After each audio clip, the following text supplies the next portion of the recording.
G'day world, welcome to my stream.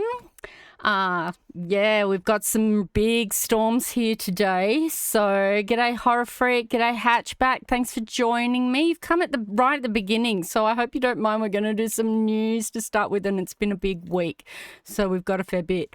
But yeah, some storms and stuff, so I don't know what I'm going to do. If the stream sort of cuts out early, like I'll come back on. I'm thinking if I can. I actually received like an emergency, like a severe weather warning from my electricity distributor.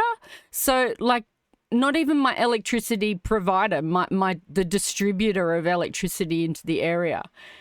And okay, it's doing it again. And so warning that like it could take out the electricity, and that they're battening down the hatches, and that they're preparing. What does it say? Severe weather is predicted to impact our network. We're prepared for outages and have additional crews ready to respond if needed. Please note that restoration times may be longer than expected depending on the severity of network damage. Keep checking outage tracker for the latest updates. Stay safe and keep away from fallen or damaged power lines. Assume any wires are live. It's time to get power prepared. So that was the warning they sent me. And like, I'm already kind of nervous because my room like collapsed last year. It sounds serious. Yeah, there was some massive storms in Western Victoria yesterday. I don't know if I put some in the weather report.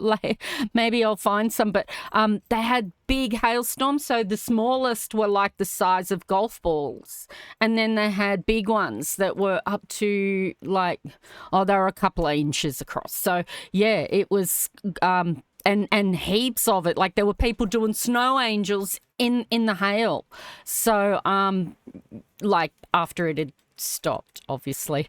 And so yeah, and like I think I've said before, we have like these issues around this time of the year, and we've played weather reports before of it, and how that's kind of impacted our family. It stopped our trip to Melbourne one time to go and see Professor Brian Cox. It collapsed my ceiling last year, so I'm like sitting here looking at my ceiling constantly. And also there's like this drip, and I swear it's not inside, but it sounds like it's inside my room, and I keep like looking for it, but it's a drip out just outside my window. But and so it's making me so nervous. Everything making me very nervous. But let's hope that that we're supposed to be, I believe, on like kind of on the edge of it, but I don't know. It doesn't feel like it. It comes over, and it's like before it was even like pouring down rain, and the sun was out at the same time, like about half an hour ago. It was a bit weird. So yeah. Anyway, that's the situation we're in. So if it cuts out, I'll try to come back on. But if it's sort of after, if I've been on for 3 or 4 hours, then I might not come back on. I might not try. Okay, we'll try and breeze through the news because I have got a new game that I want to play. Well, it's not new. I've actually completed most of it. They recently put out a new update which had an expansion to the area that had been available, and there's one achievement I have to get a perfect game on it. So I thought I might try a speed run, but I don't really know how to play like that. So I can play some of it, and then everyone can get to see it, and it's really cute. It's called I Am Cosy Apocalypse I Am Future, Cosy Apocalypse Survival, and it's an indie, made by an indie developer. We'll look at the thing later. But I bought it. I believe that the Steam sale was like women developers or something, like games that had been made by women, like teams of women, and it's quite good. It's quite good. So we'll try and breeze through the news. But as I said, there is a fair bit. It usually takes me at least an hour. So let's get started. So of course there's been shit going down in the Middle East, of course, with Israel and stuff. I'm not going to read out all of these because this is quite early on. So this is like the 13th of October. There are a couple of things that had led up to this happening. There was something with like Ireland have a UN base or something. There is a UN base in Lebanon, a peacekeeping force, and I think we talked about it in the last stream that they're sort of in the crossfire, but Hezbollah had been ordered to, like they had vowed to kind of stay away from that area. And there are some reports that Israel actually raided a UN base. Anyway, and here, look, there's a headline here, and that would be a really recent one. Netanyahu wants UNIFIL out of Lebanon. But we'll have a little look at that in a minute. So, but Hezbollah drone takes out 4 soldiers at a military site. And I believe there was like several injured. It only says seven others, injured 7 others. But this was an attack. There was a training camp in an IDF training camp in northern Israel, and so Hezbollah attacked that. Which, you know, we've got to go back and forth. We've got to do the back and forth, and so it kills 4 soldiers. As IDF criticised for entering a UN base in Lebanon. So that kind of was at just after my stream last week that this kind of happened. This is like, it's got so Monday the 14th, so we're on Friday now, and that's kind of then, you know, I mean, everything's been escalating. It's just one escalation after another, and so this was kind of one now that Israel had to respond to. UN stuck in the middle, sort of going, hey, you need to back off, you need to stop. So this one was on the 12th. So this is actually before the attack. So the attack happened here on the 13th. And we've got sort of I believe it was the 13th, but 14th for us here in Australia. And so they were already asking them to leave us alone. Don't target us. The UN was saying. So it's the United Nations Interim Force in Lebanon, which is a peacekeeping force. So 40 nations contribute to that UN peacekeeping force in Lebanon, and they strongly condemn recent attacks on the peacekeepers. And like, honestly, this stuff gets pretty depressing, but if you look at it, I've seen some photographs, and I don't really want to show them on stream because then I have to sort of put age gap warnings and stuff like that. Sort of starts becoming something I have to consider. But I saw some photographs of like UN cars, clearly marked. Everyone's seen a UN car. They're like a UN van. They're white. They're quite clearly. Yeah, okay, this one here they're quite clearly marked, like you can't really get it wrong. And the photographs that I have seen have been like just bullet holes directly through the UN words. They know who they're targeting. You know, and too many times, if it's an accident, it's too many times. And we've got that same thing where I don't know, like the statistics on peacekeepers dying and aid workers and things dying, but certainly more journalists have died in this conflict than in any other conflict in history. And I believe that we're probably in the same situation with UN workers and aid workers and stuff like that. They're being targeted. And it's just shocking. And we go, okay, well, you know, they've got to get out of these war areas, but that's what they can't. And often I've seen some like interviews with doctors and aid workers and stuff where they say sometimes the way to protect these people is to put basically white people in the way, and like, yeah, so it's like a civilian shield, but they're doing it willingly because they know that they're not going to target a hospital if there's a bunch of Western workers there, you know? So, but as we've seen, they're sort of starting to get more and more brazen with it, I guess the words would be.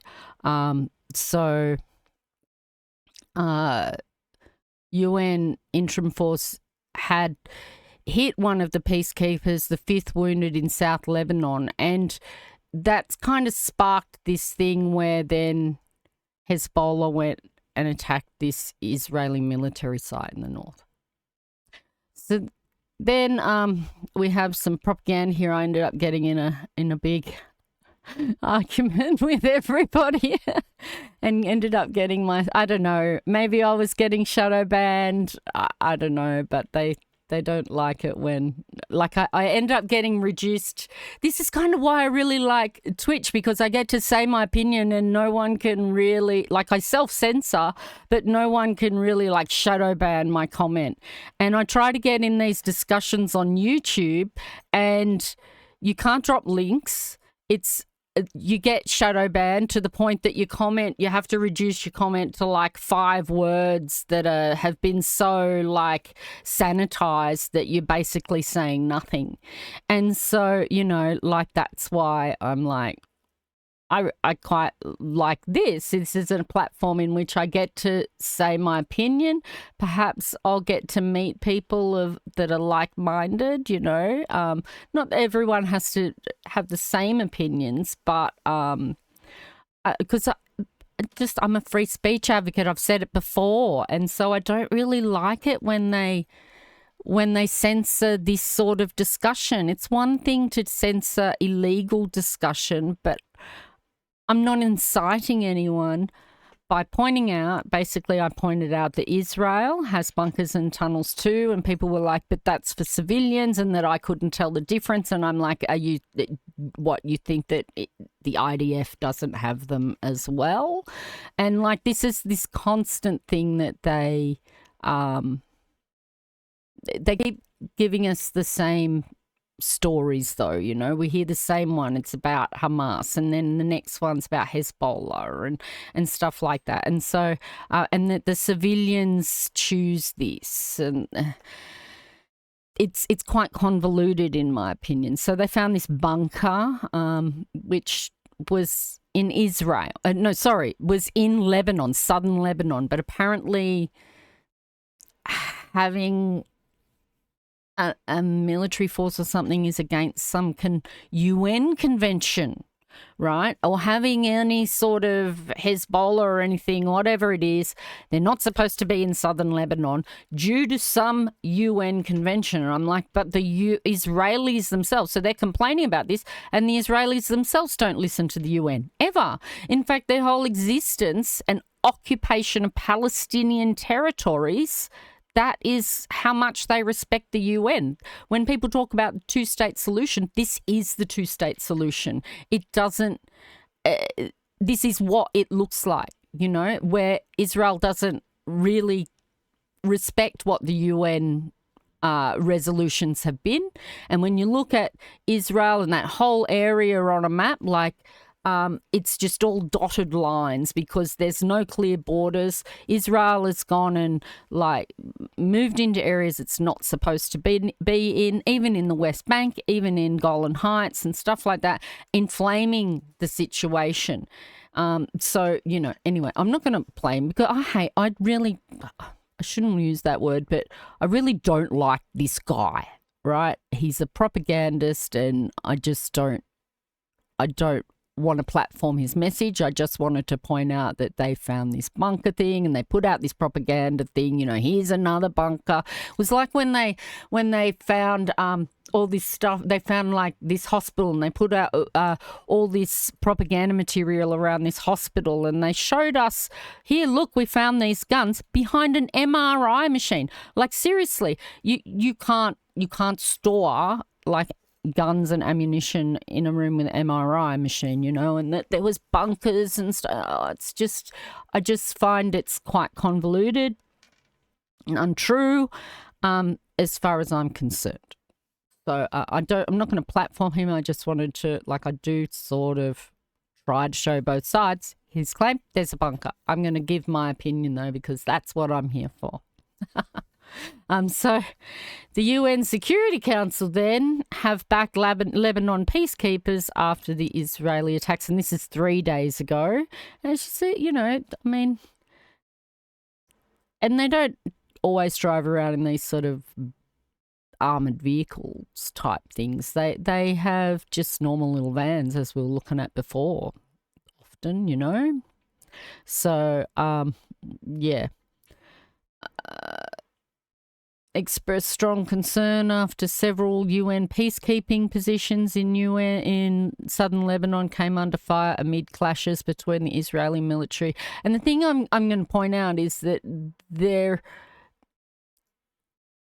Israeli attacks, and that they're often condemning Israel. It's not like they're saying, hey, Hezbollah, can you stop bombing or raiding the UN base? No, it's always asking Israel to stop. So I ask, who is the aggressor? Who is the aggressor? And we'll have a little look at why perhaps some of this, I don't want to look too deeply into the history, but we're going to look at the year before, October the 7th. So Israel says it will address concerns from the US after a threat to withhold arms funding. See, they have some control. That's what I've been asking for weeks. I've been saying, why does Israel have so much control over the US? The US provides these weapons, like surely the US can force them, We have Biden sort of going, oh, he walked all over me, but really US has all the power in this. So it's interesting though. I seem to have happened onto a live link. It's not quite what I thought it was. This is supposed to be, I believe, the article which said that the US were going to like they gave them 30 days or something to let aid into Gaza and to do something about that problem. So a lot of people go, oh my God, like this war started on October the 7th and it didn't. For Palestinians in the West Bank, 2023 was the deadliest year on record,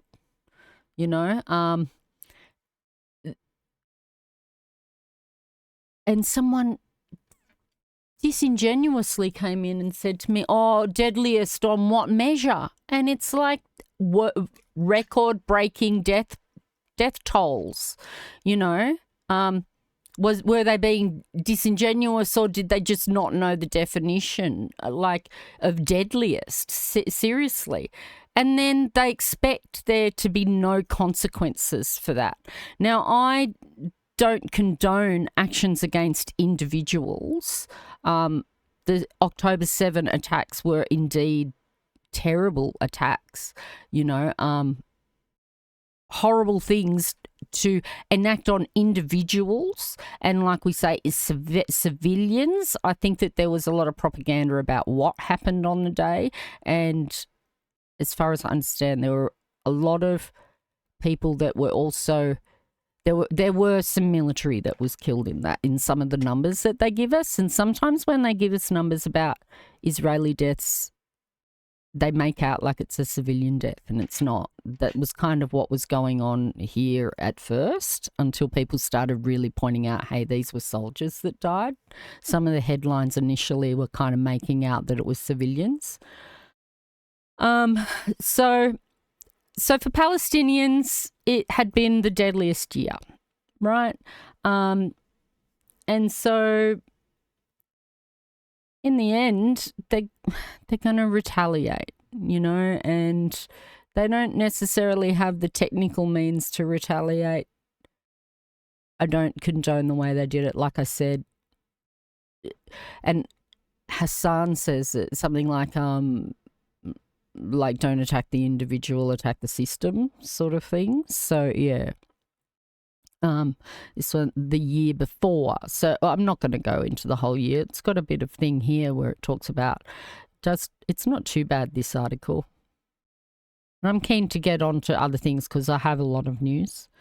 So Netanyahu returns to power in November 2022, and this was the most far-right government in Israeli history. A religious Zionist party, so led by Prime Minister Benjamin Netanyahu's Likud and Itamar Ben-Gvir's religious Zionism party. The most far-right government in Israeli history came to power March the 1st, 2023.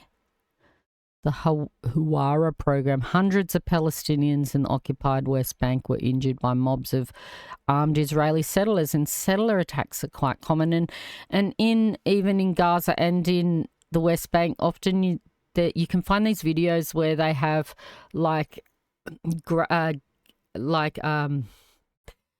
fencing, but like wire mesh where they install it above their laneways because they get pelted by rocks and stuff and rubbish and stuff like that from Israeli settlers. And so in the areas where the Palestinians live, they have to put this mesh up to sort of catch it all and stop people from getting hurt.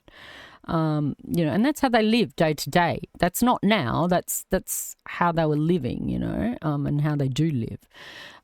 Injured by mobs of Israeli settlers who burn Palestinian homes to the ground, light vehicles on fire, and they come and they take over their land and like farms that have been owned like by their family for generations, olive farms and stuff. Olive trees take like hundreds of years to grow, and they'll just come and like burn it all and destroy it all and take it all out. It's really quite disheartening. And then you what, is it any wonder they retaliate? So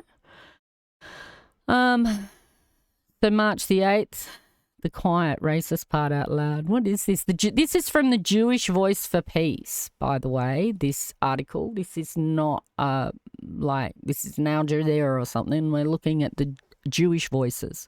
The quiet racist part out loud. A top official in the Israeli government, Bezalel Smotrich, calls for the destruction of the Palestinian village of Huwara, but Smotrich is simply saying out loud, long-standing de facto Israeli government policy try to wipe Palestinians off the map. And they say it. They say it. They go when they say all Palestinians voted for Hamas, or all the Palestinians, they agree with Hamas, and so therefore all Palestinian civilians are a target because they're all Hamas, right? That's the way they're thinking, yeah? Israel's settlement expansion, I mean, they expand every year, but okay, it must have been quite extreme this year, like last year. So June 21, 2023, Israeli cabinet gives Bezalel Smotrich sole power to construct 4,500 new illegal settlements on Palestinian land. The next day, the Israeli military murders 6 Palestinians. The timing's no coincidence. 5 days of pogroms on June 28. Gangs of armed settlers, encouraged by officials like Smotrich and shielded by the Israeli military, carry out 5 days of pogrom attacks on over a dozen Palestinian villages. This is the year before. How much further does it go? We'll get to October 7. Largest raid in the West Bank in 20 years. Israeli military launches the largest raid in West Bank City in over 20 years. It raids Jenin Hospital, bombed Jenin refugee camp and shot at journalists, all war crimes. And they did this again this year. They've been in Jenin and all sorts of areas up there, and like I've said, the Golan Heights and stuff, which is Syria. Following the shooting in Hawara and Hebron that left 3 Israelis dead, Israeli forces conduct a campaign of collective punishments of Palestinians. The military launches raids on a number of Palestinian villages, injuring 112 Palestinians. Israeli settlers carried out a wave of revenge attacks. September 13, 2023, Netanyahu's visit to the US makes it clear that Israel's extremist government is becoming increasingly isolated internationally, and that the long-standing alliance between the right wing in the US and Israel is only getting stronger. And then we have, of course, October the 7th. Following 16 years of Israeli military blockade, Hamas fighters launched an unprecedented assault in which hundreds of Israelis were killed and wounded and civilians were kidnapped. And the Israeli government declared war, launching airstrikes, killing hundreds of Palestinians and wounding thousands, bombing residential buildings and threatening to commit war crimes against besieged Palestinians in Gaza. And often they'll point to October the 7th and go and to use that to justify this ongoing genocide that's occurring now. And I don't know how long they can use that, hold that up as their excuse, just like to kill thousands upon tens of thousands of people, and like it's something like 16,000 or something kids.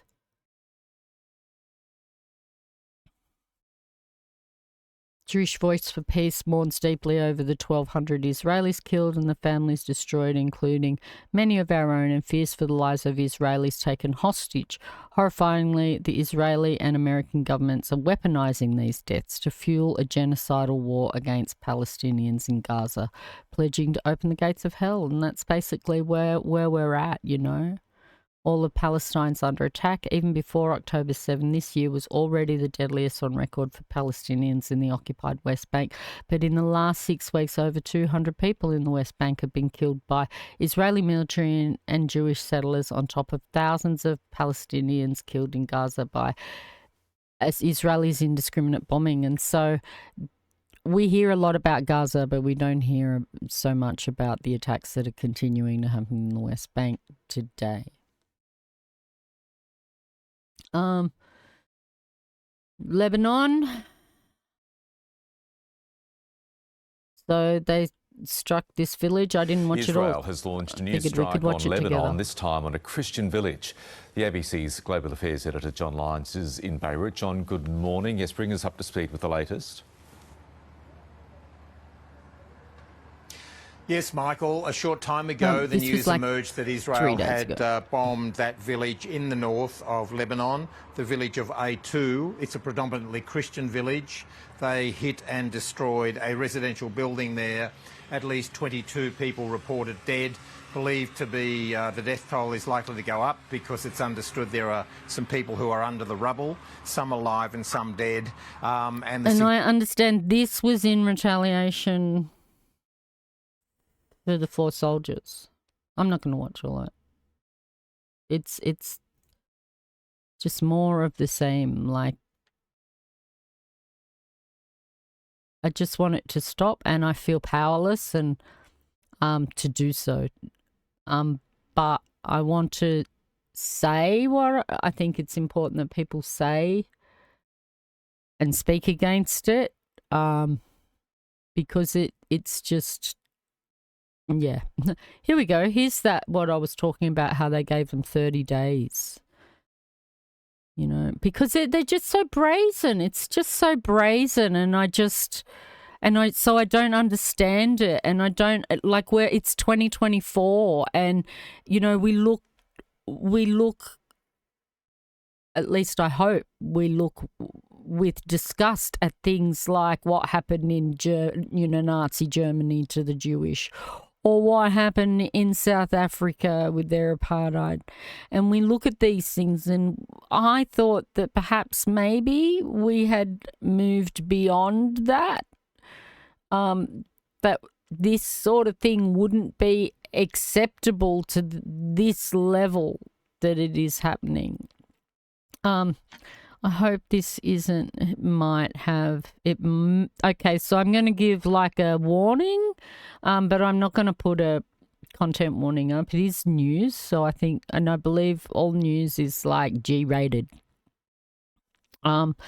So, but I will give like a content warning that there may be violent images. So this is 1 day ago when US gave Israel 30 days to improve aid access to Gaza. This video contains coarse language and content that may disturb some viewers. A modest home, now a scene of utter devastation. This Palestinian family torn apart. Now counted among the hundreds killed over the past 2 weeks as Israel's siege of northern Gaza continues.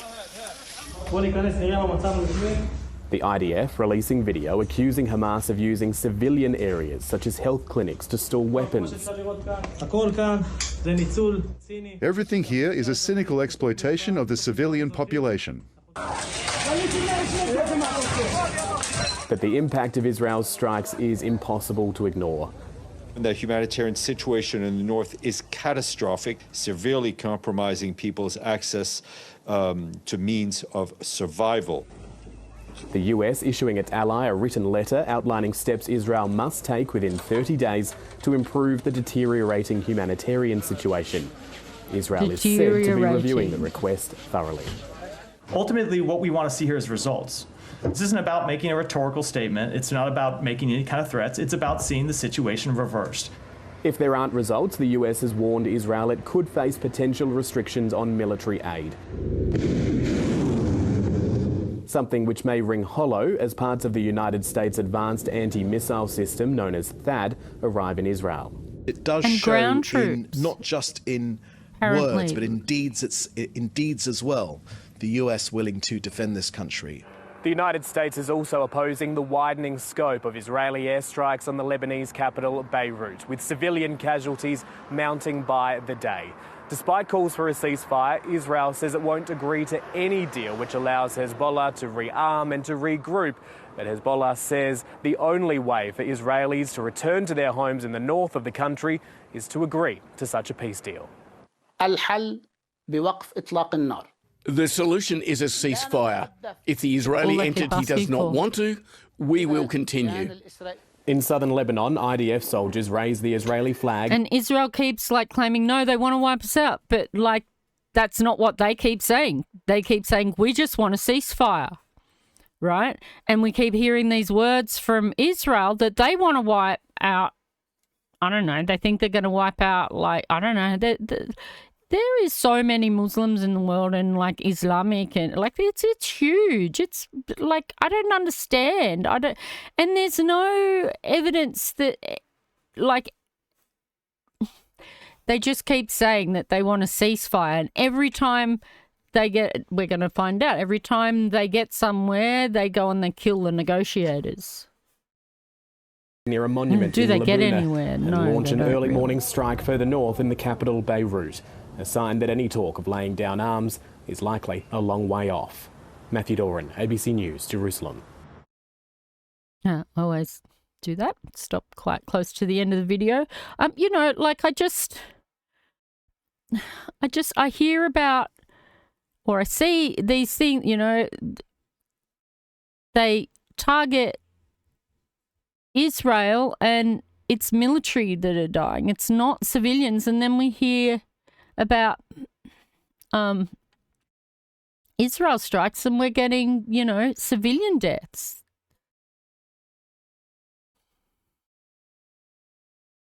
And then they killed this Hamas dude. But they often kill the negotiators. I don't know. And here we go. They go, they celebrate these atrocities of Hamas or whatever, or they celebrate attacks that happen on Israel, but the people, extremist people in Israel do the same. I don't know Sinwar was a great dude or anything. He was the leader of a political party, a military party, but isn't that other dude that we see from Israel all the time, the IDF guy? The same guy, isn't he? Just...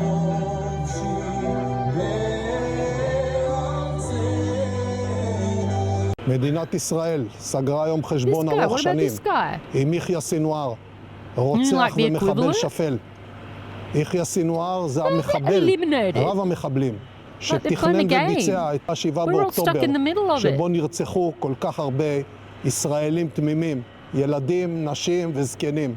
חיסולו הוא ציון דרך חשוב בשקיעת שלטון הרשע של החמאס. ואני מבקש לומר שוב, בצורה הכי ברורה, החמאס לא ישלוט יותר בעזה. אני קורא לכל מי שמחזיק... How are they going to make that happen in another state? בחטופינו. מי שיניח את נשקו וישיב את חטופינו, נאפשר לו לצאת ולחיות. ובאותה מידה אני אומר, מי שיפגע בחטופינו, דמו בראשו, נבוא איתו חשבון. And so, yeah, Iran's kind of talking the same way about the US coming in and helping out Israel, but like... השבת חטופינו היא הזדמנות להשגת כל יעדינו, והיא מקרבת את סיום המלחמה. לעמי האזור אני אומר, בעזה, בביירות, ברחבי האזור כולו, החושך נסוג והאור עולה.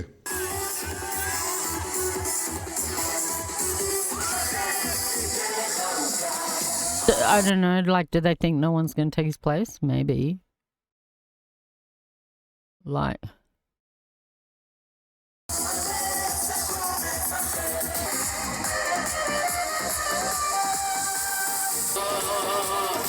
So they celebrate their triumph, and that's okay.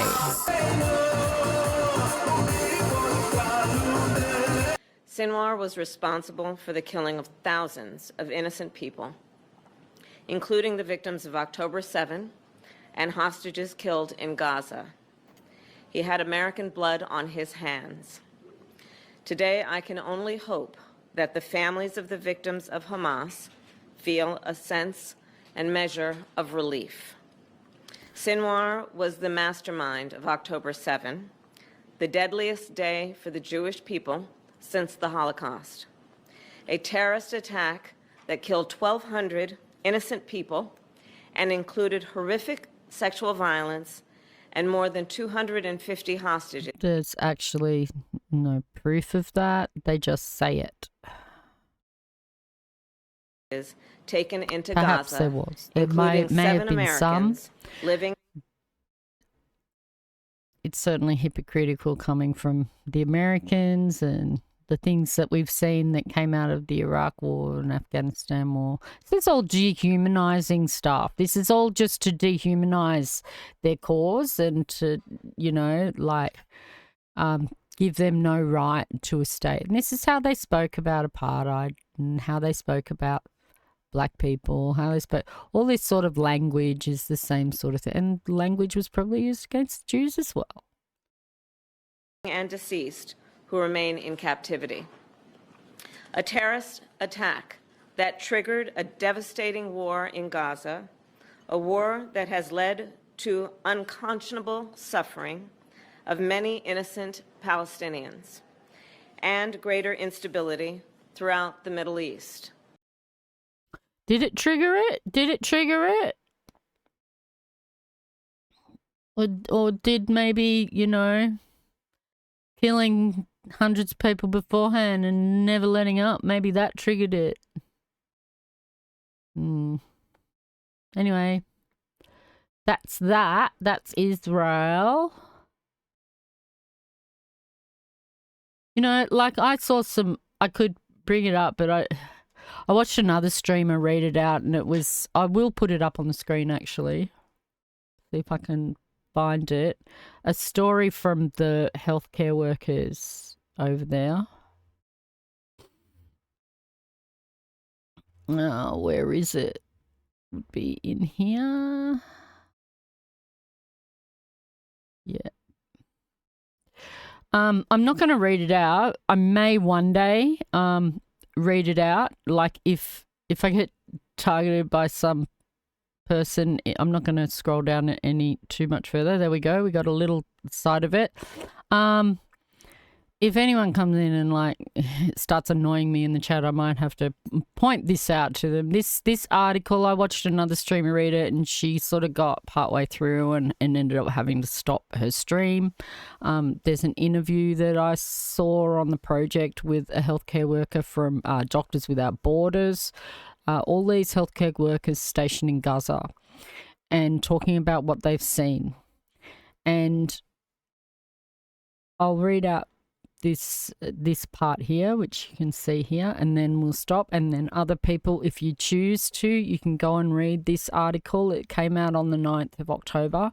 And you can look further at the pictures, and it's got quotes from just like, I think there's hundreds of them. It just goes on and on and on, like just endless quotes from care workers and aid workers in Gaza, and witness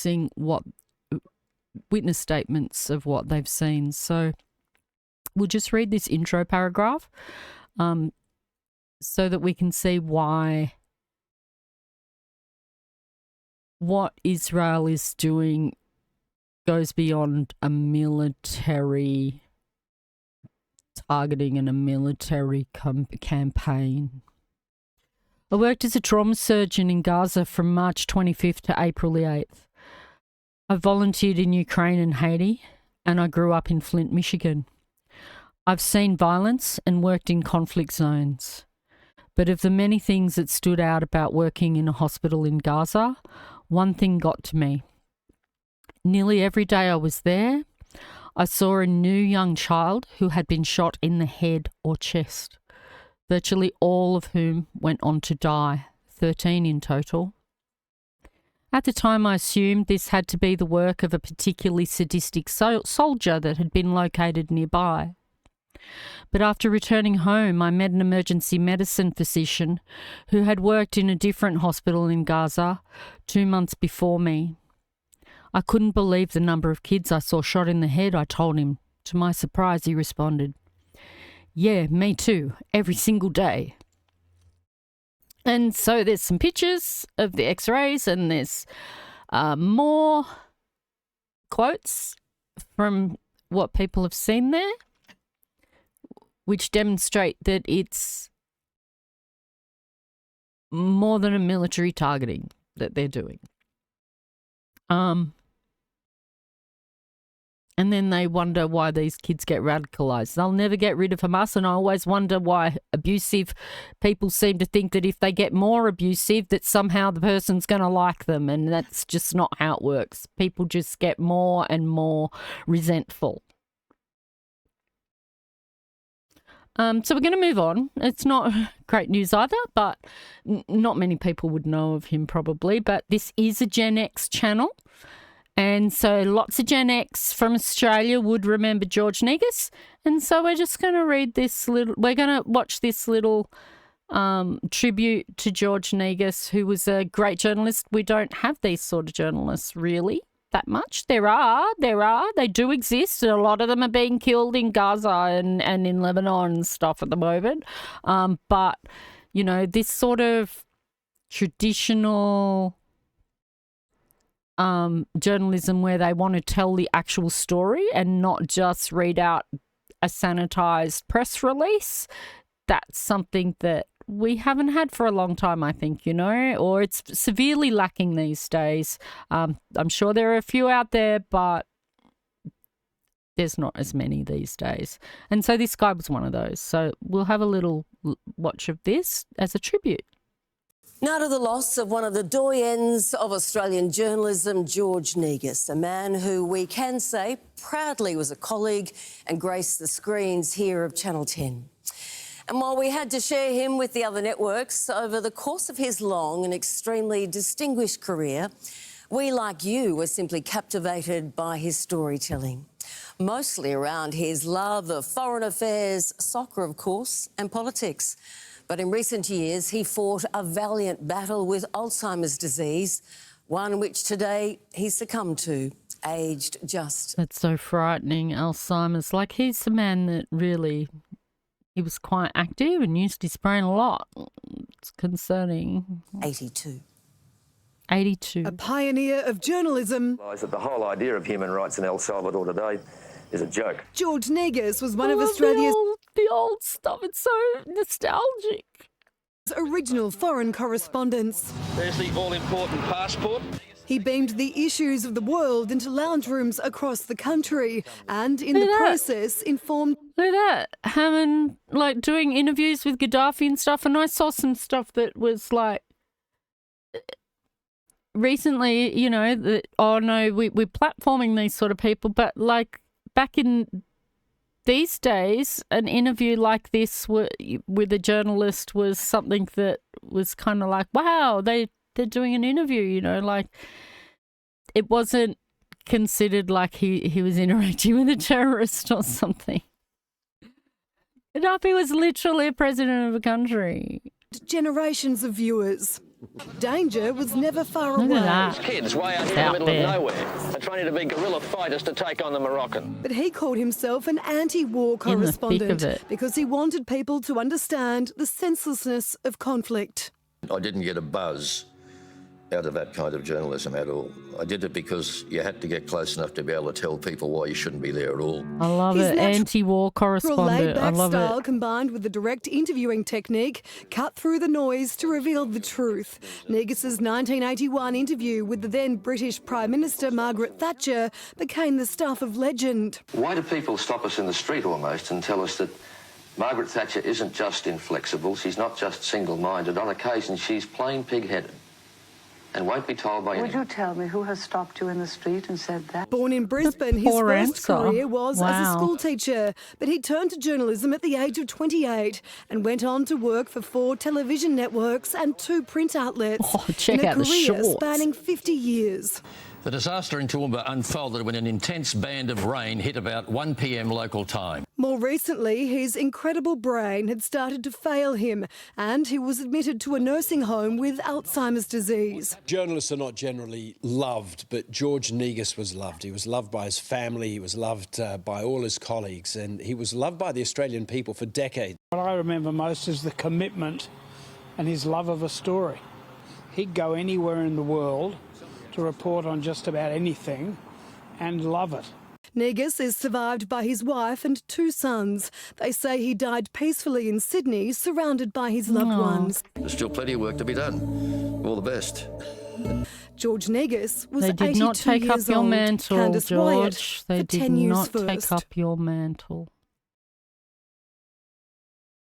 It became very commercialised.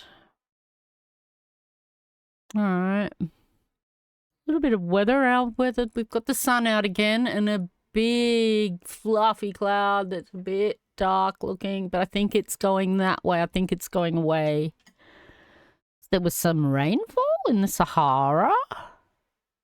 The Sahara, the world's largest hot desert, has been hit by heavy rainfall, turning the sand dunes into a scene of blue lagoons and nourishing some of its most drought-stricken regions. The heaviest rainfall in the past 50 years has left the desert flooded.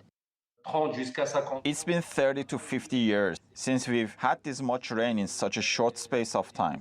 Like, I believe, like, I don't know about that area of the Sahara, but at one stage the Sahara used to be, like, tropical. Like, they've seen, like, hieroglyphs and stuff with drawings of animals that weren't supposed to be in that area, and that it was a lot more tropical. It has to be said that even for the geography of the region, since only we are like on 5,000 distant 6,000 slopes years of the ago. Atlas Mountain, we have noticed that it's as if all the rains are directed towards the same areas. A river that has been dry for decades have come back to life after the rainfall. There's even a lake that has been dry for 50 years, named Lake Uriki, between the Zagora and Tatar regions, where the water has returned, as NASA images have shown. Wow. So the old desert lakes will come back to life. But the torrential rains have been causing floods in Morocco and Algeria for the past month, killing dozens of people and destroying farmers' harvests. The rare heavy rains come as the North African kingdom grapples with its worst drought in nearly 40 And years. see, when it's hard and compacted like that, it takes a lot for the rain actually to soak into the ground, so it just kind of floods first before it actually soaks into the ground. Rainfall. It came at an important time, given that the region had been suffering from drought for almost a decade. It came in fairly large quantities. The World Meteorological Organization warns that the changes in weather patterns brought on by the climate crisis can trigger extraordinary downpours. That would have been landslide. Water becomes increasingly unpredictable, what we call an erratic hydrological cycle, leading to sudden floods, severe droughts, and climate change is one of the causes of these extreme behaviors. As the rare deluge of rainfall continues to sweep across the dunes, the impact of climate crisis is here for all to see. Pinar Nishasta, TRT World. Huh. Didn't really hear much about that, did we? That it rained like that?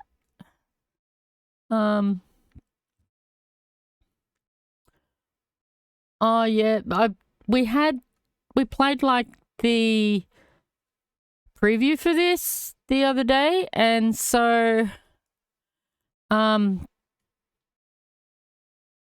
I recommended that people go watch it if they're interested in this sort of thing. It's climate science, and this is a really good series. I found out that there's like 5 seasons. I'm like on the 5th season. I've only just cottoned onto this. But anyway, here's the international link. No need to pin that there. Wait a minute. It's being weird. Let's try and get a link that... Oh, yeah, that is the one they gave us.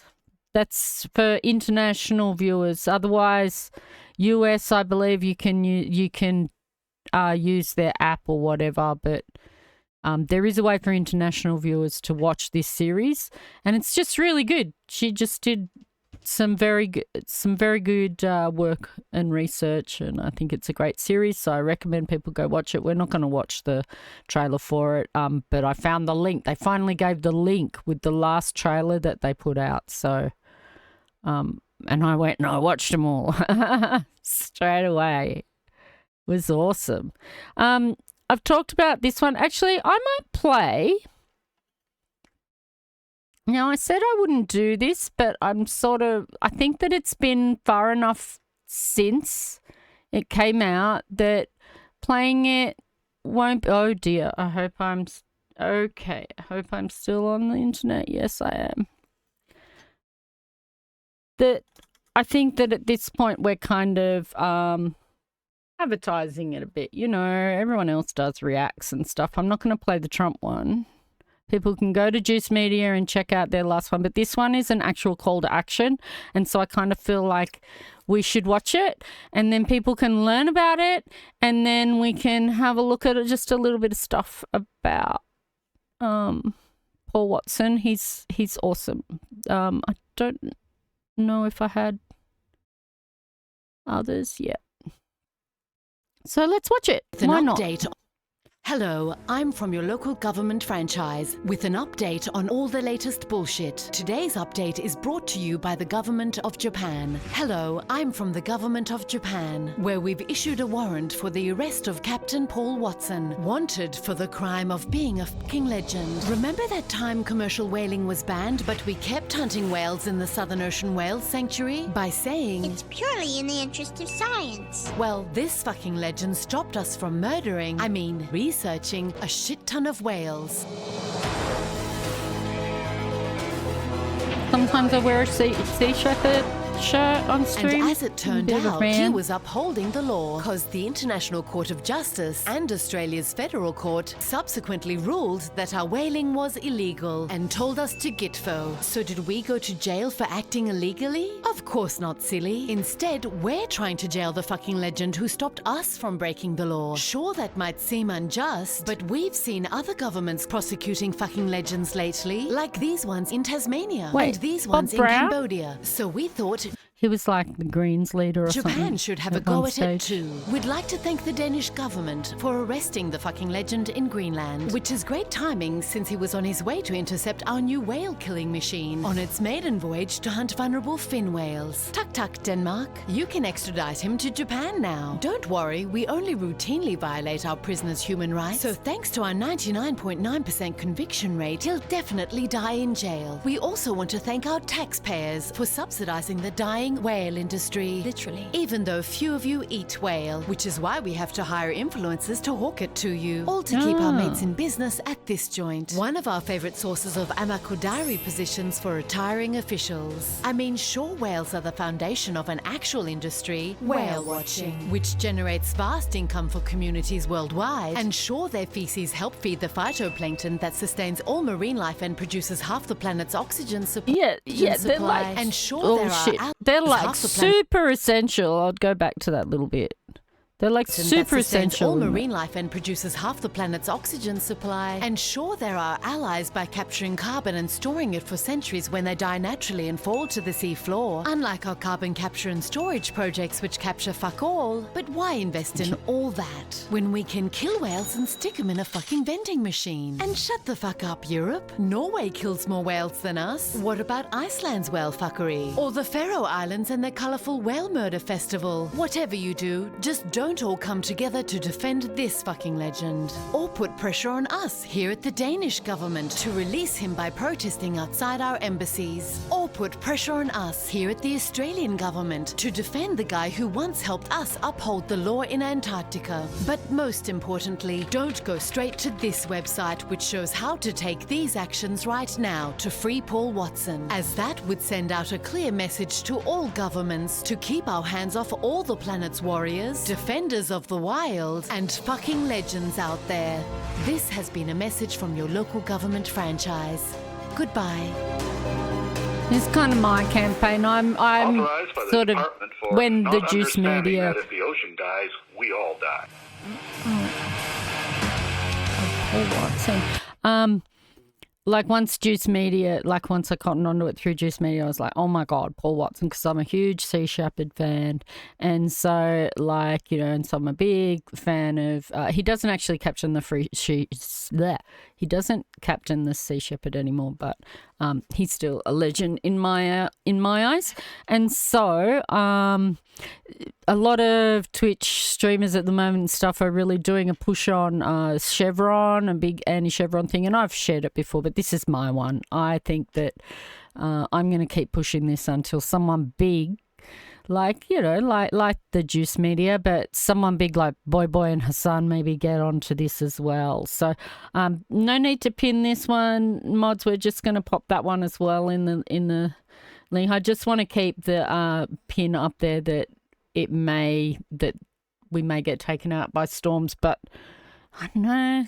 It's a lot of sun. There's a lot of sun now. It's like a beautiful spring day.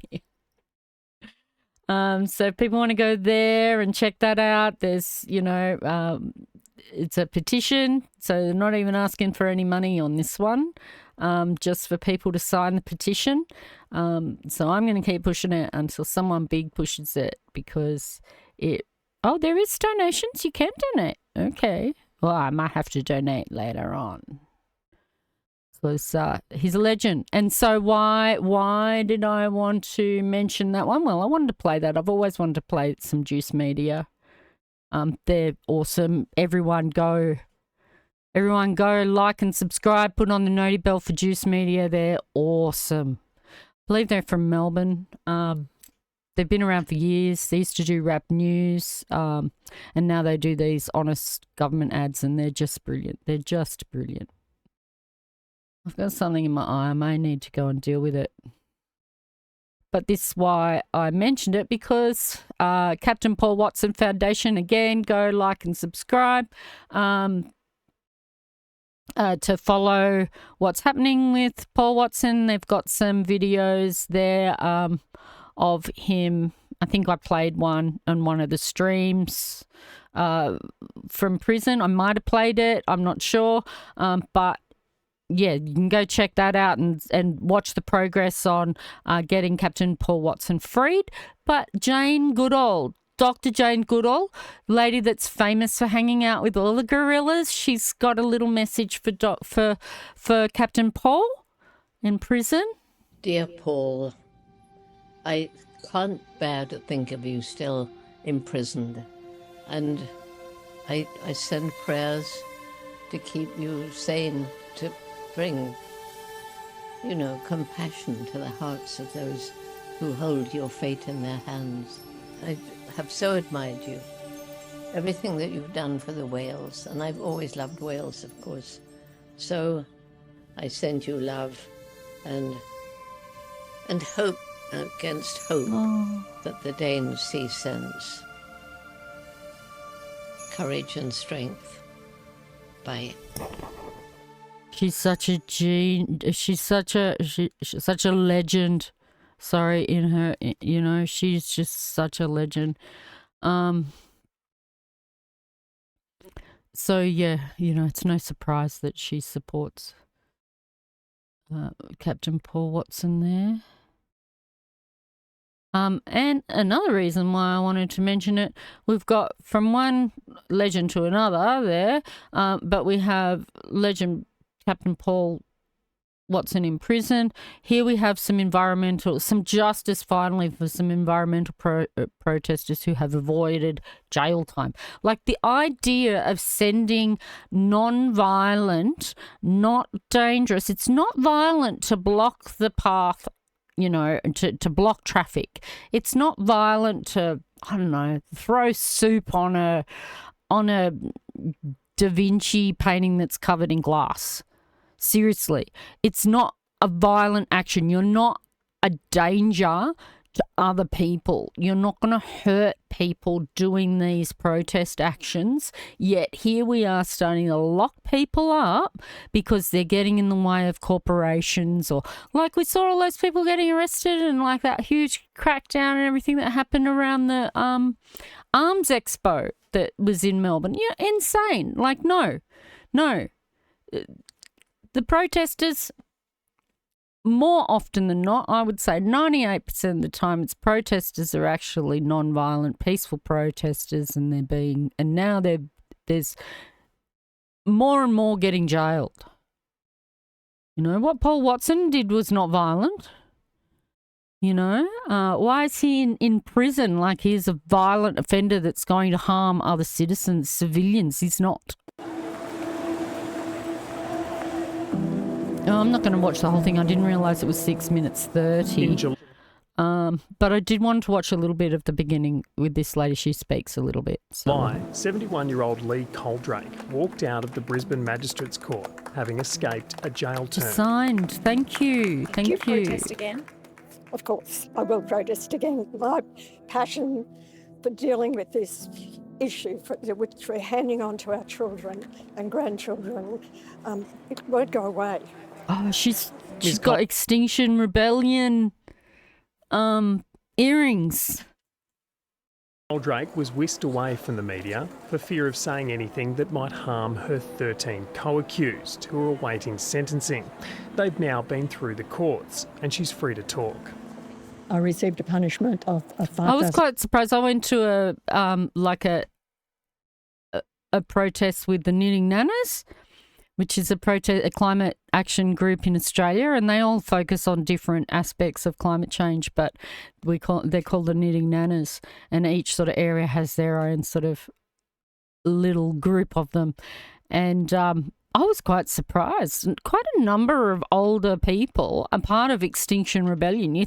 Often we think of them as these like rebellious Gen Zs that are out there throwing soup on Picassos, but no, they're like grannies. They're like grannies and granddaddies that are out there. That's who Extinction Rebellion are. $1 fine. The other 13 members were heard on Friday, and they all received a good behaviour bond, no criminal conviction. This is the scene of their crime. In late 2022, then Premier Anastasia Palaszczuk got to her feet during question time to answer a Dorothy Dixer from her backbench. Other members of my team have been out and about across Queensland talking about our energy and jobs plan, Mr. Speaker. We can't show you what happened 30 seconds later by order of the Queensland Speaker, although the sound of the protesters shouting "Stop coal" and the reaction of the Speaker is available. They can't show us what happened in our parliament, even though there was no violent action. On the official parliamentary website. What? We had very lightweight banners, which we took into Parliament House, and we unfurled those over the visitors' railing in the visitors' area and chanted to stop coal, stop gas. I have to play with my eyes. The whole protest lasted about 3 minutes, and it was entirely peaceful, and we all left when we were asked to. The 14 climate activists involved in the Parliament House protest have been campaigning for climate action for a long time. Worried about the climate crisis? You worried about your kids' future? Lee Coldrake, a retired anaesthetist and wife of Peter Coldrake, who conducted a 2022 review into the Queensland Government's culture, hoped the protest would help bring attention to the climate crisis. This action came really because we all were at the end of our tether trying to get through to politicians just the seriousness and the urgency with which we need to approach climate change. But the group didn't reckon on the response from the parliamentarians. The Speaker and Premier spoke about the incident the following day. The protesters attempted to shout down democracy by being the loudest voice in the chamber and disrupting the Assembly's process. It is not a laughing matter, Oh Mr. my Speaker, God, because what, for one day, while they do nothing about it? Let's keep watching. some Let's watch members the whole thing. approached me afterwards feeling very unsafe in their workplace. Holy bullshit, liars. How disingenuous. I'm so Retired sick of Queensland disingenuous epidemiologist politics. John Sheridan is one of those protesters who allegedly made Queensland... You know, like they're our leaders. They're supposed to be the best of us that lead us, and they're just always just making shit up so that they look better or to make someone else look bad. And politicians feel unsafe. He and others have continued to hold regular protests outside government offices. John Sheridan says he's scared by the lack of government action on climate change. It's been so slow and nothing's really happened, and the situation's getting worse and worse and worse. The protesters were charged under a 19th century law of disturbing the legislature, which carries a possible 3-year jail term. This is a really unusual application of the law. It's rarely, if ever, been used against protesters, and now we're seeing it in relation to a climate protest. So it was a little bit of a shock when 24 hours later we were all visited by members of the CIB. The matter was referred to police by the Queensland Speaker, who declined to be... CIB is the Commonwealth Investigative Bureau. That is... What? Police. Criminal Investigation Branch. Protesters. Interviewed, but has maintained he was acting independently of government and described the incident as serious and deserving of action. The threat of jail hit some hard. 3 years in prison for that, for a 3-minute protest. I may not be able to work with a criminal conviction, you know, and if that makes me unsuitable to work with children, what sort of world are we living in? This is Democracy Manifest. Oh my God. Environmental lawyer Elaine Johnson says the Queensland prosecution is part of a national trend of harsher penalties and more serious charges being laid against climate protesters. Environmental protesters are facing dramatically tougher penalties in Australia. It's truly about sticking your head in the sand. It truly is, because, like, eventually the inevitable, and I've talked about this before with COVID and stuff, eventually the inevitable comes along. You can go, oh, no, we'll be all right, it'll be all right. We can ignore it, but eventually you have to do something about it. Eventually you have no choice and it becomes inevitable. And like these politicians, corporations, they're just sticking their head in the sand. Do they not think about their own children and their children's children? Do they not? And that means that police are laying charges that haven't traditionally been used in response to peaceful protest. The crackdown coincided with the rise of the international protest group Extinction Rebellion, which shut down London streets for days. If protesters want to put our way of life at risk, they should have the book thrown at them. Some Does of the that make harshest sense? If politicians want to put our life at risk by approving more coal mines, by approving more gas lines, shouldn't they be thrown in prison? They want to keep putting our lives at risk, shouldn't they?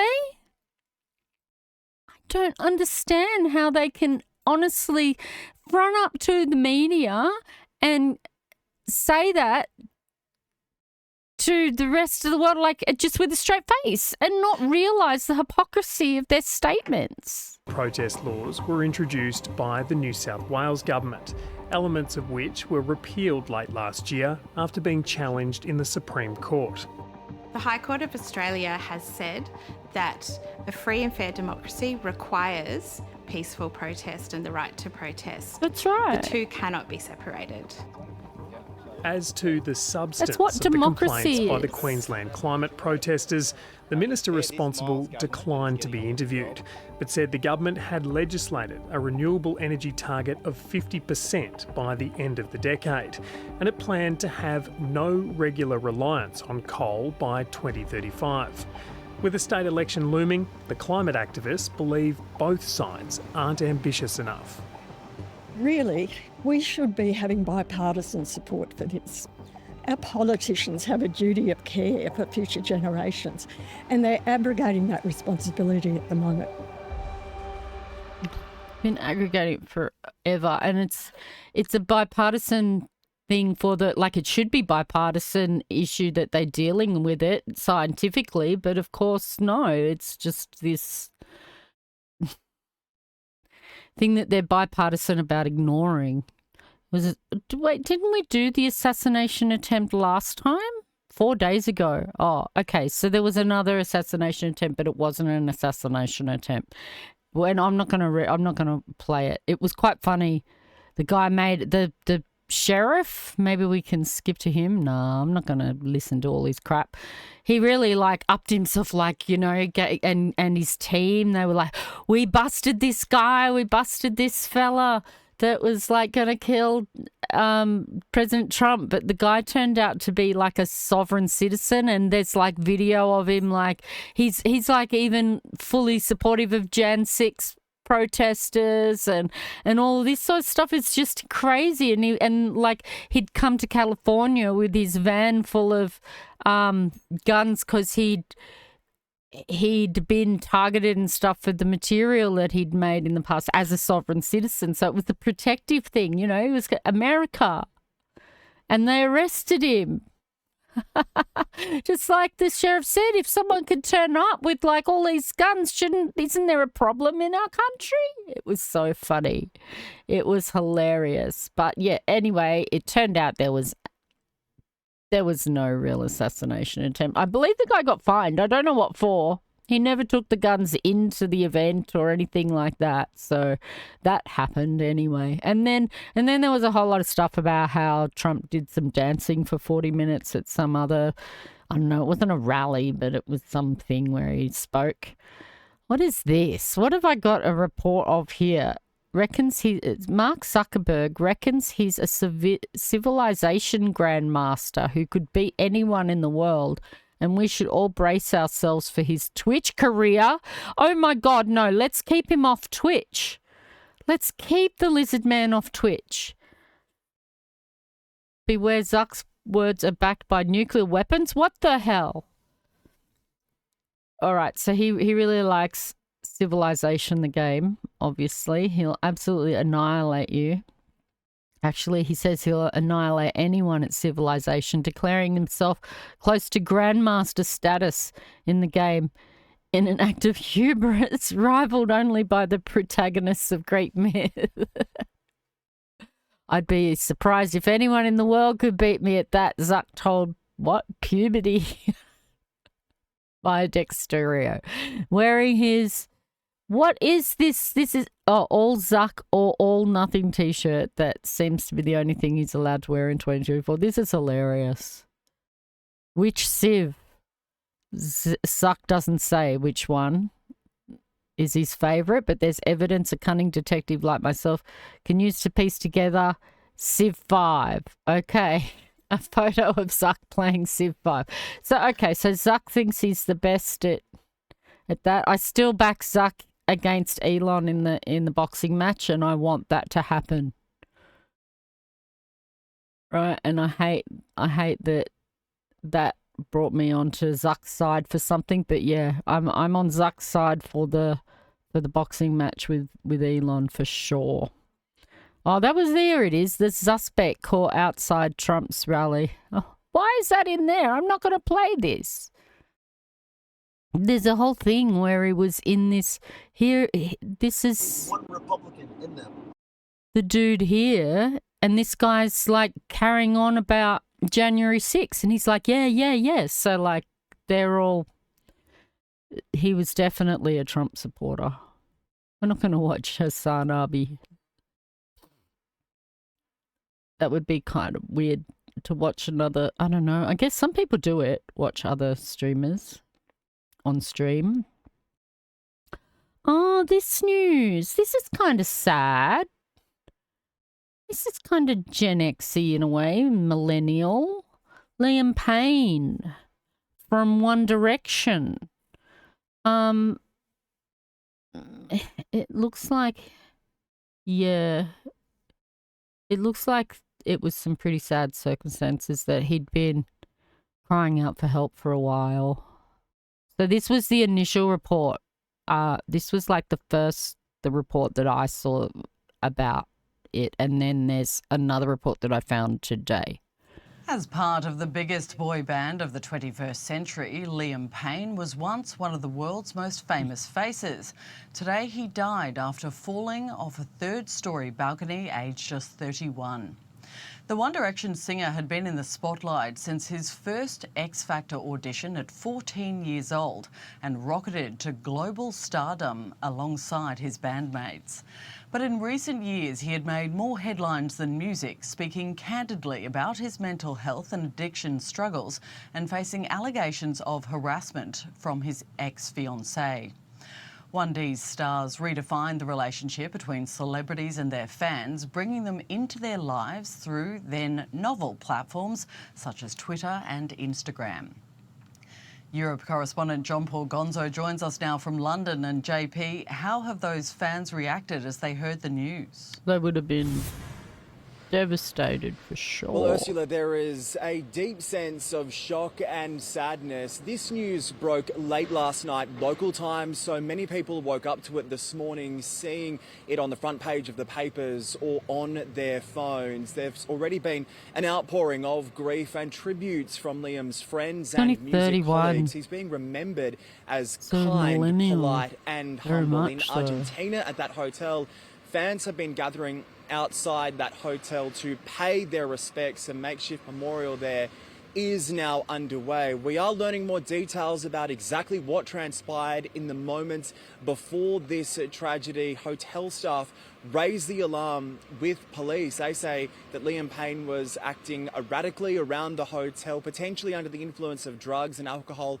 and that he was smashing up his room. They were so concerned about his welfare, they called authorities, and this is some of that call. We have a guest who has overindulged on drugs and alcohol, breaking things everywhere in the room.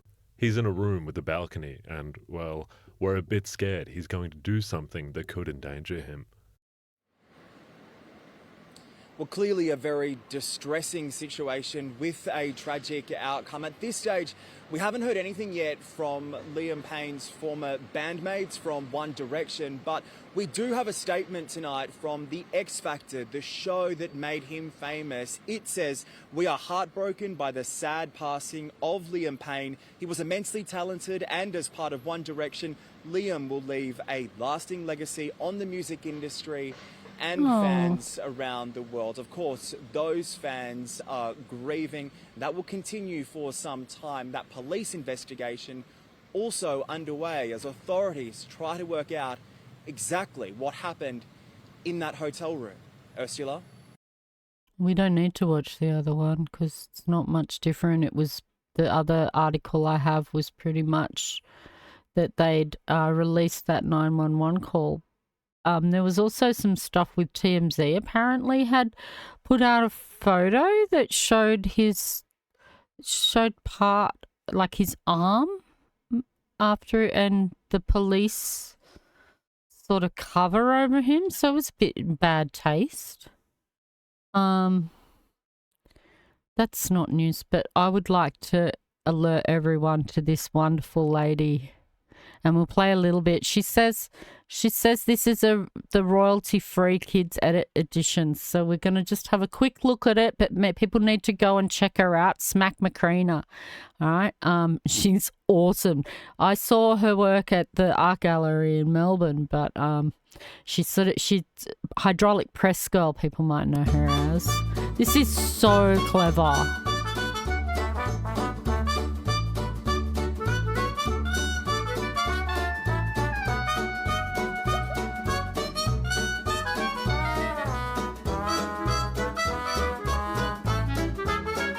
That is so clever.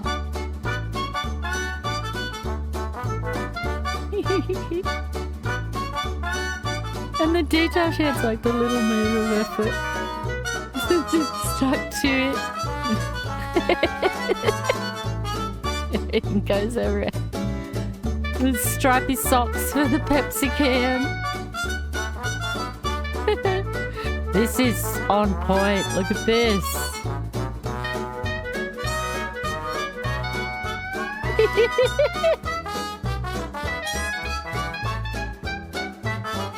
She's so great. We won't play it all because people can go check her out for themselves. But I reckon she's genius. Like that just takes some special inspiration to come up with.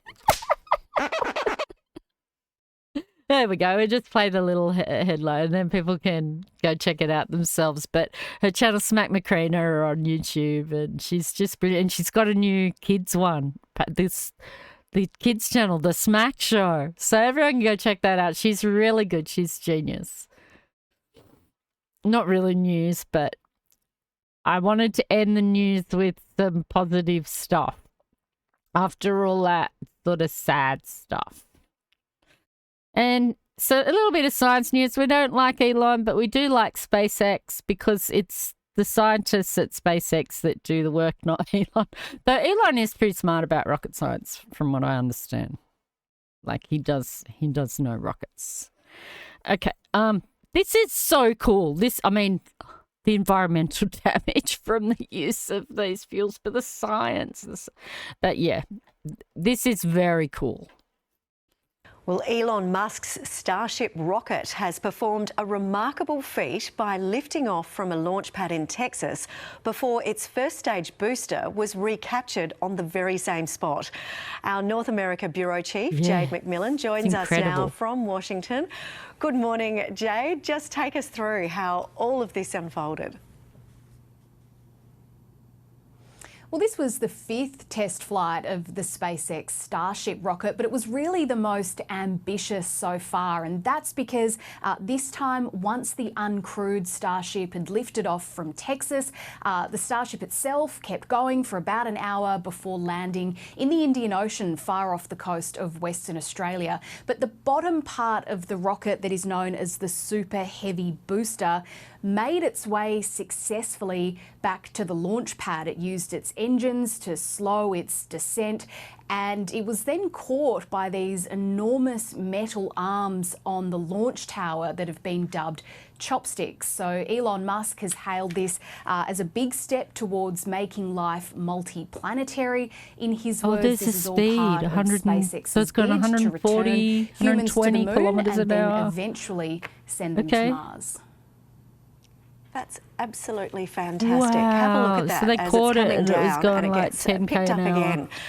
That's really great news, and hopefully a little bit more space exploration into the future. Thanks, Jade, for that update.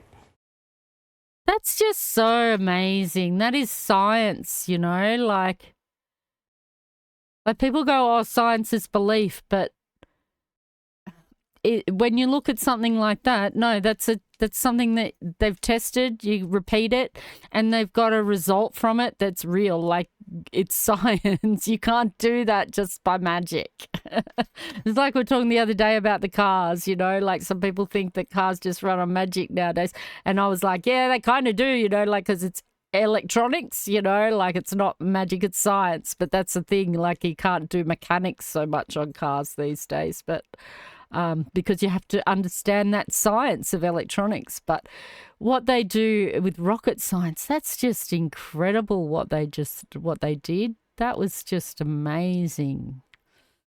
Science. And then here we got some history. I don't know, I got like 4 different little sort of sciencey history, 4 of them to look at. Oh, yeah. Okay. All right. So I don't know what this one was. We'll have a look. I don't even know. It might get boring. I always imagine what it must have been like to live back then. I'm sure everyone does, and especially people that get into archaeology. But yeah, without all our modern trappings and how difficult it was to survive. How did some people with disabilities or mental, I guess they just died, did they? I don't know. Imagine. I wasn't expecting this. Get a core rich with pottery, and then to find amethyst and agate and worked carnelian in the same core. This is very exciting. You hit the jackpot. I feel like I've hit the jackpot. For a long time, Egyptologists have said, well, it's the city is too far buried, we'll never get to it. And yet, to find something like this, we're on to something big here. Big. So it's ancient Egyptians have fascinated us for centuries. Pyramids of Pharaoh and the Sphinx are fabulous monuments to their past glory. But according to one scientist, the astonishing antiquities already discovered are just a tiny percentage of what was left behind. They dug 6 meters down. What? It's from a documentary in 2011. There's so much stuff that they've dug up. That's amazing. Okay, what else have we got? This was another one. So I think we talked about this on another stream, and we tried to look up to see if we could get our name on, but it was way too late, of course, because they were already planning to take off. So an unmanned spacecraft on 3 the hunt days for ago life beyond Earth is now on its way to Jupiter. As Caroline Shively explains, NASA launched that spacecraft today as part of a $5 billion mission. Ignition and liftoff. NASA's Europa Clipper spacecraft roared into space Monday for a 1.8 billion mile journey to Europa, one of Jupiter's 95 moons. Kind of overwhelming with just the awe of it, and that It must be going to send a probe. The interplanetary spacecraft is the largest ever built by NASA. The mission could help answer the question, is there life outside planet Earth? Scientists have long been intrigued with Europa, even though it has an icy shell and icy crust. It's believed that there could be a vast global ocean under this ice, and where there's water, NASA says, perhaps there could be life. The Clipper launched from the Kennedy Space Center atop a SpaceX Falcon Heavy rocket. It's the second major milestone for Elon Musk's company in 2 days.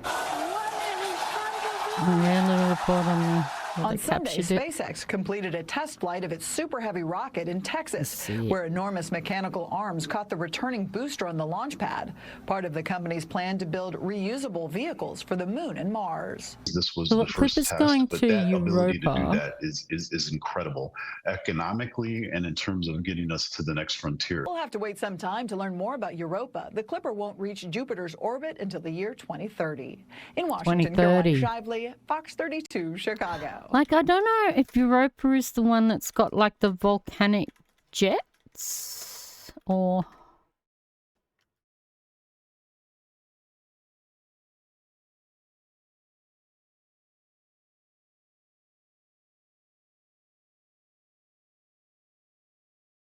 I don't write volcanic, but more like water jets.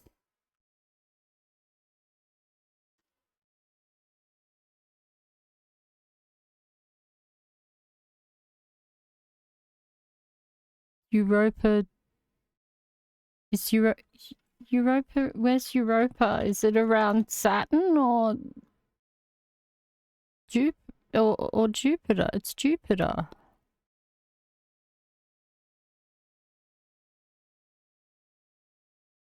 So the Jets are on Enceladus. Enceladus has got a similar situation where it's an ice world. Here we go. Where it's an ice world and it has like potentially got an ocean underneath. But these jets that they've seen, these plumes that come out, they are evidence that there's a liquid ocean potentially underneath, and also potentially that there's like volcanoes, and so you get that sweet spot of temperature where there could be microscopic life, you know, like what we see in those regions in Antarctica and stuff. So that's pretty cool. That's sort of what they're going to look for. That's why they've targeted that as being like it was going to be one of either, and I guess Europa's closer, so this is cool. I put this is the last story. You know when you watch traditional news and they always have a fun story, and often it's an animal cat story or something. We're going to have a cat story. This is our last story, and then we're going to play a game. Researchers from the University of Montreal have developed crochet beanies for cats. They're more than just a fashion statement. These hats are lined with electrodes to measure brain activity, allowing scientists to study feline behavior in a new way. The findings were published in the Journal of Neuroscience Methods. The research marks the first time EEG brain scans have been done on cats while they're awake. Imagine how tricky it must have been keeping those electrodes in place. The team had to get creative, and thanks to YouTube, they were introduced to the crochet hats. These tiny wool hats allow scientists to measure brain activity in felines without having to YouTube sedate was doing them. that to their This cat. breakthrough could pave the way for more advanced research into how cats experience chronic pain, specifically those suffering from osteoarthritis, a condition affecting more than 25% of adult cats worldwide. Previous So it studies has had a to rely serious on use. They're like put the electrodes in there, and then they're gonna check their brains, and they're gonna find out about their arthritis. and heavily stuff. sedated cats for these kinds of tests. But now with these innovative little hats, the researchers can monitor their brain activity while they're awake and alert. Beyond the That's a adorable cute cat. factor, Oh, these look at that cat. electrode-filled beanies are already in use to help researchers figure out how cats respond to pleasant smells and sounds. This is part of a broader effort to Whoa, ease discomfort cat. these animals feel when dealing with chronic pain. While this study is still in the early stages, it's already opening doors for new ways to study not just cats, but other animals with chronic pain. Hats off to the researchers and their stylish beanie-wearing cats for helping us better understand the minds of our feline friends. For Straight What Arrow about News, doggies I'm and Kara stuff? Rucker. So that's our last story of the day, was beanies on cats.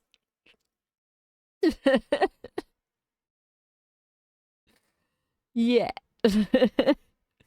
Next we're going to play close tabs. Not going to play Fortnite. I might play Fortnite later. It'll depend. We'll see. Because I think we might just play I Am Future. Alright. If I get rid of this, we're going to have to switch over to the other scene. I think... Okay. So I didn't set this up perfectly, so I don't know, I might need to move the cam or something for the game itself. So and I wanted to mention that surprisingly I have also got Mud Runner, and I installed it. I haven't got Snow Runner, but I have got Mud Runner, surprisingly. So yeah, so I'll give that a try one day, but not today. today. I am future. Cosy Apocalypse Survival. I have 19 of 20 achievements. Show you on the... This is such a cute game.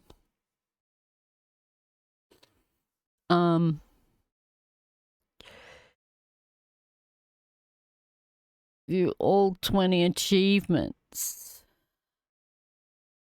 19 of 20, and the one I haven't got, and I found out after, it was just because I'd eaten some biomass before reaching sort of this housewarming party thing. So there are going to be spoilers for this game, I guess, but it's also an early access game. And they're going to make it much bigger from my understanding. So, in a way, kind of what they have is a bit of a demo. In a way, it certainly was when I played it. They have now added a couple of extra areas that have opened up, and they're working on more, so it's not like it's completed in any way. There's certainly going to be new material beyond what I play tonight. I also don't know if I can speed run this thing. So, as I said, there will be some spoilers, but there's still a lot more of the game beyond what I'm going to show tonight. And it's just a really cute game. It's cozy. We've talked about cozy games before, and I like post-apocalyptic, and this one's cute like that. And I just thought, I felt a little bit like, I mean, I really enjoy driving and that, but we've done a lot of that. And I always play Fortnite. I always play driving games. So I thought we'd play this one. I haven't also sorted out projects on board yet. So I've got some players that want to play it with me, and we need to sort of do a few test runs. I'd kind of worked out a way to do projects on board co-op with my son, like literally sitting in the room. We were going to do a co-op one, but potentially a few more people from the family want to play at the same time and stream it. But in hosting a project Zomboid, there may be some issues with the server and stuff. So we still want to do a few tests before we really try it out on stream. I do hope that it will be successful when we do it. But I thought I'll play this one for now. This one is a single player. There's no multiplayer. Yeah. Completely single player. And there's no real monsters, like, not really. And the sort of evil thing in it, you can like lock it away. You'll see. Okay. So if I can close this.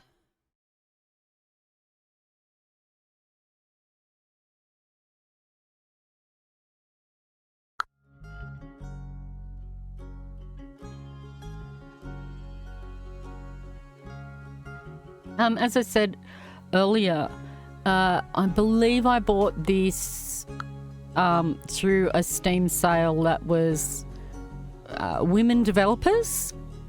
And yeah, and I was really lucky, I think, to have got it at the time. For the price, I don't know, they might put, I think I got it for like 50% off, so it was like $15 Australian. As you can see, I've done like 32 hours. I think that's a lot, like almost 33 hours. I think that's more than most people played to get to that point. I can be a slow game player. That's why I'm not sure I'd be able to speedrun what I'm trying to do here today. So we're just looking at this as a cozy playtime. Hopefully I can get the achievement completed today, because that's one of my goals, is to get a few more perfect games this year. So I'm doing this one, which is an empty profile here, so that we're getting a completely new game and I can speedrun this challenge, this achievement, which here, these are all the ones I've done. So So if anyone does buy it and they want to get that this achievement, know that this is the one that I sort of stuffed myself on. Reaching the end of the housewarming party without eating biomass a single time. So initially, like I didn't even know that achievement existed, and so I'd already eaten biomass.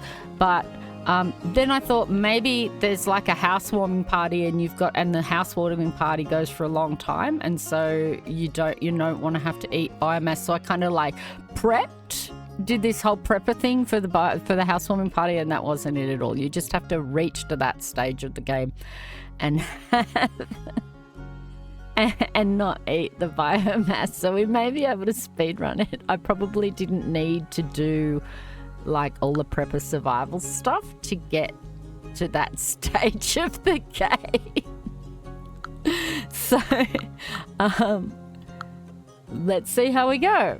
New game.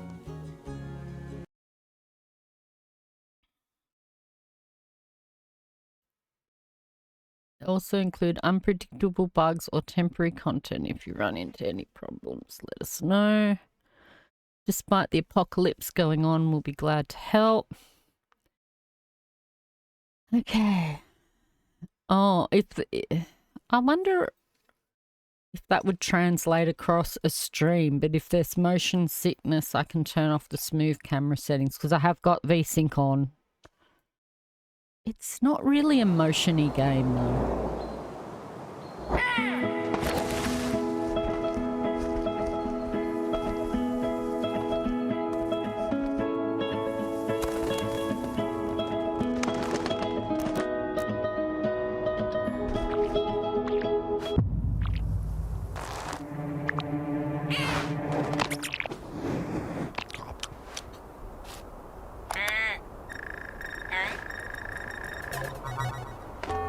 Warning, hibernation aborted. Your total hibernation time was 6 years, 6 months, 5 days. Welcome to Eden, your new home.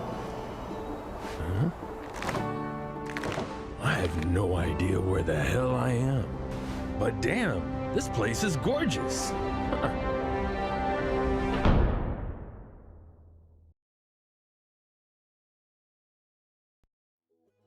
They should have had that after the character creation. I'm going to play the girl, of course.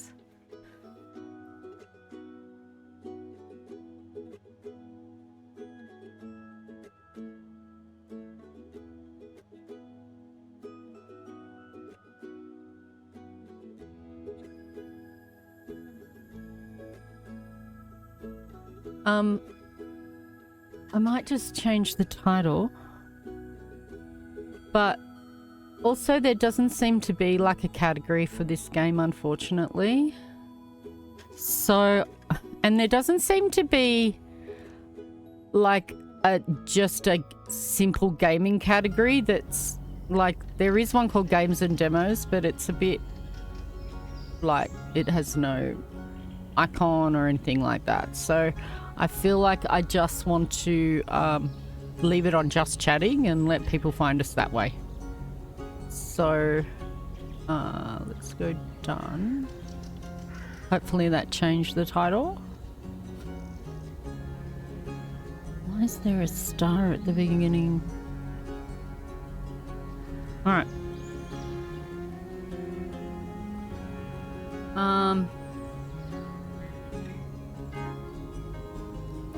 Oh yeah, and it says relationship update, so they did update it. I don't know about the relationship update part, but there was a update that included more area. I think I mentioned that.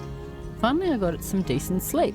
Now, this is what I call a good morning. Only, wait, do I have to play this with a mouse? Okay. Oh, I think there is a controller thing, but I can do this with mouse. Only, where am I? And what the heck happened here? I don't remember ever being here before, although when I think about it, I don't really remember much at all. Gaps in memory are common after hypersleep, but forgetting your own name? I really stewed in that pod for a long, long time. Ow. Oh, my head. Were we partying last night? Where did all the guests go? Should I go look for them? Hey, anyone alive? Okay. I've got the tune. No, I can't remember. Like, I played it a while ago, so we'll keep these. We'll do this little tune sort of thing. Use that to move around the room. Use to interact with my surroundings. Okay. Hold that to rotate. Okay. And that to zoom in and out. Alright. Huh? Look. Hey, what kind of trick is this? Where the heck is my hand? What? I can't pull this bush up one-handed. Its roots go deep. Okay, I've got some tasks over here. Find my cybernetic hand. And clear the way and get out. Okay. Calm down. Breathe in. Breathe out. It's just a cybernetic prosthesis. Easy to fix. It's not like my hands are tied. Okay. This is different. Okay. I can't do anything. She can't do anything. Find my cybernetic hand. What is this? Maybe it's in here. New item required. Okay. What is it? It's a toy rocket. Okay. My hand has got to be here. Look at that. Here we do. We find it. Okay. Well, cross my cables. Someone turned this cybernetic hand into a back scratcher. That's sacrilege. Hey, hey, hey. It's just my size and the colors match perfectly. So what does that mean? Someone went through my stuff? Allows me to carry large items and collect resources. The last ruler of the Earth Federation wore this now outdated model of prosthesis. So coins feature an image of it to represent harsh but fair authority. Okay, harsh but fair. Alright. Open the suitcase.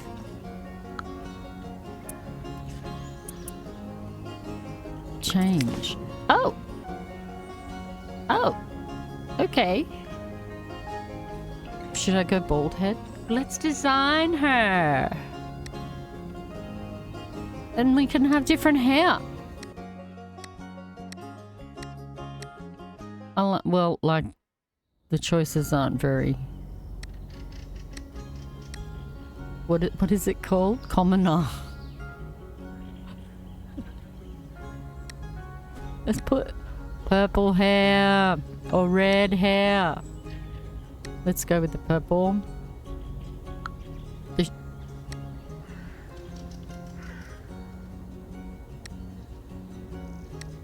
No judgment, you know.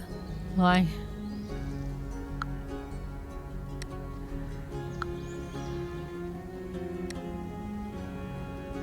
Did she have green eyes? Blue eyes. Green. Let's do green. Alright. And what's she got here? Some glasses. Oh, maybe if we put a hat. Headphones. It's like, you gotta put everything on. Oh, we can do that top or that top or no top. T-shirt. Unicorn. Wow. Tank top. I could take the jacket off. I can't look at her with that. With the moustache. Take it off.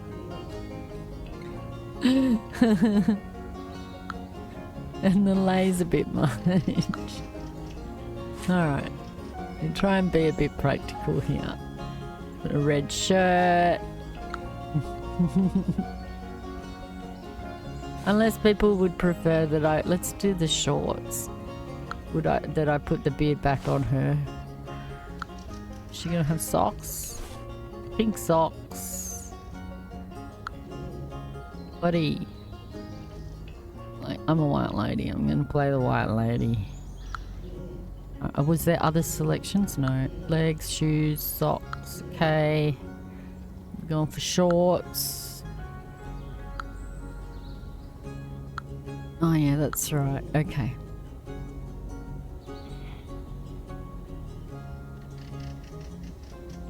She put the beard on because she was there for 6 years in the... But would she grow a beard even if she was there for 6 years? But okay, let's do it. Let's do it. Why not? I mean, why not? Okay, confirm. Let's see if... Well, let me look at her. There we go. Awesome. Okay. So that's how we change our clothes. Pull up a fossilized route. Clear the way and get out. Take. Take. Take. Can't take any more. Take that. Oh, okay. That's the stuff I can't eat. That was biomass. This stuff. Yep, biomass. Can't eat that. Alright. Oh. Okay. Clear the way. Let's try and do what it tells us to do, because then that might make it... There we go, we're out. Health. Sleep to heal myself if your health bar reaches 0. Okay. Your character will fall unconscious. Eat to feel fuller. If your satiating meat to reaches 0, your character will start taking damage. Okay. So examine the fridge and find something to eat. Let's just do what it tells us to do.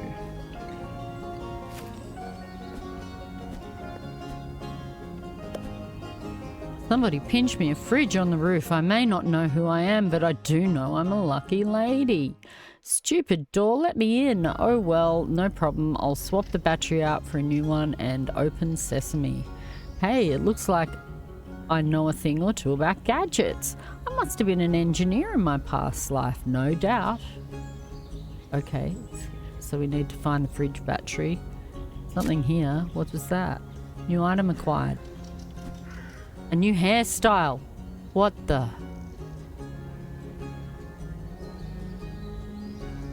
Is it a new hairstyle? Can I actually like put that on? Let's not. What is this? Oh wow, there's a note in cooled ashes. Blueprint unlocked. I got a campfire. Build a campfire. Oh, okay. What? Used to open the construction menu. Select which structure you want to build and then choose a spot for it in the world. Storage. Okay, I can build campfire and storage, and I got to find those things to do it. So build a campfire. Alright, dismantle it. Oh, okay. Build a campfire, find the fridge battery, find something to eat. We're still needing to find something to eat. Battery! And you thought you could hide from me, battery. Enough sitting around, time to get to work. Okay, why didn't it? Okay, pick it up. Turn on the fridge. Man, I am destined to talk to inanimate... Am I really destined to talk to inanimate objects for all eternity? Alright then, let's just wake you up and see what's inside. Rise and shine. Holy macaroni. I'm back in action, boss. I'll rise, sure, and shine. And if I had legs, I'd do some serious tap dancing. You can talk? What are you? Can you believe it? Never seen a talking fridge before? I get it. Being alone has me going crazy, but I'm already starting to hallucinate. But wait, there's better explanation. It's all because an evil witch put a curse on your castle. Whoa, okay. The witch turned all your servants into talking objects, and she turned you into a beauty.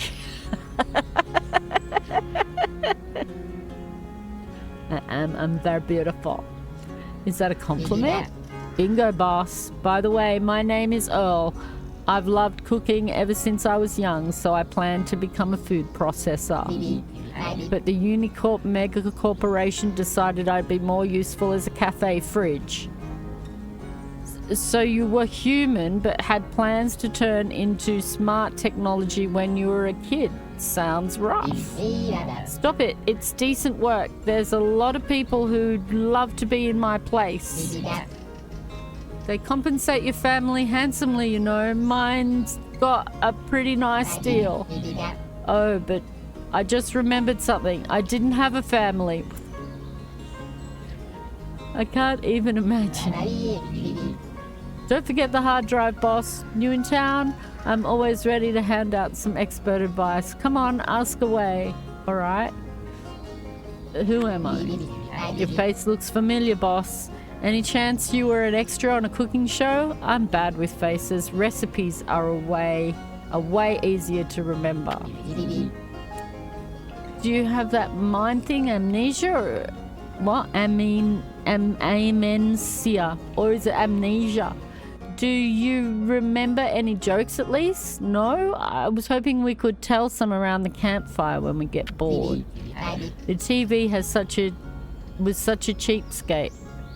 Wouldn't even show ads for free. Hey Frank, what are they saying on the tube? Frank! Ha, look, I guess someone nicked him. What the hell? What is going on? What is this place? What happened here? What happened here? This is Cosmopolis, baby. If you want to win a best capital city contest, just wait for all your competition to get swallowed up by the ocean. Life wasn't all rosy here, boss. I worked tirelessly for the rich, and then once I was digitized, the bourgeoisie bowed down to get food out of me. Okay?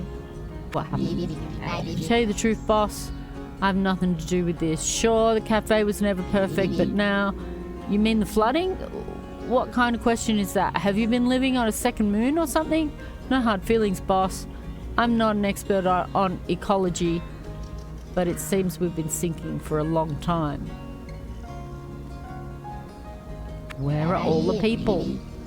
If only I knew. If I had to guess, maybe aliens attacked us? I haven't had maintenance in 6 whole years. I'd be in the junkyard by now if there was someone around to drag me there. Who lived here? No clue. You're the first human I've seen in all these years. Judging by the mess, I'd say something majorly bad settled here, but I do like how green the roof is now. Later. Oh my circuits, we really got into it. Used up so much energy. Time to enter sleep mode. You can crash on the roof of the storeroom behind me. The baristas in the cafe I worked at used to nap there between shifts. If you get the urge to chat about the latest rumors, you know where to find me, boss. Okay. Wow, that was a lot of dialogue. Sleep on the deck chair? Do I need to sleep on... Which doesn't I need to find food first? I thought there'd be food in there. What about in here? Hello, I'm EcoMate, a robot designed to help you reuse resources. Place leftover food in the receiver to obtain a product. Okay. Okay, yeah, okay. So I got to put this food in there to get a product. I don't have any coupons. Okay, I can't get that either. So, alright. Click product to buy it. How do I escape? Escape?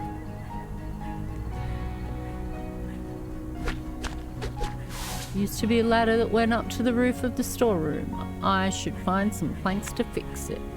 There's wood all around me, but I need to find a saw to make it into planks. Okay, here we go. This is it. Go find all the tools. There's something in there. Rusty saw. What's this stuff? Some tools. Find the saw. Sleep on the deck chair. Build a... Well, I can't sleep on the deck chair because it's up there and I need that. Build a campfire. Find something to eat. How do I build a campfire? I go down here. We need 2 planks. Okay, so we need a saw. Maybe I can eat some of these. There's some berries. There we go. I found something that smells so good. And I bet they're sweet as can be. Something so scrumptious could only grow in a good place. Click on food in your inventory to eat it. Okay. Not like that. There we go. Alright. So I've got food.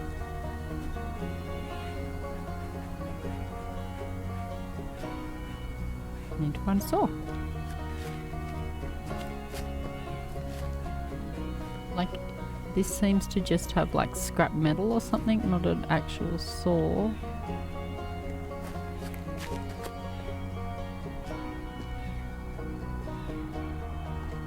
What's that? What's that over there? I can't get in there. Can I? Can I get? Nope.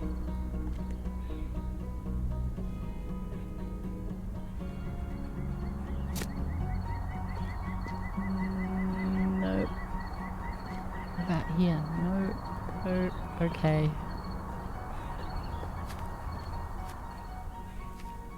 How do I?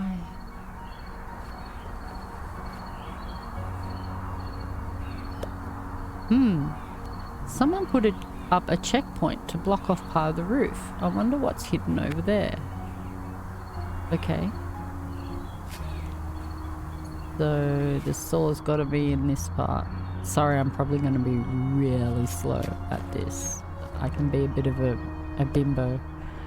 What the heck is that thing over by the fisher? Some kind of military tech or a really complicated growing lamp? Looks like it's broken, so I should take it apart as soon as I get the chance. I'm sure the components inside are top quality. Okay. Ah! Okay, that looks like a poisonous plant. Dismantle. Come on. Rusty sword required. I do not have a rusty saw.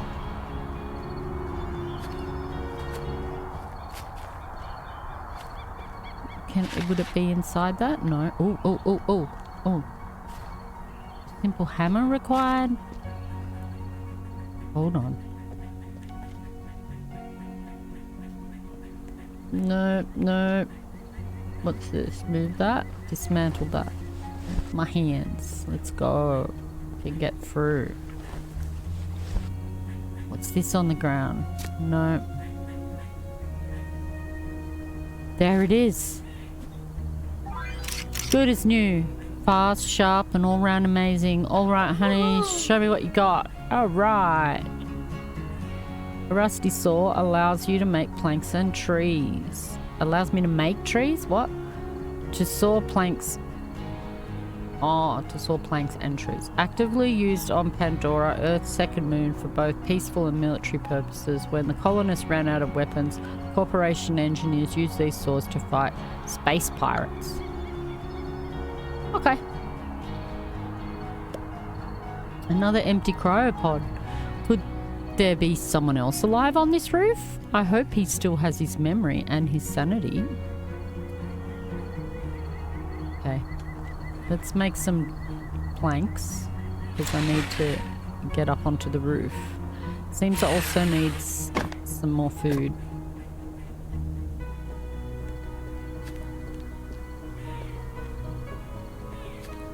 Let me see.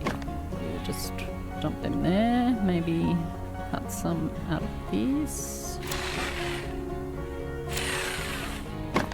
Okay, pick up the planks. Now, do I just chuck them in there? I can't remember. Yeah. Okay, we need some more. Oh, there's another one. Right. And then how do I go up? Okay. It's gorgeous. Such clean air. And they told me it's hard to breathe in big cities. Who's they? Even though I slept for so many years, I still feel like I wouldn't say no to 5 more minutes. Okay, what's that? Just a piece of paper? Like, do these notes have something? Like, nothing? Library? A yellow piece of Bumaga Eco paper. The 60% whiteness level is sufficient for it to perform its information-bearing function. But does it, like, do anything? Okay. Sleep on the deck chair. Let's do it. Look at this. Look at this. Can we get out any further? No. There's a whole area over there. I've never been over there. All that, I wonder if that's open. See, some of this might not be open to us, but we can see it and we can know that eventually it will be. Might be open to us. And we've got to get down here. There's like a little fishing place down here where we can fish for fish. Obviously, we've got to get to there. We've got to get through that to do it. So let's do what it's telling us to do. I can't sleep. I'm crazy hungry. I need to eat right now. Okay. Let's grab that. A new item acquired. I don't know. What is it then? Tell me what it is. Theseus Tech Booklet. Are you bothered by memories of past mistakes? Come see us. We'll add a blank space to your memory. You don't have a problem if you can't remember it. This procedure may cause migraines, recurrent deja vu, and surprises in the future. Here's another one. Diary page. Even though it means nothing, I'm going to continue my report. The looters haven't attacked again since my last entry. My master and I are alone on the roof. We're running out of resources. However, the foray into the depths of the building was successful. Oh. What I found down there will help my master survive. There's a slight chance that I can...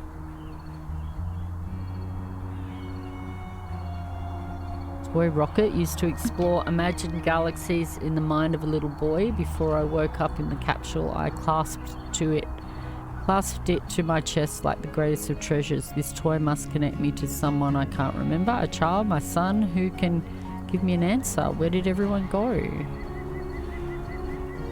Yeah, those are interesting. Okay, okay. Looks like that's... What is all this? Oh my. Okay. Tools. Here we have our appearances. Wow. They're all things for a male. Okay. Sleep on the deck chair. It won't let us. We need to get some food.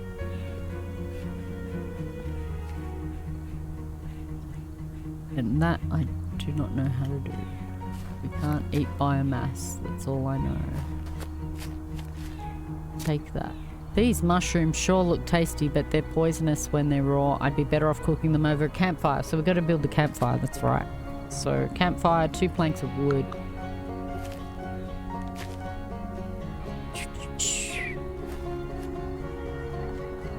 Mantle cut.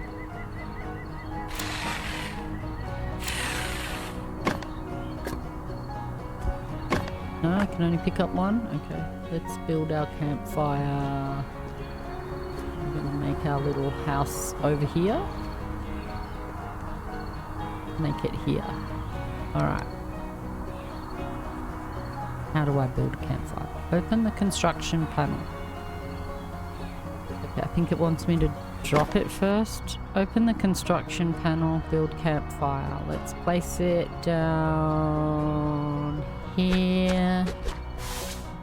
Pick up the planks, throw them in, and some more plank, didn't I? There. Pick up that plank.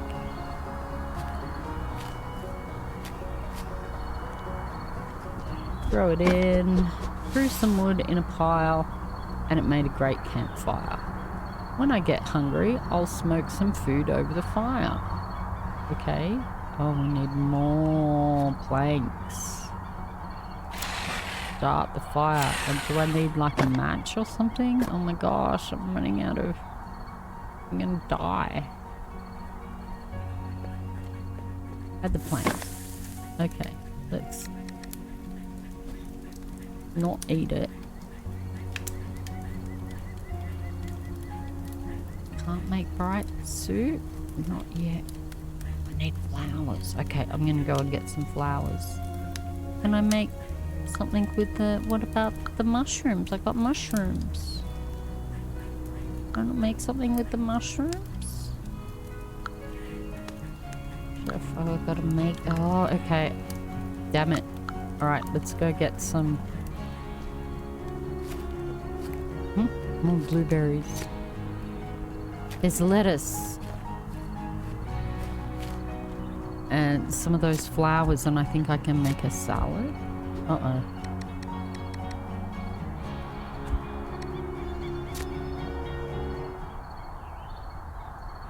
But you lettuce are what I need. A perfect snack. Can't hurt to try, right? No. It's... Wait, the flowers. We need the flowers too. Let's put the paper on the ground as well. I'll be able to build like storage soon. These flowers smell great and I bet they taste great too. Too bad I'd need to pick a couple of bouquets just to fill myself up. So there was another one I saw over this way. That one. That one. I'll just leave the seeds on the ground for now. That one. Hopefully that's enough to make a salad. Why do I even need that for a salad? Like, okay, only one lettuce. Damn it. Bright soup. I can make bright soup. Okay. So how do I do that?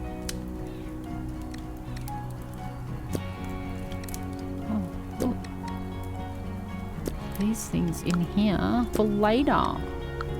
Okay, let's make a bright soup. How? Hold it down. Okay. I made 2. All right. Let's eat it. That's better. Okay, need more. Because I still can't sleep.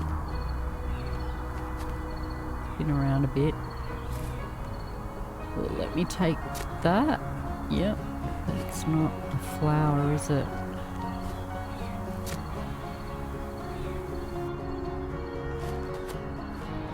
What's that?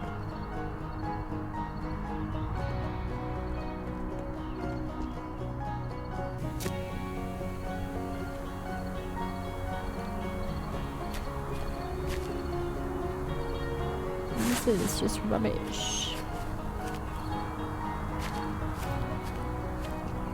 Okay.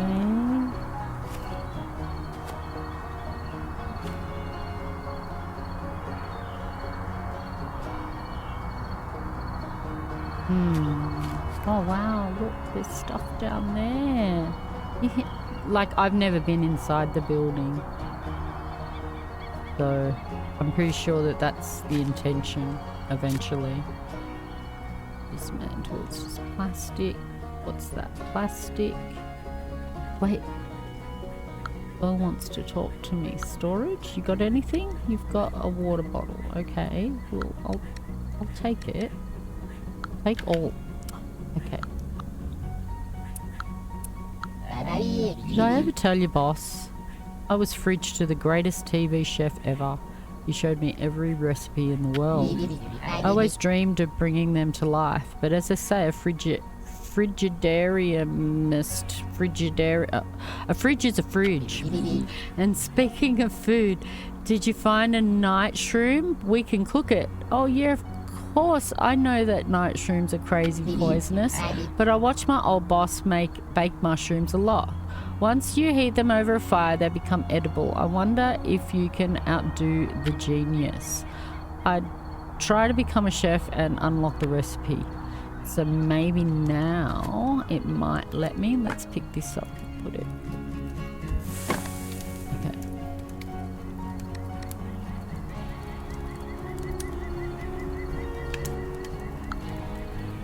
Nope. Why? Oh, chef mode. Learn.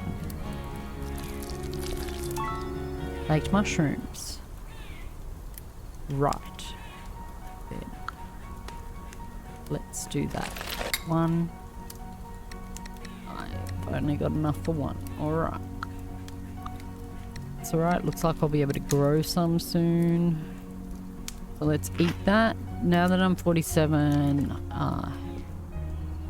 in hunger and that, let's see if I can sleep. Oh, return to oil. I should have returned to oil. Let's sleep.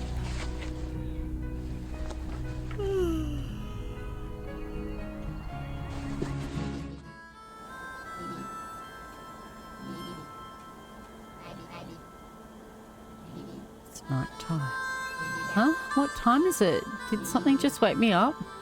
I thought someone was yelling. Whoa, okay. Check. But that's just a bed. What? I can't fall asleep. Oh, okay. Is there something? No, there's nothing. Ooh, what's that? Oh, I can't get down there. I have to go. Return to Earl. Oh, there's...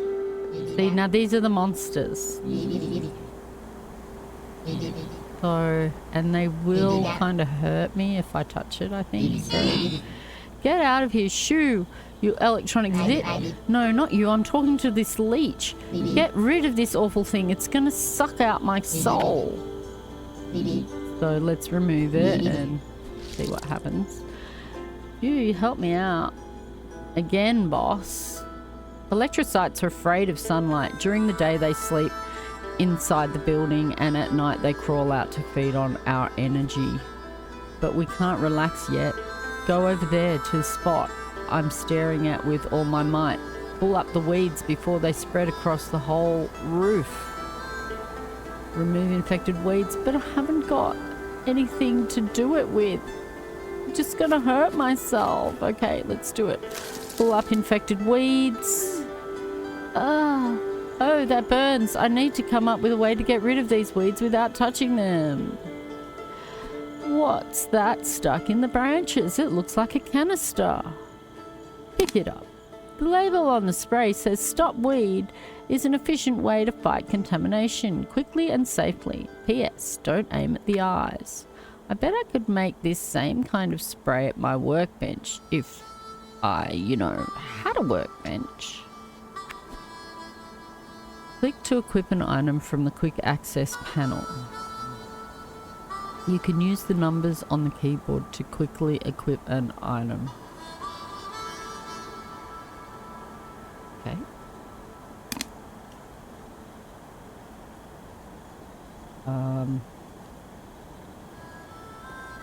Hold and press to use. Okay.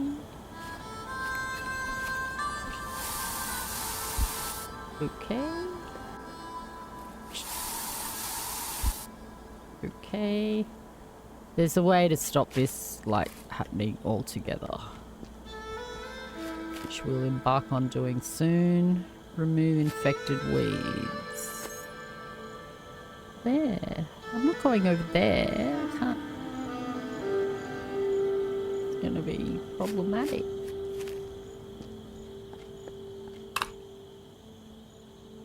I'm all for preserving nature and stuff, but you little leech are getting squashed. Okay. Remove. That's better. All leeches have been eliminated. That stuff grows like wild. It covered the whole roof overnight. I found it really strange how quickly the plants took over the city. I'll have to be careful after the sun goes down. My stomach is growling. Oh my gosh. Weather. The weather is different every day. It will change at the same time as the day changes. You can find the indicator that displays the current weather at the bottom left of my screen. Okay. Okay. What a perfect day for snuggling under a cozy blanket with a hot cup of coffee. It's cloudy weather. Nocturnal plants will grow during the day. Oh. Solar generators won't charge. Oh, that's interesting. That's a new mechanic. That's a new mechanic since I played last. Day 2, Monday. Okay, return. We can explore the open zone, build a workbench. How do I build a workbench? Seems like we need one of those as soon as possible. Some sheet metal and some plastic. Okay. And baked mushrooms returned Earl. What's that? Oh yeah, okay. So, build a workbench. I need, what was it? Glass and plastic? Sheet metal, sheet metal. Let's see, I wonder...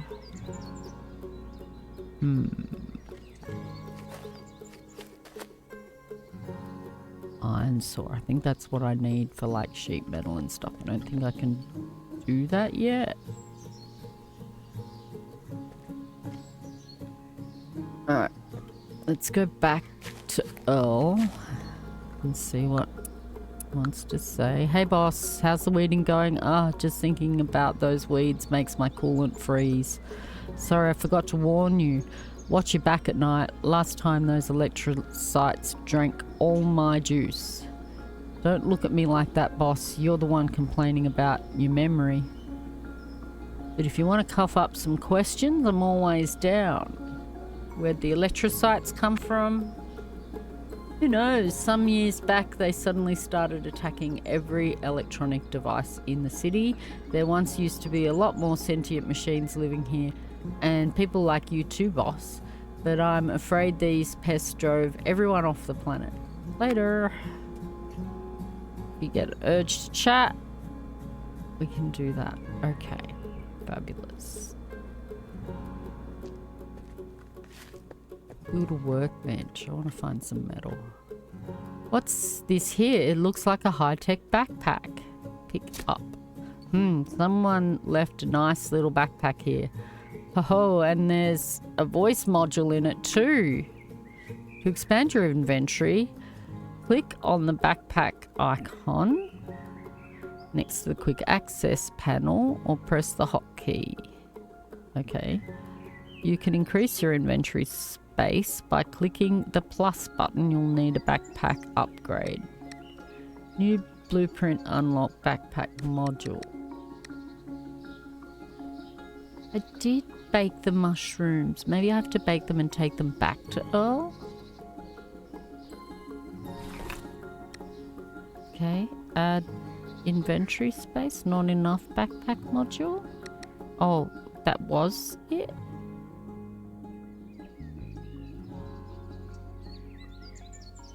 Oh.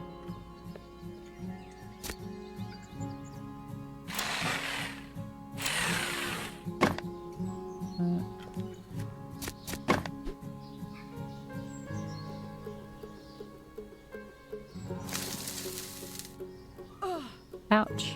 Oh, can't do that. Let's get some of these. See if I can find some more mushrooms to bake. Pick up. What was that? New blueprint unlock garden bed. Build a garden bed. Okay. Need one. Dismantle for planks of wood. Leave them. Okay, what's this?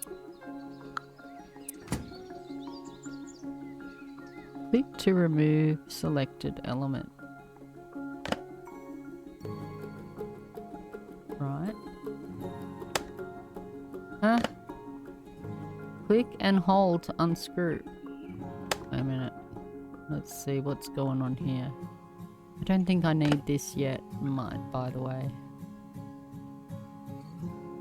Hold and drag to rotate. Click and hold to unscrew. Oh. Okay. Click and hold to unscrew. My god. So slow sometimes. What I found, just junk that I'm gonna need, but junk.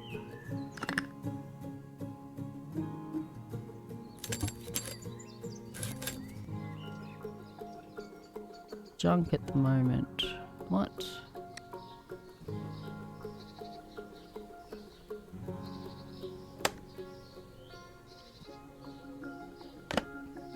Okay. Am I missing? Here.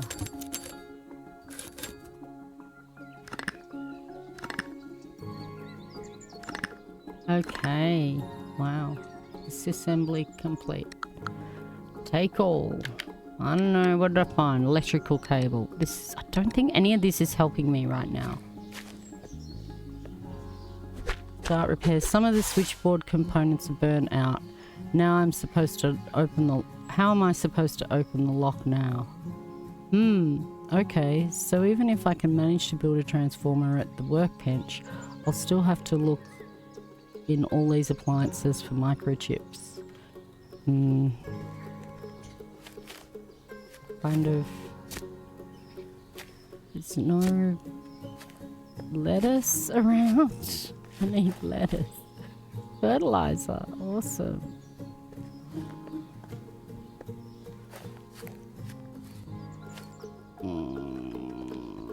She's gonna die if she doesn't get some food. Take that. What's that? New item acquired. Postcard. Where was it? Cosmopolis postcard. Welcome to the city of billions, where dreams come true. It seems that this futuristic Garden of Eden was neglected and withered away, and an actual garden grew and flourished on its ruins. That's great.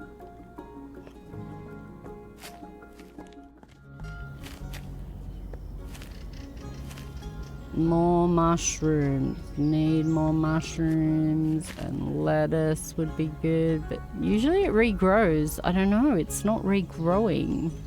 There's also a bridge here. The bridge leading to the next roof over is broken. I wonder what's over there. I won't be able to fix the bridge quickly. It'll take some time, but slow and steady wins the race. And I'll need to like slowly do it. It takes a while to build this bridge. I don't get control of these. This is going to be annoying. How do I build the workbench again?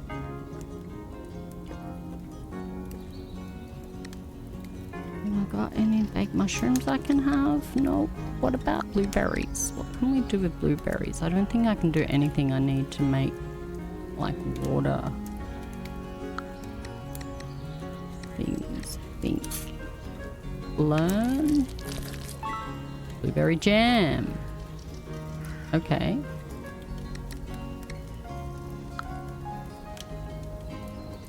Sure, why not? Don't really have many other options.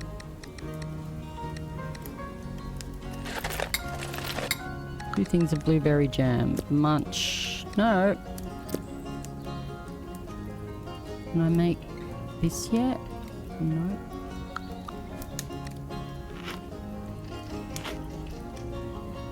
Shit. Just gonna not eat that biomass. Let's see what else we got here. Cut up some planks. Sheet metal. How am I gonna do the sheet metal?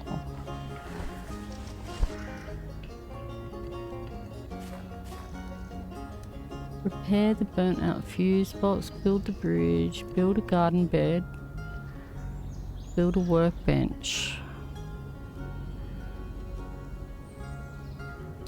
The roof mechanical press expeditions.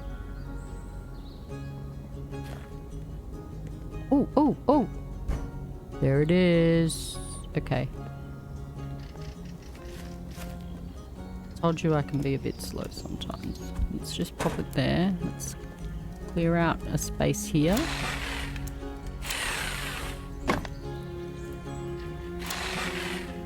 Because I'm also very, very tidy when it comes to this sort of thing. And then iron saw. Get that as well. Should we cut this up? May as well.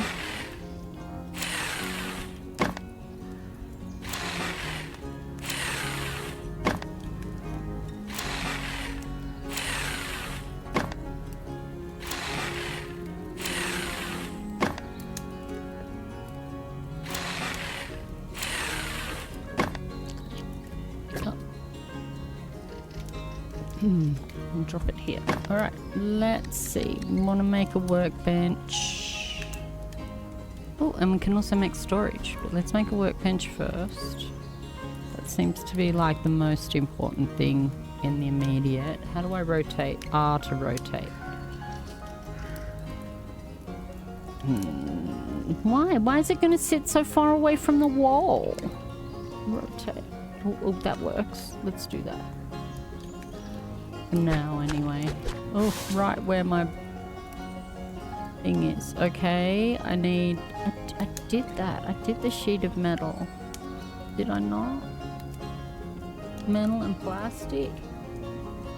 Okay, there it is.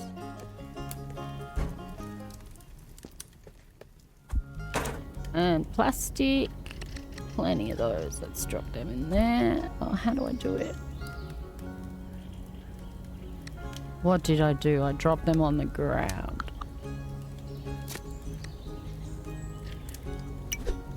Okay, we have a workbench. Alright, let's put some of this crap in there.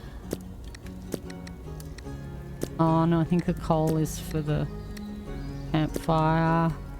Corrosive slime lets us make more of that, I think.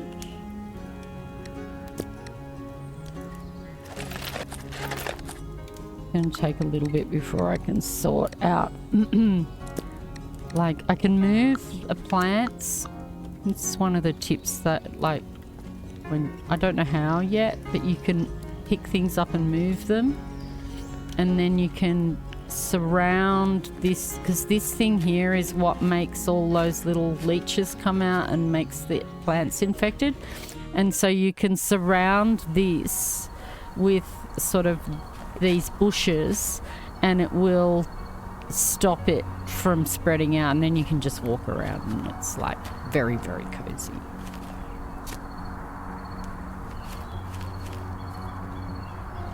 We're trying to get to the end of a homecoming pod. Alright, I got 2 lettuces. I can make another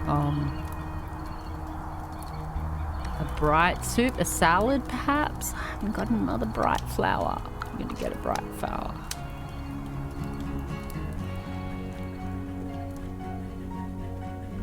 And we need to make a garden as well. And get some of these things growing.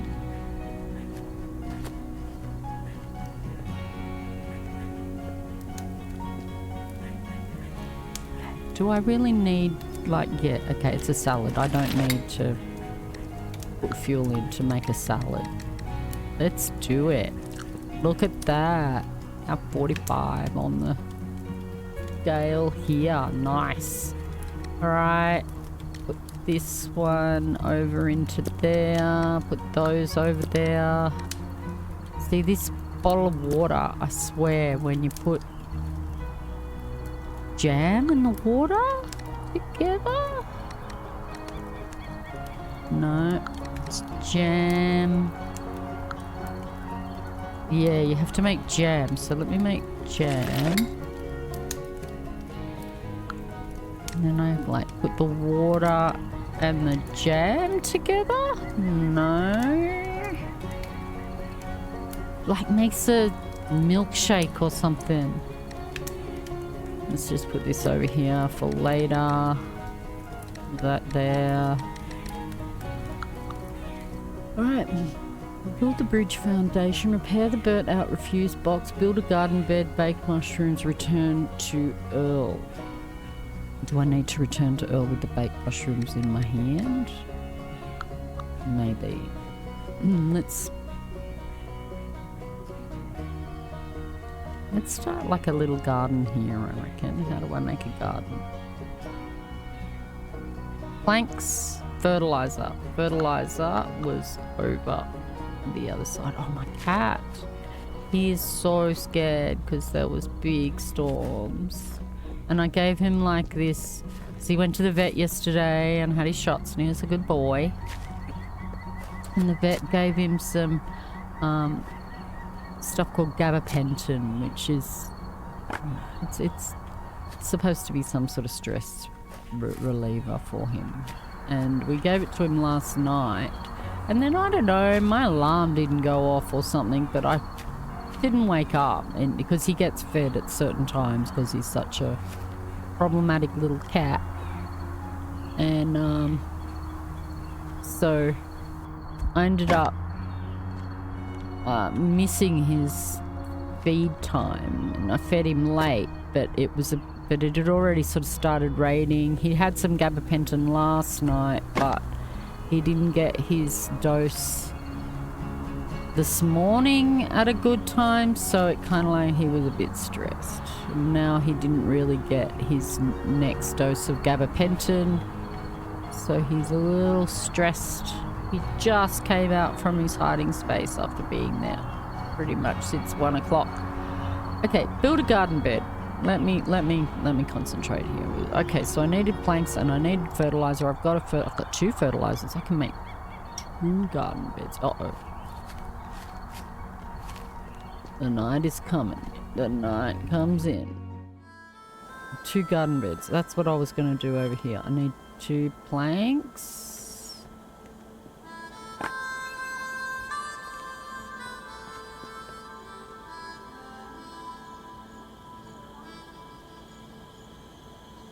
What? I can't access this when I'm holding something. That's a bit annoying. I'm going to put it here because I think I can get up into here.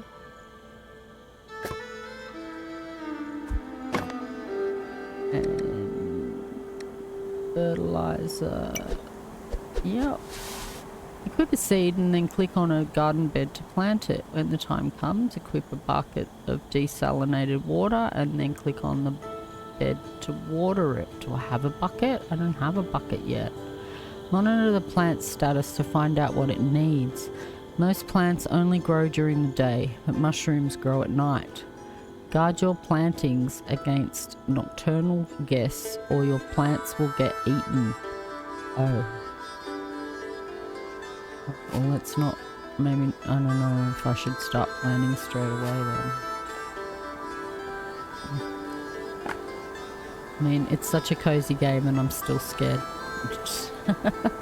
What if I build... If I build it and these monsters come and take my... Come and infect my garden bed. Alright. 2 of these. This has got to help me not to... Come on. You should be able to just drag it in. There we go. Okay.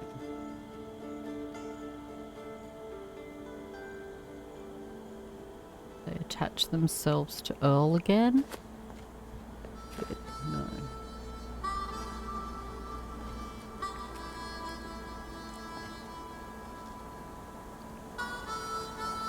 Alright. Go spray those things in the morning.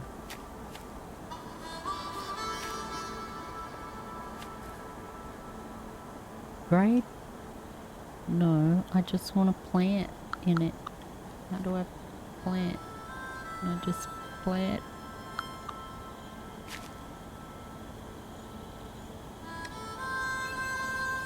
It's not gonna work.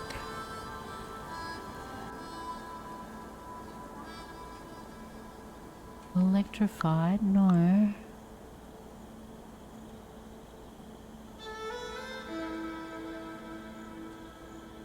Oh my gosh, it's not letting me like read the item. Here we go.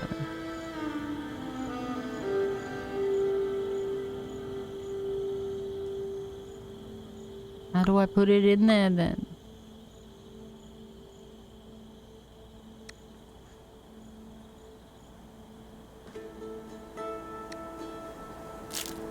Click on an empty garden bed to plant the seeds. Okay. There we go. Lettuce and blueberries. No, I don't know. Mushrooms. Lettuce and mushrooms.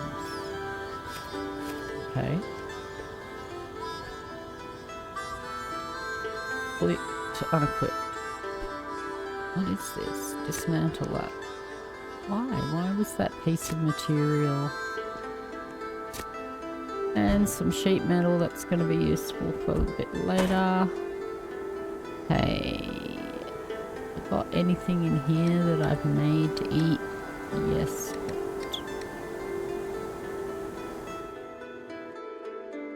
Add more ingredients. Add more ingredients. Okay. You gotta be careful with this stuff. It could really stuff my game up.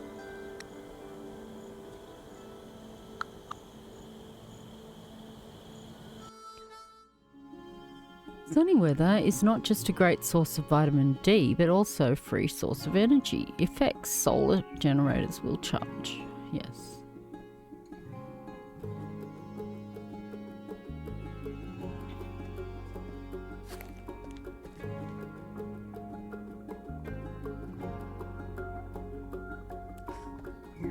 pretty sure I've got to take a mushroom to him. Oh, how can I ask a question? Now I know how to bake them. You're a mushroom maestro, boss. My last boss, who was a master cooking show host, would have agreed. You know what separates a professional from a genius? Pros follow recipes to the letter, but geniuses come up with their own. Make a recipe for blueberry jam when you get some free time. Taste it, then follow your senses, trust your instincts, and let your imagination run wild. Now go, create, and don't ask where I got this. We did that. We did the blueberry jam. Ask a question later. Okay. If you... Alright. I do need more food though.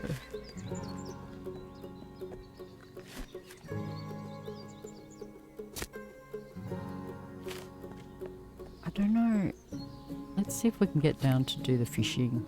Oh, there's a bucket. I need the bucket. 2 ways you can collect water: in a bucket or in an empty bottle. There should be somewhere like a fishing hole somewhere. Pick up. What is it? Okay, okay.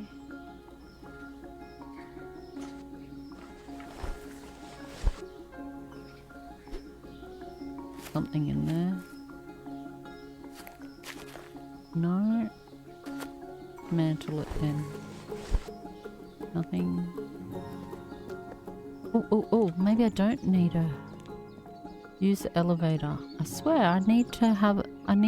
Maybe I need to make a fishing rod.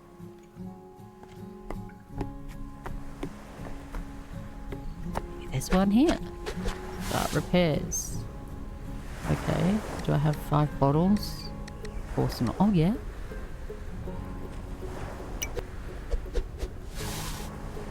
Okay. Storage. Use RMB, right mouse button, to quickly remove an item from your inventory to a storage space or vice versa. Double click to split a stack of items. Okay, that's great. There's nothing... I don't think any of this is useful. Oh, there's... Okay.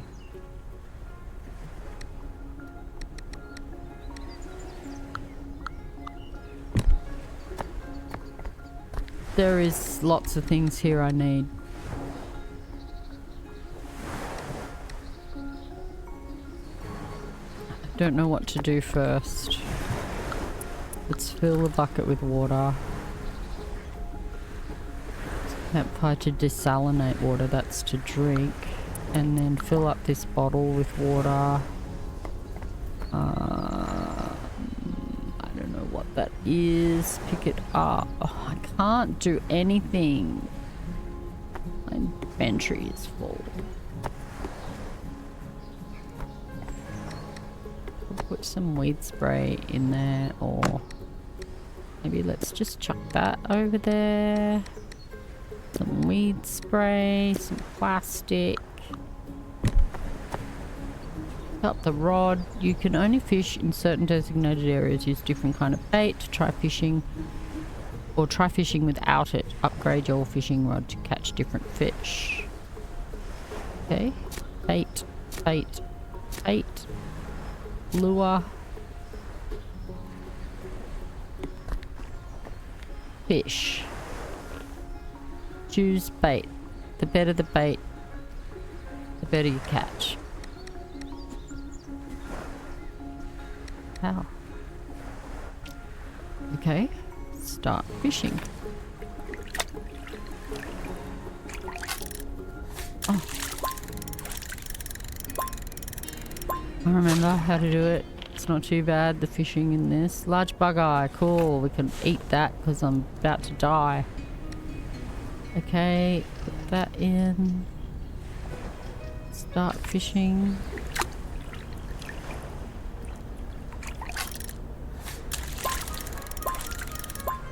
Wow. Another large bug-eyed. We'll just do the 3 of them.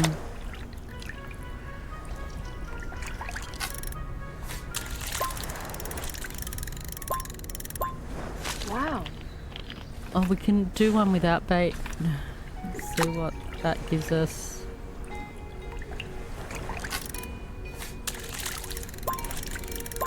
Often that just gets junk or something. What'd you find? A clam. Excellent. Oh, she had to put the fish on the floor. All right, let's go put some other shit in here. Like, oh my God, let's put the lure there. The fishing rod may as well go there because we need it when we come down. Let's see if I can grab that fish and the clam. Let's go eat some food. Some fishies to eat. Let's go.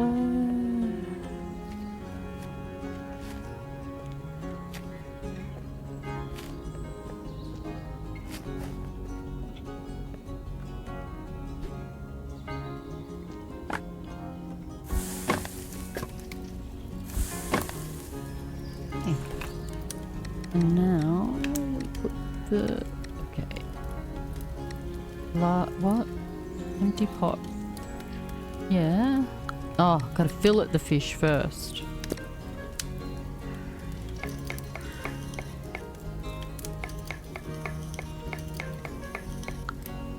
Okay, take all.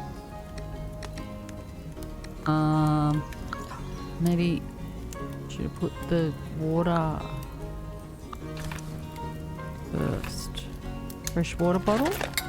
Okay.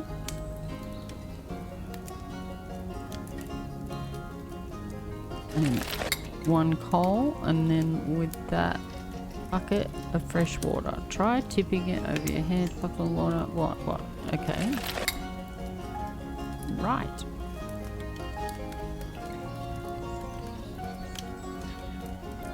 There, now I can make a drinking water bottle.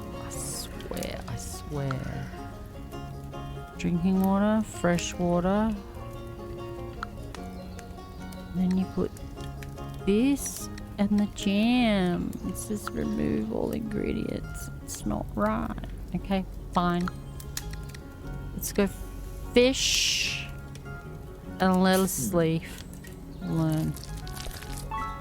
Yo, I made fish steak.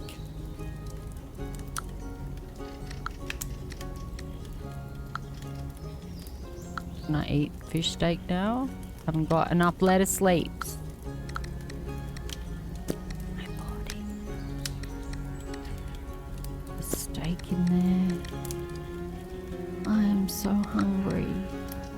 My character is so hungry. You can eat the jam. Alright. Ooh, look at that. So I think I've got to like water it. Water.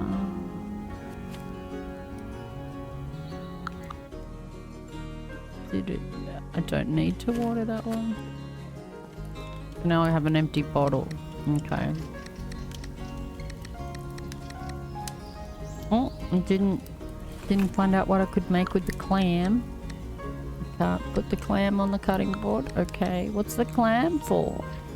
Is that bait? Might be bait. Caviar. What can I cook with caviar? And lettuce? No.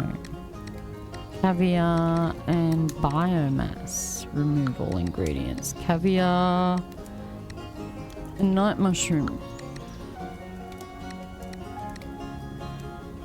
Caviar and fish oil? Like...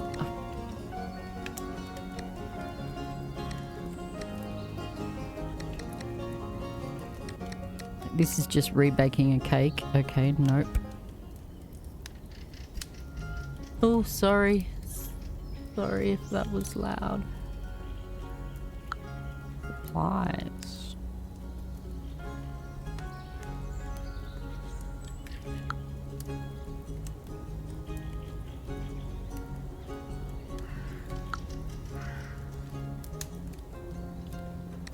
Blueberries? I haven't even got any blueberries. Okay. lettuces. There was some more lettuce around here. I should be able to make a fish steak. This one's not grown yet.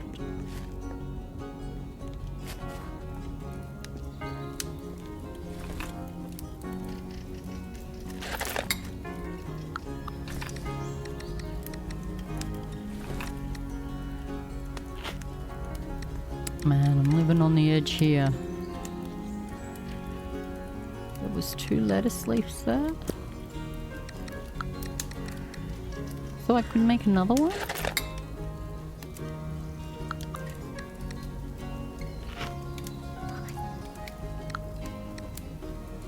Alright. Now I'm starting to get along with it. The burnout fuse box is where I'm up to. Okay, talk. Do you know how to fillet a fish? Let me give you some advice from my teacher. Make a long cut along the spine. How about you learn how to turn this fillet into fish steak with greens, which we did.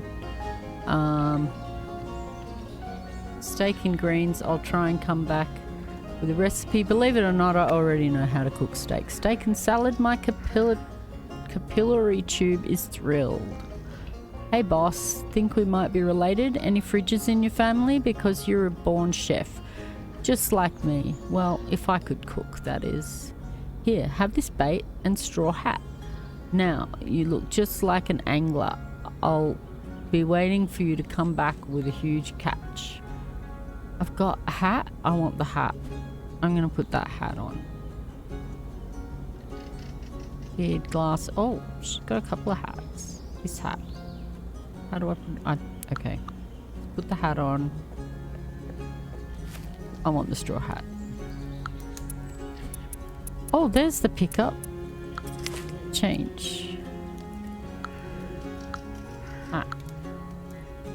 Oh, she have a construction hat, a fan hat. Let's do the farmer hat. Confirm.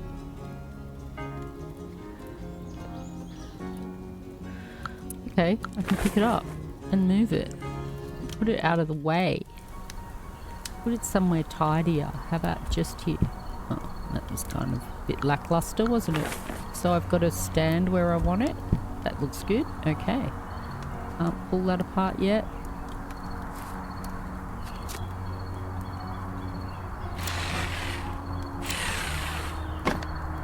Iron saw required.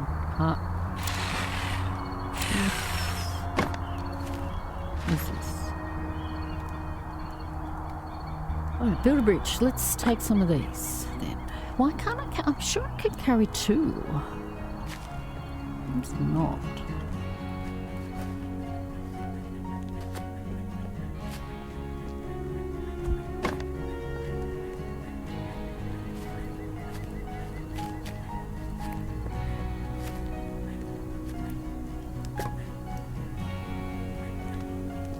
I sworn I used to be able to carry 2.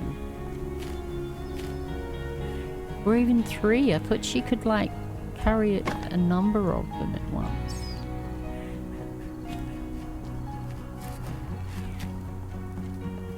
Because that makes the game a bit unnecessarily laborious for no reason.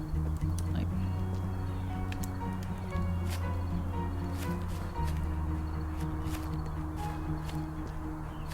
we should zoom in. View from a...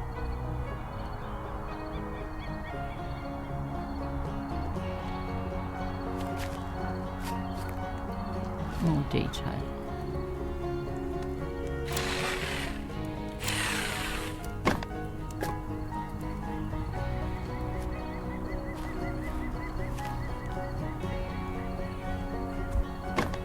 Right, one more.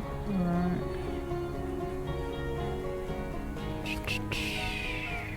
Where else? No, here we go.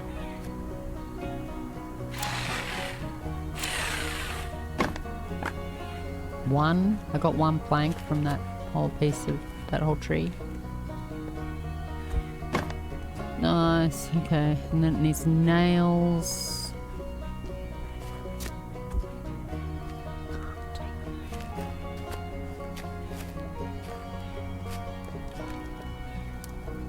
What about paper? What can I use that for? Can I just put the paper over there? Anything else here that I don't really need? No. Mollusk bait?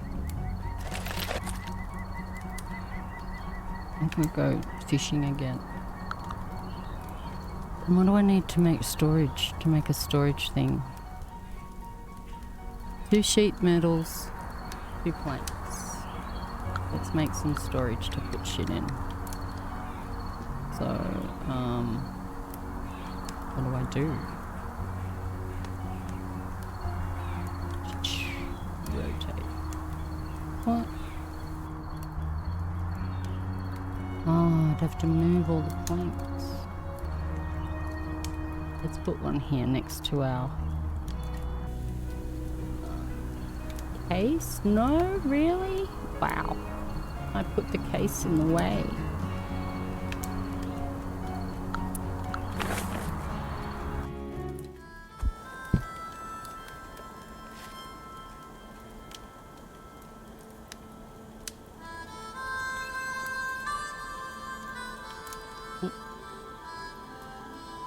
Gonna let me fit.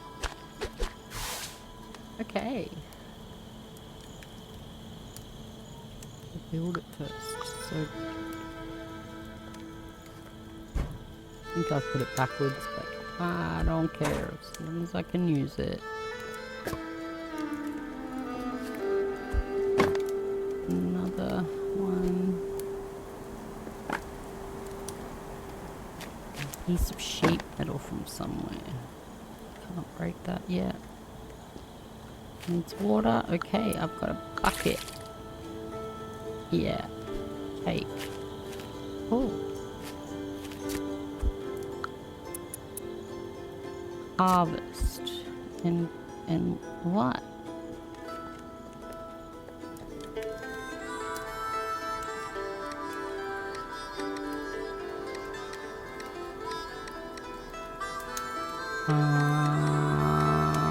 I know the coal can go into the fire. That can go over there.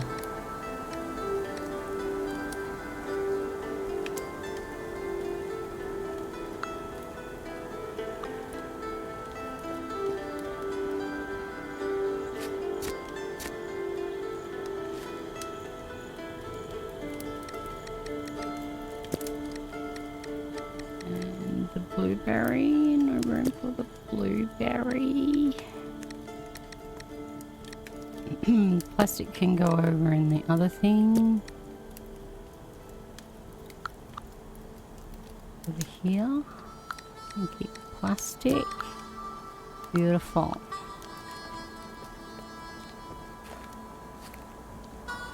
We're fishing again, perhaps. They're the burnt out. Spot, and I need a piece of sheet metal.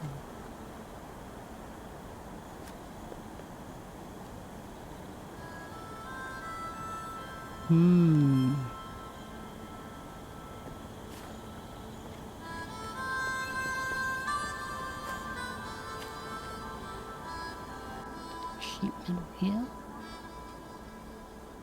Nope, nope, planks.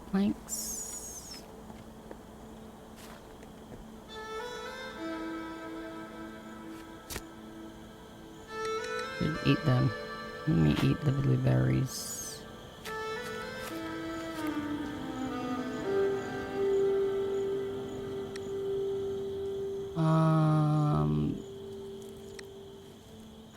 Equip it again.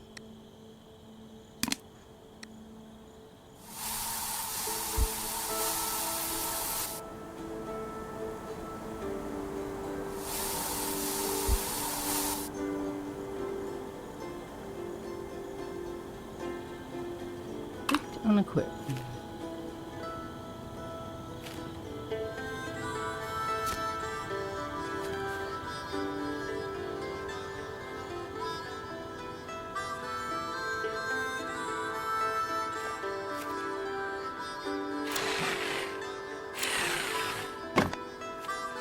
No, get through there yet. Oh, what do I need to fix this? Oh yeah, got one of those things, but I don't think I have that other thing. That little electric thing. Oh, here's a sheet metal.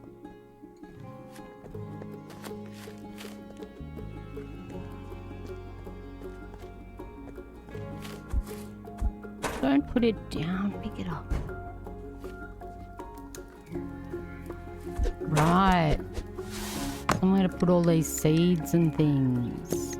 Oh, seeds. Seed.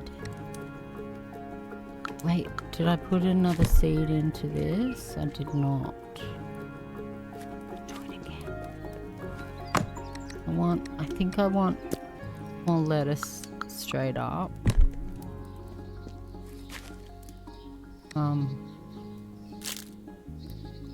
Click on an empty garden. Okay. Unequip. Action. Harvest. Okay. And we want a little bit more of that.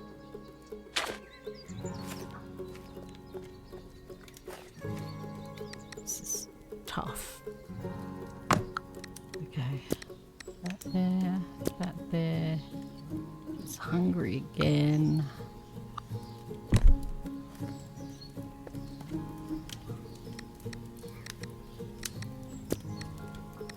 Can I make a bright soup? I could make bright soup. I could make nutritious salad.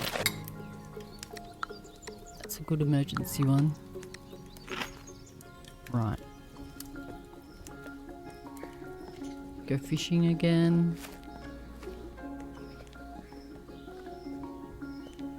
And then what did that say it needed again? Don't think I have one of those electric things, but I can maybe make one. The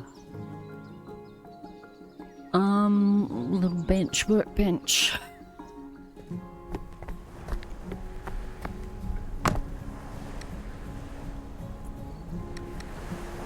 What did I leave in here? Let's get the fishing rod. Okay. I don't think I've ever fished with a mollusk before.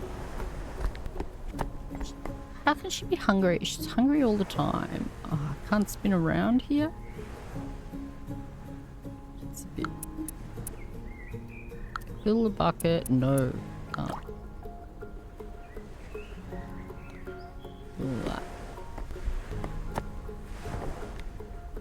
Alright.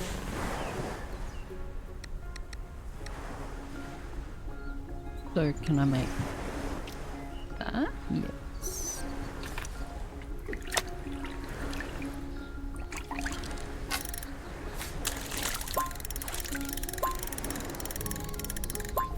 Wow. What did I catch? A scaled hardtooth. Okay. Let's fish with bait. Try and take back as much fish as possible. Get some good food happening so I can actually progress the game. It's kind of been the bottleneck here on the game, has been this food part.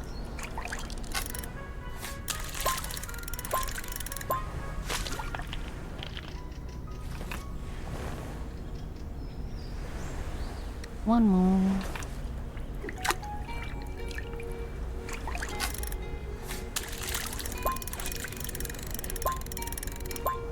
Wow. Okay. And then we wanted to fish with the mollusk.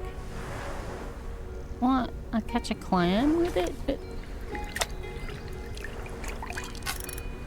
it's so much work just to catch a clam.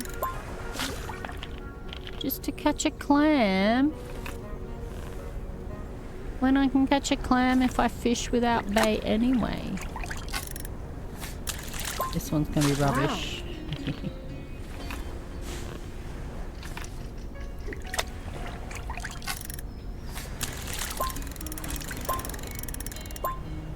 Clam.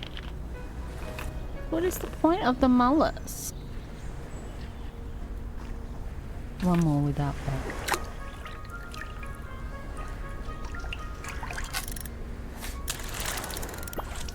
Oh, I missed it because I got distracted.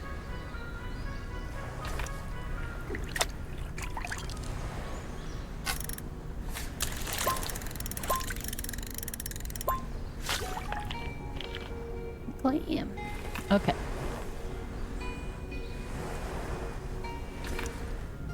I have got a lure. Good fish with the lure. Let's fish with the lure.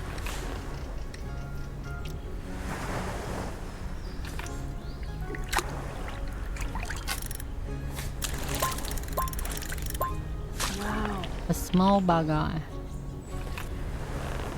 Have I got room for all of this? I have. So I've got small bug-eyed, a scaled hardtooth, and a large bug-eyed. May as well use the clams too, it would seem, because they're just bait.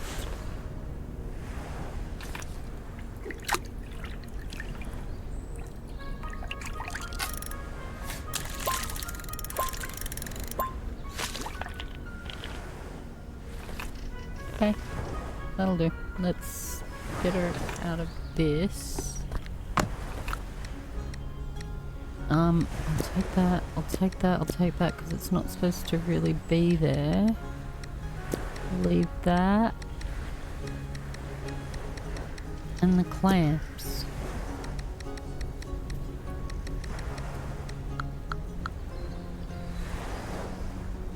Yeah. That's cool. Alright.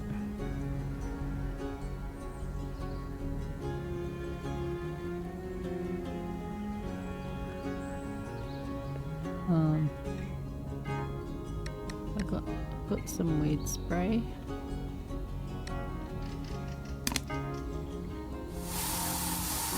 Oh, it wasn't close enough. Oh yeah. Ooh.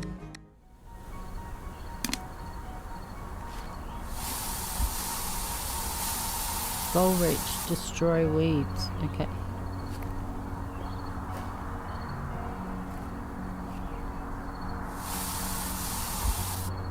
Let's see if I can pick up the trees yet.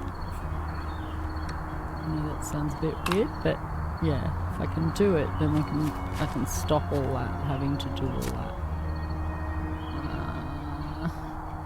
I take it, maybe they've removed the capacity to do it.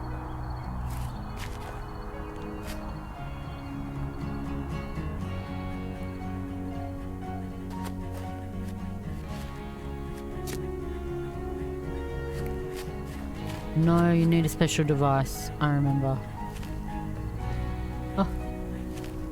This needs water. Have a bucket of water. There you go. Try and get through to here. Cut planks. Cut planks. Nice. What's this? Oh.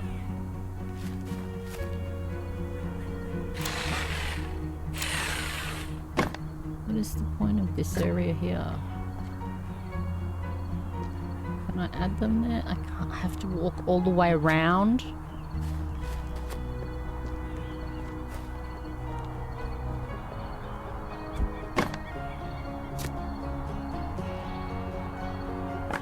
Oh, nice. Got them. Maybe I can do that and just wait for it to grow and just add them from there.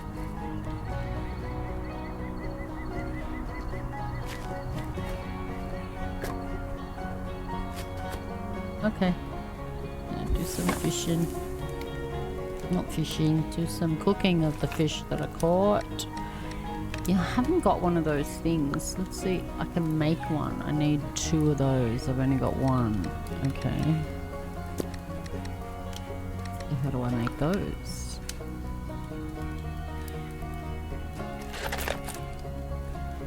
Right.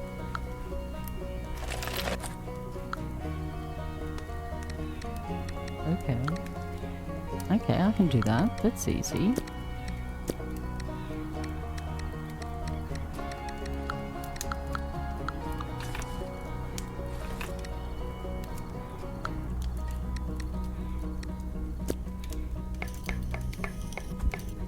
other things I could find.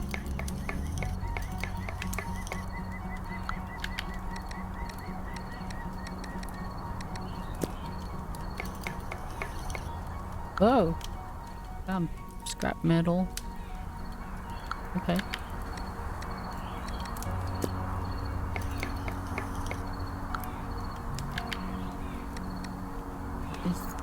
That was all of it? And all the fishies? Alright. Chef mode. What can I make with caviar? Nope.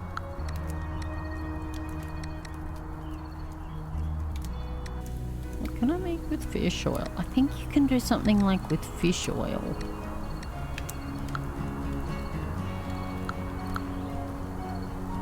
Make an oil can.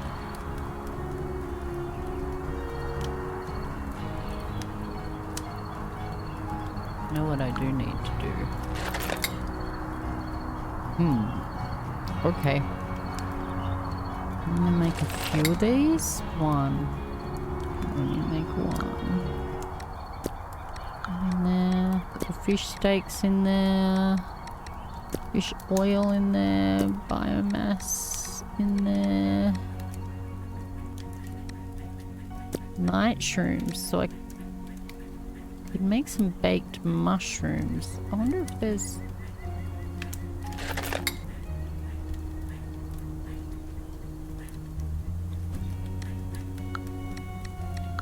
baked mushrooms. Where did they go?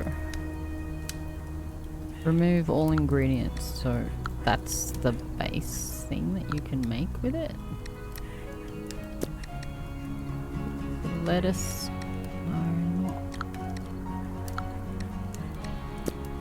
Lettuce in there like that.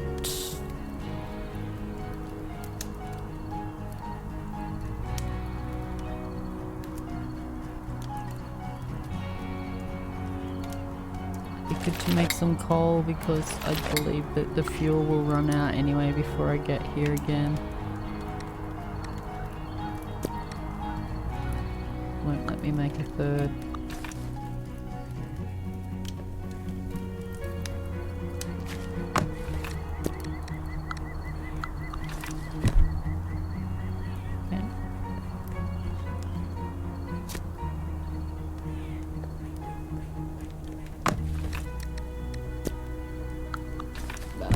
Blueberry here. Can I put it over here? And what can I make? Blueberry jam.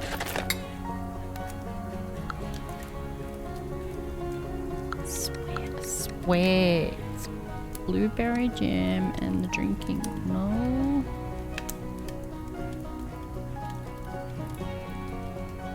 Maybe it's just a bottle of water. No, it's not letting me put the bottle of water in.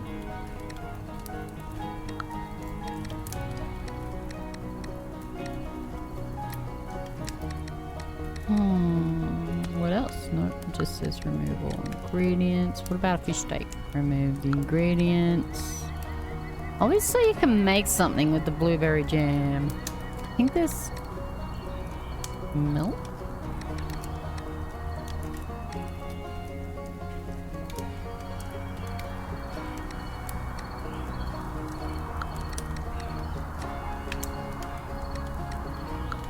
Make something with that too.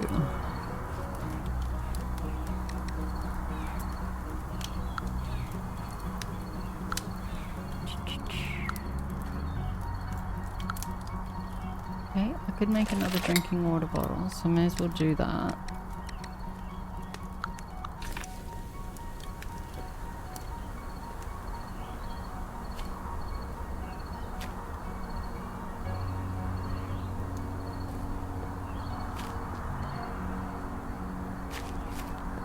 I forget what I need again. Oh yeah, I need to make another one of those battery things, and I had it to get...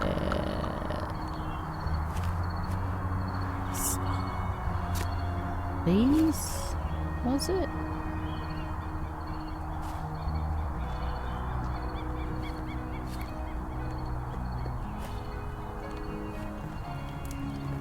Surely I got plenty of those. I see. Okay. I need 2 of those, so more of that stuff.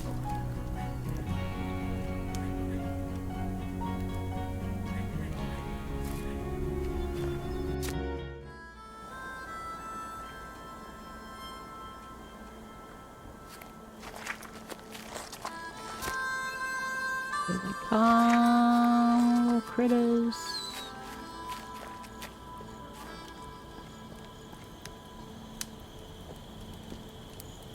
There's a bunch of that. Okay. More electrical cable, which makes more transformer. Let's take our transformer. Something else I should do.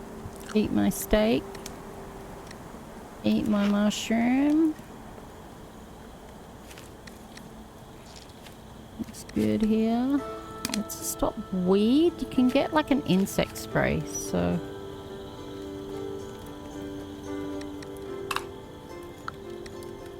Stop weeds.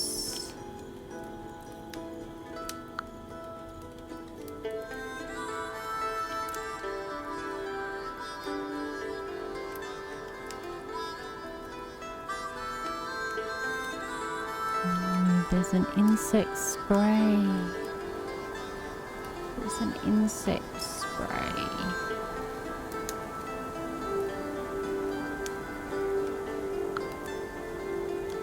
Oh. I have an iron saw if I go on. Oh. Torch blueprint. Okay. Decorative fence. Oh. Oh, look at all that. Okay, so.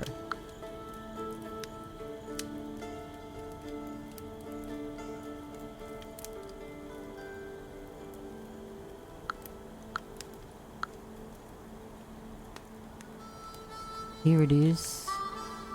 I need more of that stuff.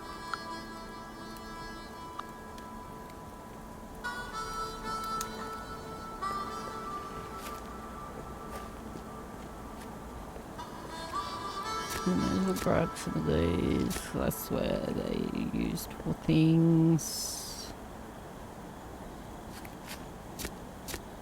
That black stuff to upgrade things.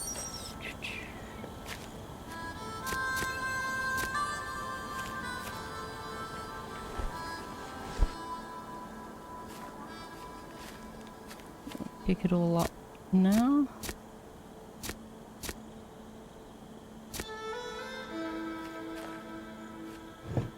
Oh, why have I got a plant? Do not need a plant. Okay.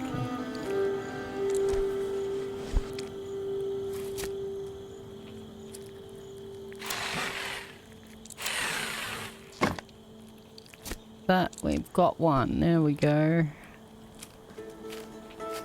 So there was a heap of those. They were over here somewhere. 2 of them. 1, 2, no others? 3. Okay. Be able to make quite a few things now. Bring a piece of wood back with us. Oh my lettuce got gone in.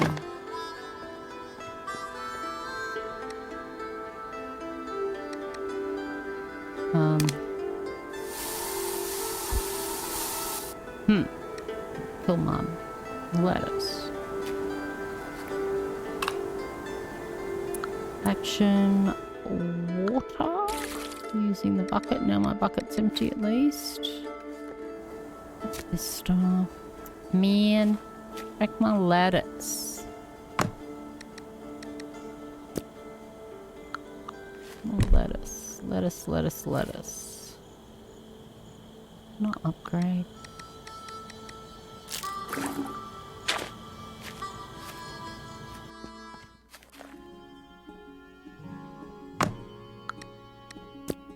Okay.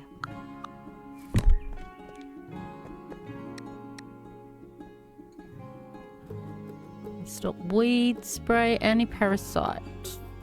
More of those things? Christ almighty. Never got the stuff I need. Plastic, some corrosive slime. So I needed this and I needed that.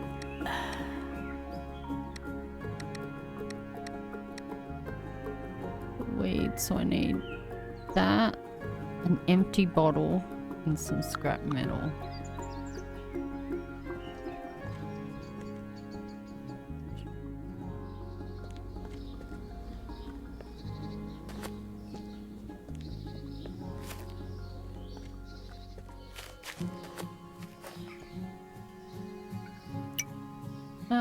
That, now I can go through.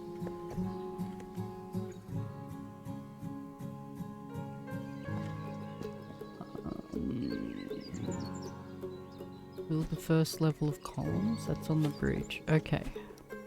A smart tower. This thing is has so many functions. It can be used to contact other survivors or send a drone on an expedition. Someone tried to fix it and they only made it worse. I wonder if our unlucky expert is still in one piece. Start repairs. Just look at you, girl. Why did they have to pump so much electrolytic fluid into you? Don't worry, sweetie. The nice lady is here to give you your voice back. I'll just need a couple of parts. Okay, so I need another one of those things. I need some light bulbs.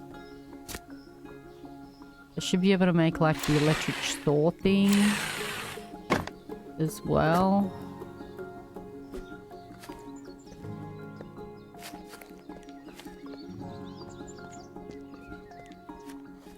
For my hand, whatever it was I needed, it was, I think it's a saw.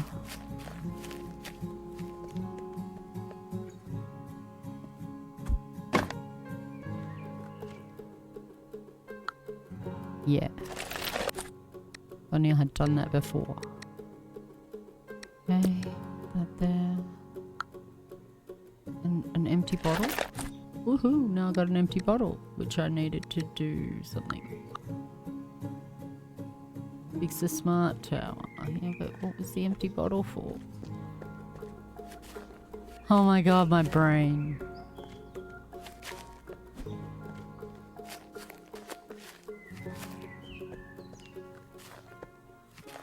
Let me see. Should write it down so I don't have to go back and forth. Needs like that battery looking thing. And like some sort of screen thing and some light bulbs.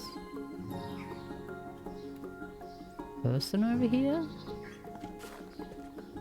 The explosion damaged my optical systems and they can no longer analyze certain information.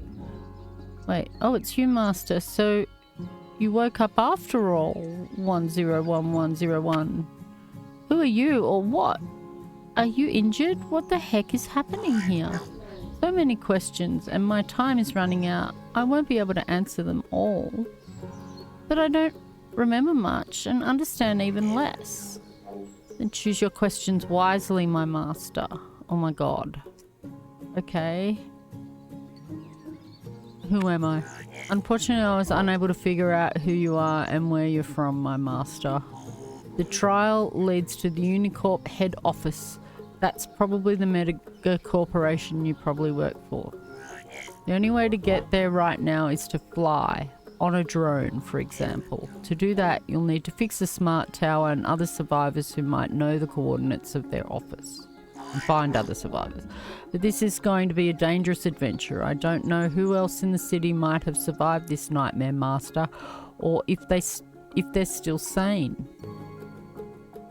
Who are you? Where are we? Where are we? Do you really not remember anything? Cosmopolitus is the capital of all the planets, of the whole world now. The biggest of the cities that survived the flood. Birthplace of digital immortality, robotics and space explorers.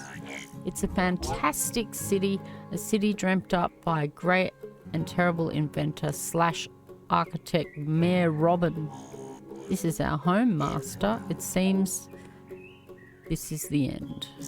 Fix the tower and find the answers that I was unable to discover. Perhaps you'll be able to take better care of this little spot than I could.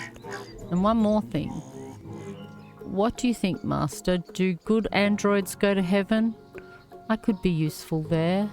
Oh, is there a toaster heaven? Is there an android heaven? They asked this question in Red Dwarf. And they said that there was. The robots insisted there is a robot heaven. So I'm going to say they do go to heaven. Shall we tell the robots they go to heaven? Yes. Thank you, Master. Even it turns out not to be true, it was an honor to serve you. Until we meet again under heaven, who will be merciful for you? Oh no, it looks like he's shut down for good. It doesn't seem like I knew how to fix androids. I can't think of a single way to bring this poor guy back. Pick up. Looks like the android used my tools. The injector fits like a glove. An unpressurized injector allows me to gather liquid resources but requires an empty bottle. This injector is attached to an android's arm, filled with analyte substance discovered by scientists on an expedition to the second moon. Became humanity's driving force and primary resource, but also led to its demise. Let's take some berries. Why? Why is it? Oh, dismantle. Yo, I got something out of it. Don't I need one of those things? No. What is that? Check.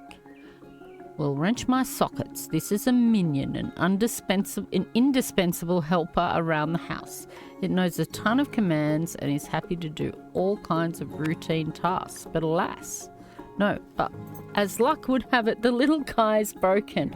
I think I can tell how it works though, and I can build a new one. I just need to find a programmable core.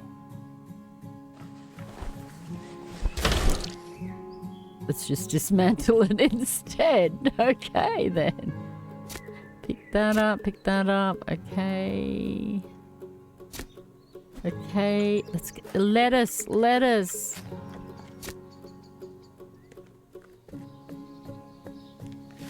What's this guy? Starving again? Really?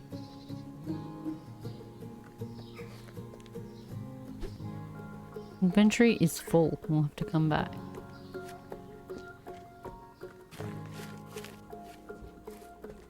Grab one of those while you're at it.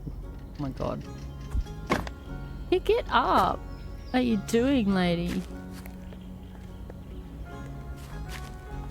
Oh my. I haven't got any water either. What can I do here? We've done that.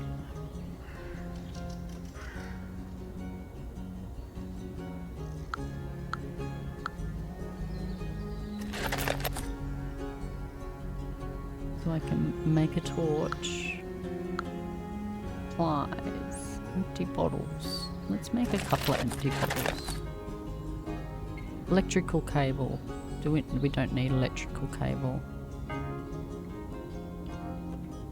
Alright, I wrote it down. I need these.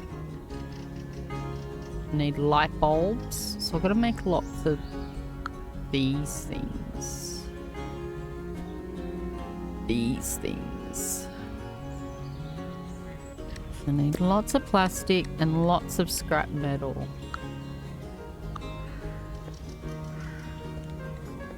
Surely, yes, I can do it now that I have the saw.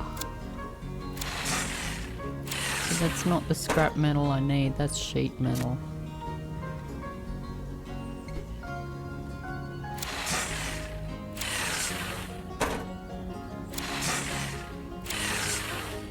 I think I might need that for the bridge. Anything over here? But it's cut planks. Yo, look at that. Can get in behind here now?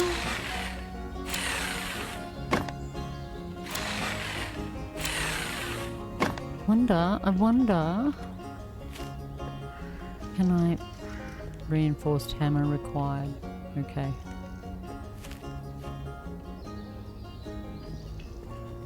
Mantle.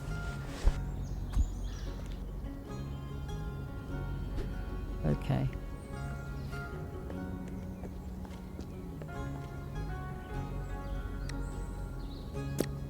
Like if I put all this in here as I collect it.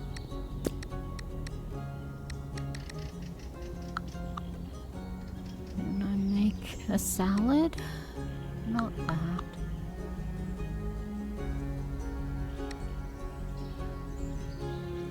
Cannot make a salad.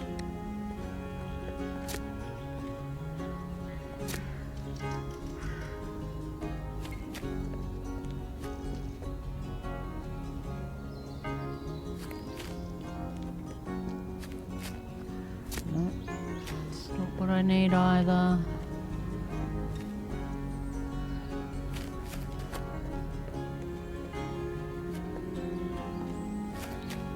Okay, I need that.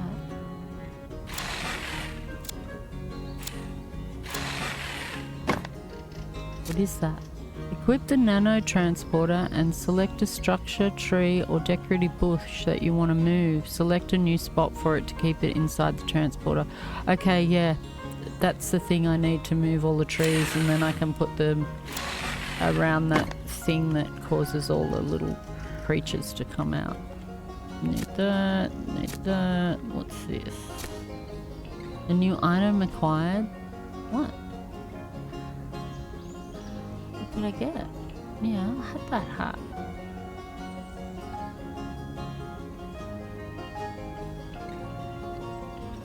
Don't know what I got. Oh, sunnies.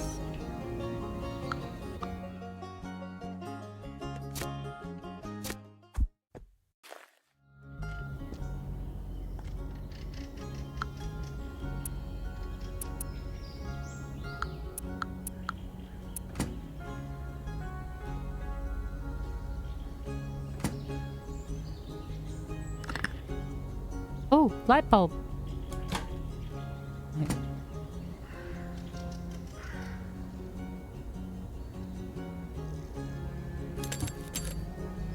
Is that a nail? No. Damn it. I need nails or something for the bridge?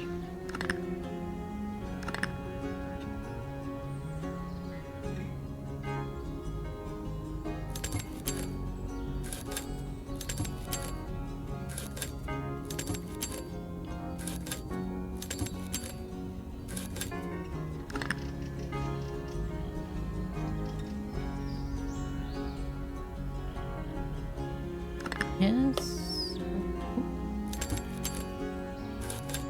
Okay.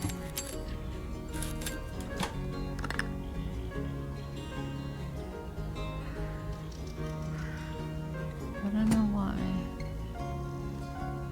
Oh, here we go. That was something.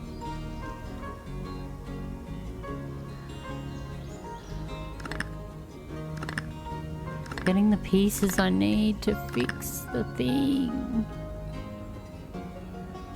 No, this piece. Oh, this is looking good. 21 of 25. That's pretty cool. Oh. 25, take all. Did it all land on the ground? Let's eat some jam. Take all. I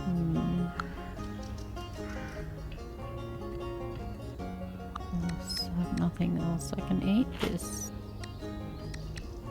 Let's take some of these I can put into this now, can't I?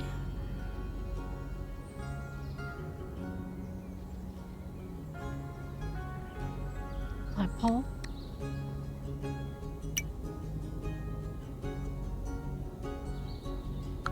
And then if I go over here,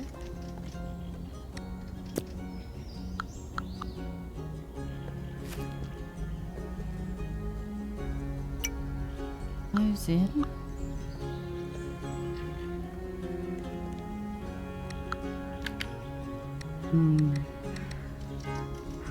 I wonder if I can put other things in storage, like the letter set cannot be added to the storage. Whatever. Can I pick up those? No. Damn it.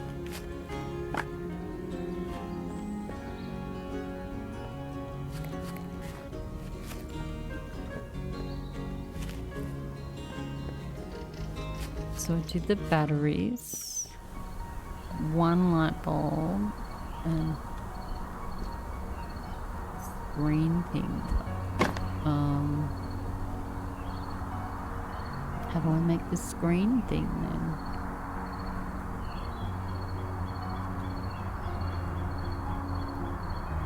Okay.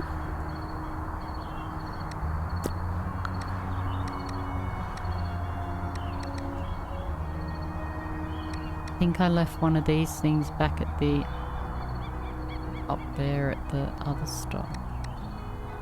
Solvent, let's put that in. Scrap metals. Can I make this yet? Anti-parasite spray. Have all the stuff. Requires a perfect workbench.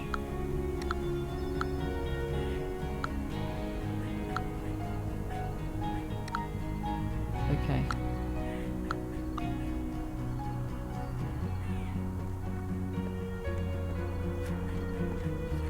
And I need water. Oh my god. Build a minion. Okay, no transporter. Hold on. No. Because these things are starting to wreck stuff. So the sooner I can deal with them, the better. Run away! Goodness me.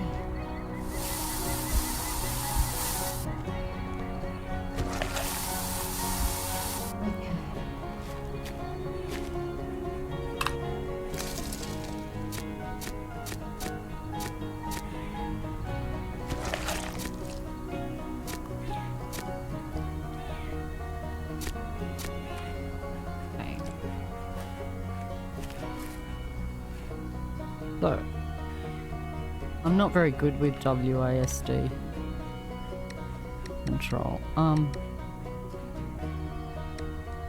Choose object to transfer.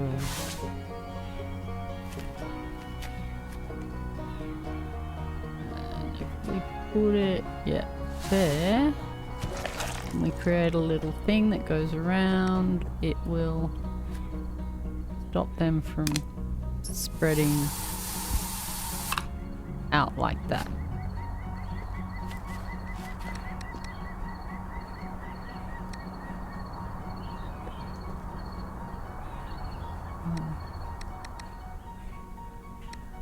Choose object to transfer. Maybe I need to... Here we go.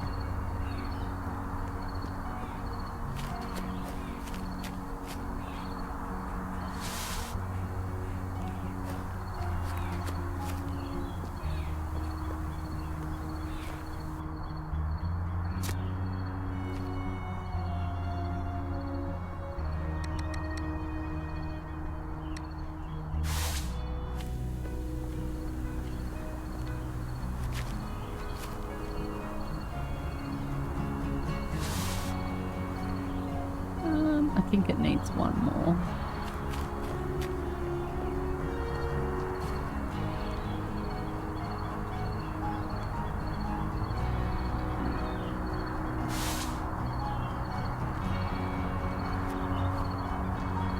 Just in time.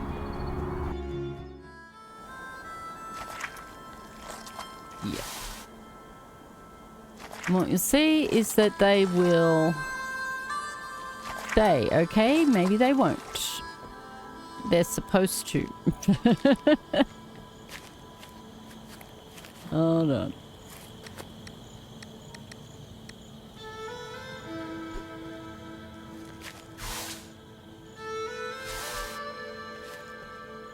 Maybe I need to put another one there as well. That should stop them now, but I don't know how to stop them before they're going to destroy my stuff here.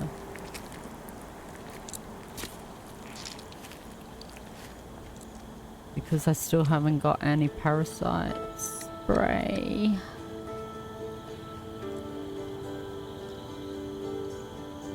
I could make that. Why can't I make it? Oh, I need a perfect workbench. What do I need to make a perfect workbench then?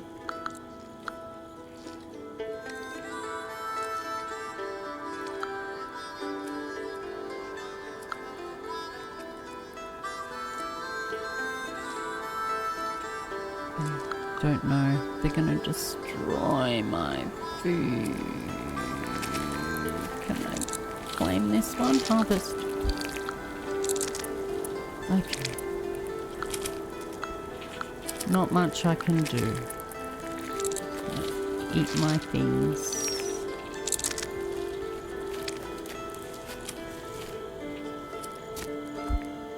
But I'm pretty sure I've stopped any more from coming out. Might need one more there, it looks like.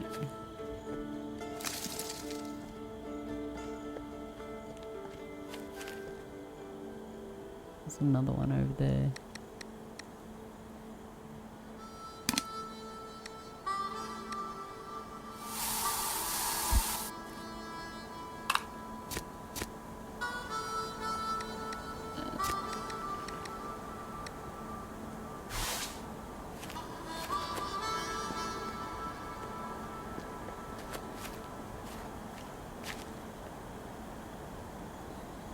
Hitting.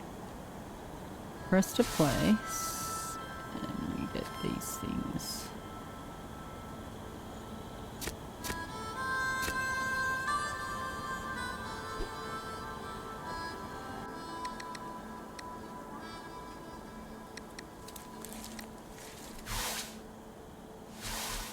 All right. All right. Did. Anyway, I've dealt with them now. Oh. Maybe I could move it. That would be cool. Oh, now it's stored in my thing.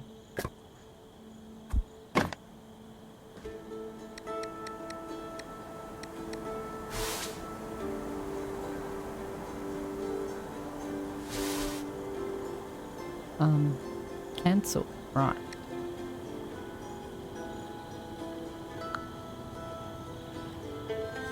Weeds. How do I make these? Need the perfect requires workbench too. How do I do that?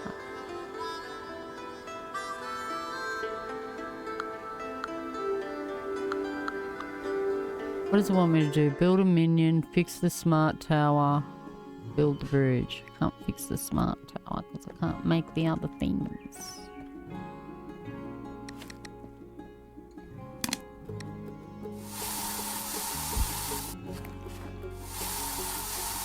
Alright, they shouldn't be a problem anymore. So I'm going to plant. I might plant a bright flower seed.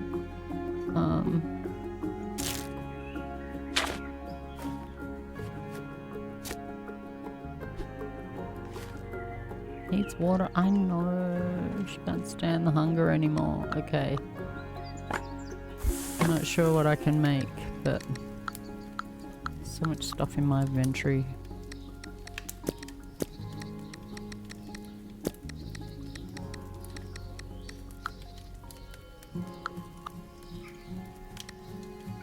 Fish steak. Nice. 2 of those. Make some bright soup. 2 of those. That over there. And then do stacks of 50. Okay.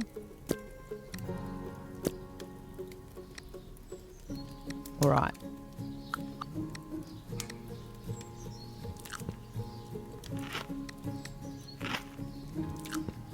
Strong.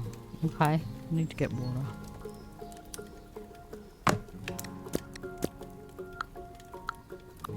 I don't even have a plastic bottle. Oh yeah, plastic bottles, but I need those for something.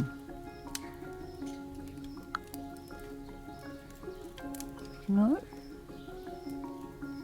Oh, but I can't do it without the workbench.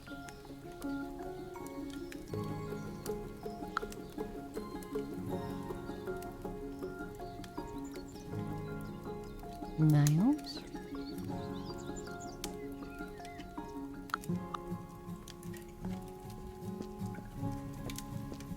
Oh, something else.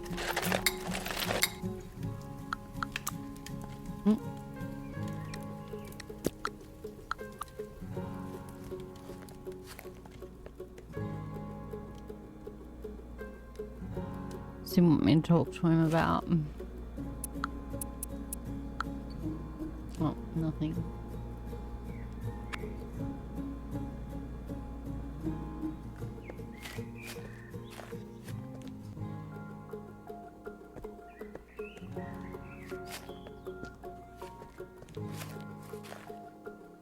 Fix the minion. How do I fix the minion now?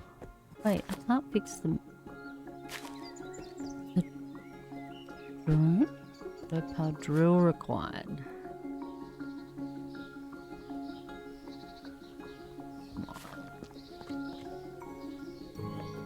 Hold on. Pick up. Pick up. Pick up. Pick up. Okay. Oh, electrical wire.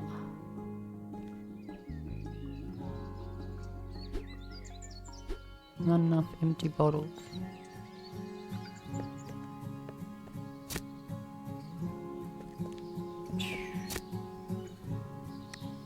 Hey, take all. I think I remember Stan the Hoarder having nice drill bits for sale. If I had new bits, I could upgrade my drill and disassemble this pod. Okay. That just appeared out of nowhere. Cut metal. Oh, I got some rods.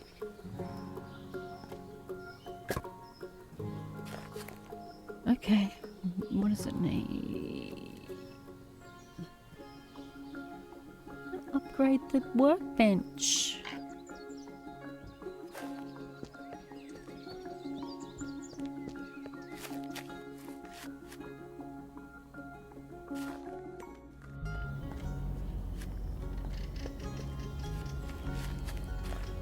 Wow.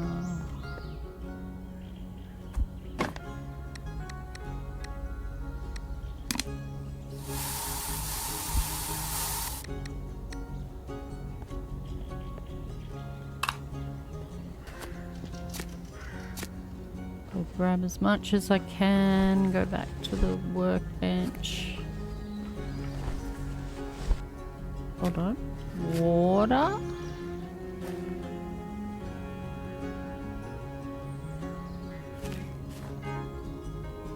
Okay.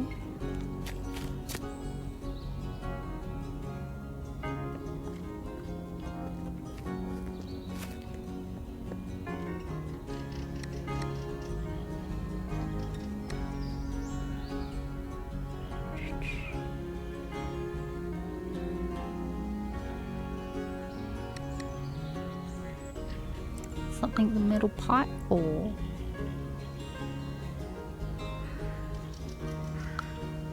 Great structure.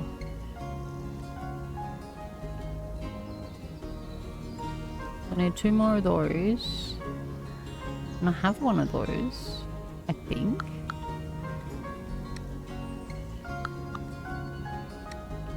Yeah. So I need, what is it? 2 of these. Did I make the wrong thing? 2 of them, 1 of them, 4 of them. Okay.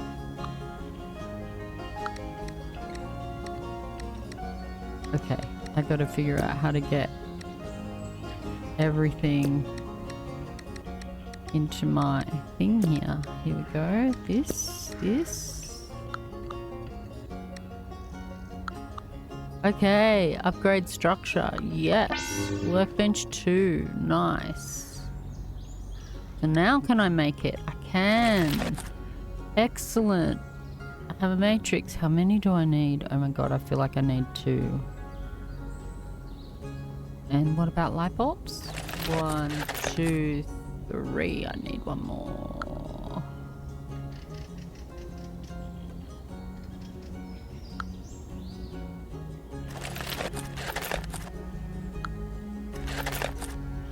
Okay, 3 of those. 1 of those. Oh my god, I think I need those battery things. I do. Okay, how do I make the batteries? These. Oh my gosh.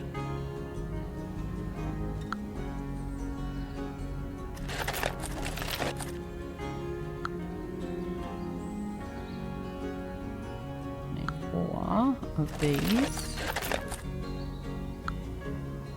1, 2. Alright. Surely that is enough now. We have a microchip. I don't know. Do I need the microchip now? I don't think so.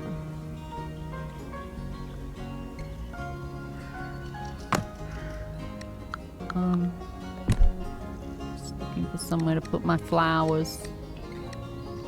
Okay, obviously not there.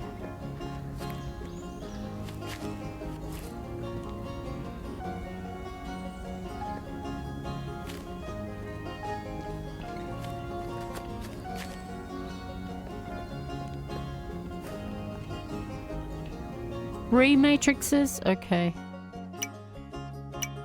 And 2 more. I didn't need the batteries.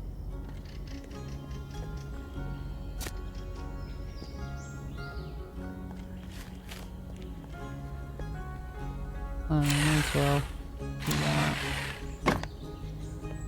Simple hammer. Can't do that yet.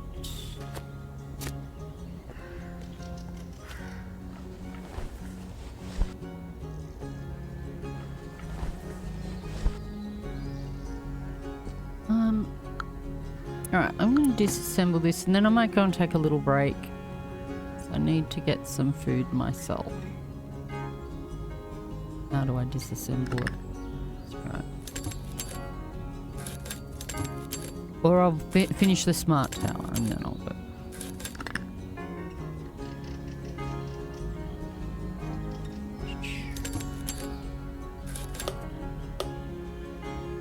Okay.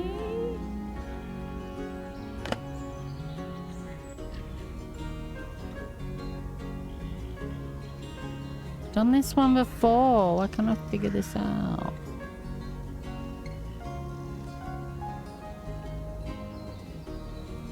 Gotta be so obvious. Here it is.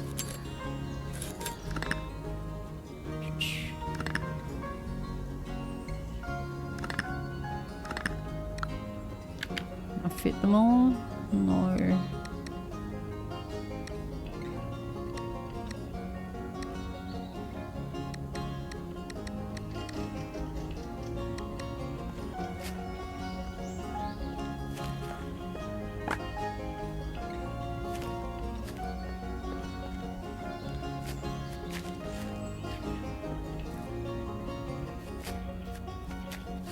What?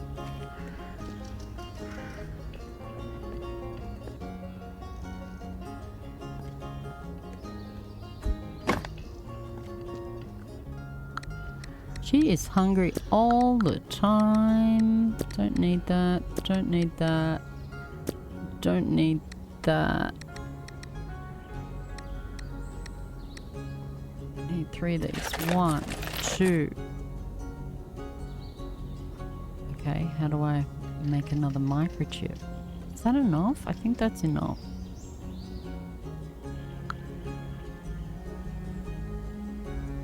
Make a microchip.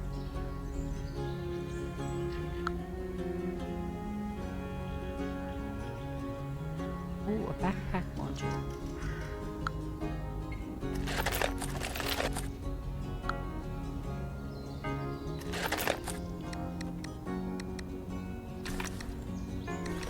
I'll do it. Nice. More inventory space. That's what we need.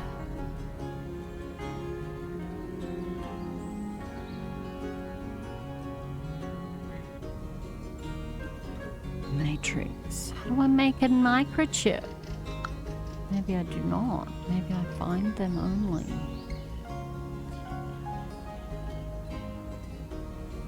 It's everything.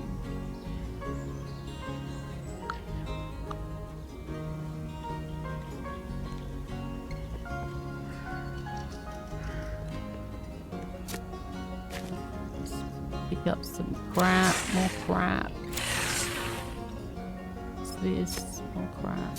Oh, no, not quite.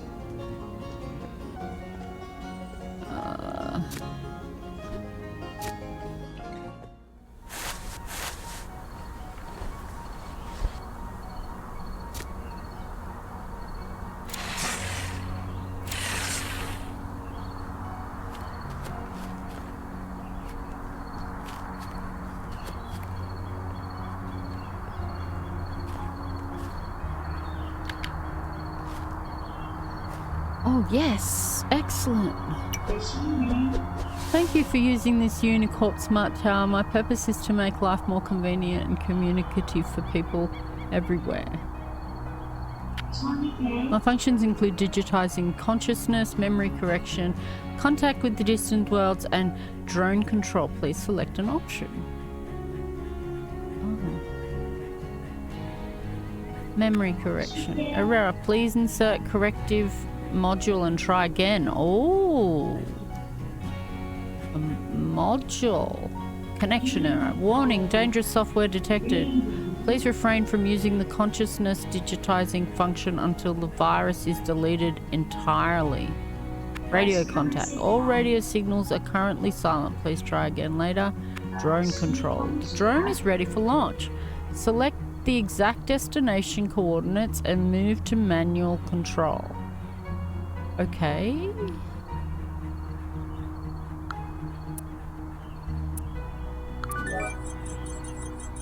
Start and examine the plane crash site. Start an expedition. Okay.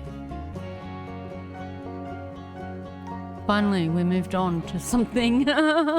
Sorry, I'm a very slow game player. So, you know, I kind of really wanted a very lo-fi stream today, and I guess I achieved that.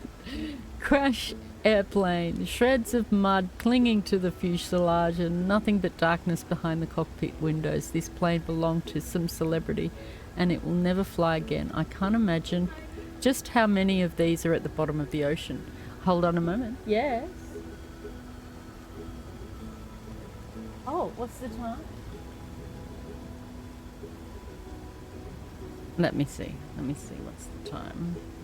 9 o'clock. That's okay. What, are they finished? Are they ready? Oh, yum. I'm stoked. Okay, yeah, well, I was going to take a break. I might even end the stream for today. Yeah. Shreds of mud clinging to the future. How do I... Oh, I press on it. I go there.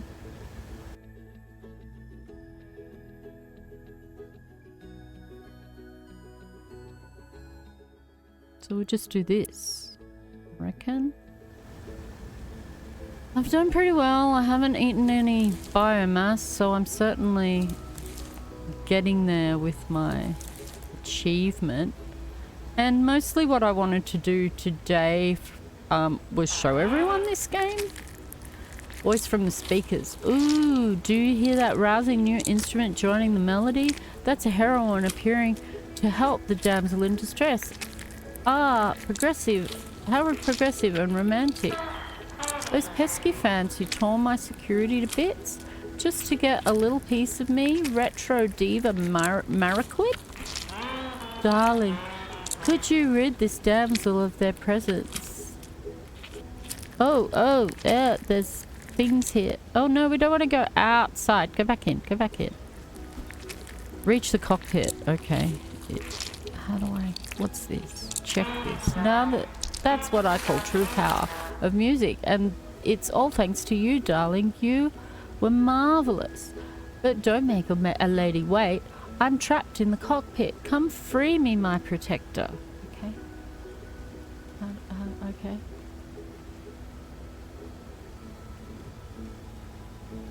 Examine. Article about Mariquin. The passion in Cosmopolis never cools. Infamous film and music star retro diva Mariquin was spotted arm in arm with the incomparable Redacted again. Rumours abound that Mariquin's astronomical rise to fame only happened because of certain influential benefactor. Astronomical isn't quite the word for Redacted's ratings, however, which we're saddened to say are falling. Maybe her new paramour's penchant for alcohol is to blame, or perhaps her scandalous nature.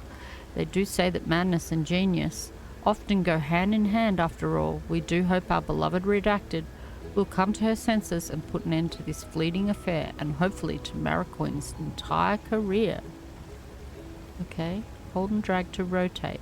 Okay. Okay, that's fantastic. Alright.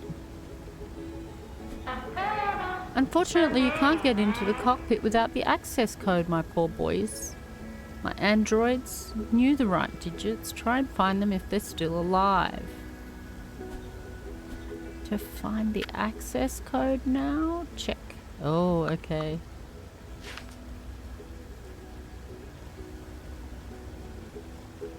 Okay. Oh, here we go. Here it is, the lucky ticket. You can still see the remnants of a code or something written in marker. It says 19. Unfortunately, the salt water washes away some of the numbers. Now, where can you find the other half of the combination? Okay, so 19 is the end of it. Oh, wow. Okay, was it here? No, it was definitely not.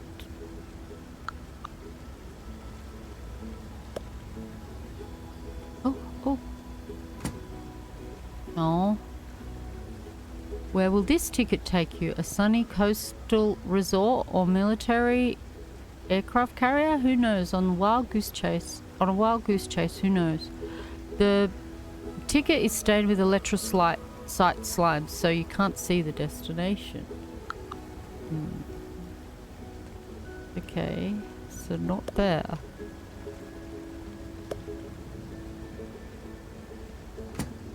Article about digital immortality. Unicorp's delighted to announce that they have concluded the final trials of technology to digitize consciousness, a concept that researchers have laboured over since the dawn of science is now officially possible. Digital immortality is available to the masses. Our Honourable Mayor Robin, who also has Unicorp, is certain that the Earth Federation will not lose a single moment from this point forward on. And as memories can be stored forever on a chip, no bigger than a pack of gum. Don't worry, if you don't have the skills humanity needs, money works too. To reserve your spot in line for digital immortality, please follow the link and fill out the form. Become a part of history once and for all. Okay, that's not a code. What? What is that?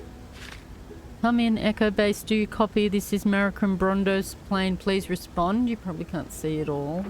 We're planning to make an emergency landing in Cosmopolis. One of the engines is on fire. The turbine might have been sucked.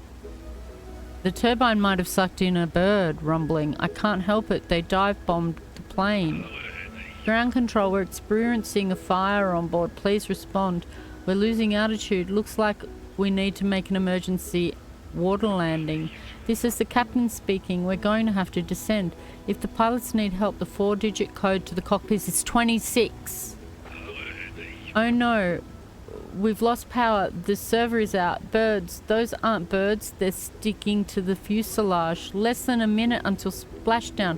The outer marker is at 0. This is Mariquin Brondo's plane. Please. Passengers screaming. Ah, okay. We have the first. So 26. was something else in there. 26 and 19. Wait, I can't do it. I can't just leave it. There was something there. Oh. Let's examine.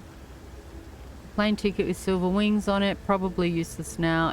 It's ripped, so they probably wouldn't take it at the boarding gate. And besides, all airports have been empty for a long time. 2619. 2619.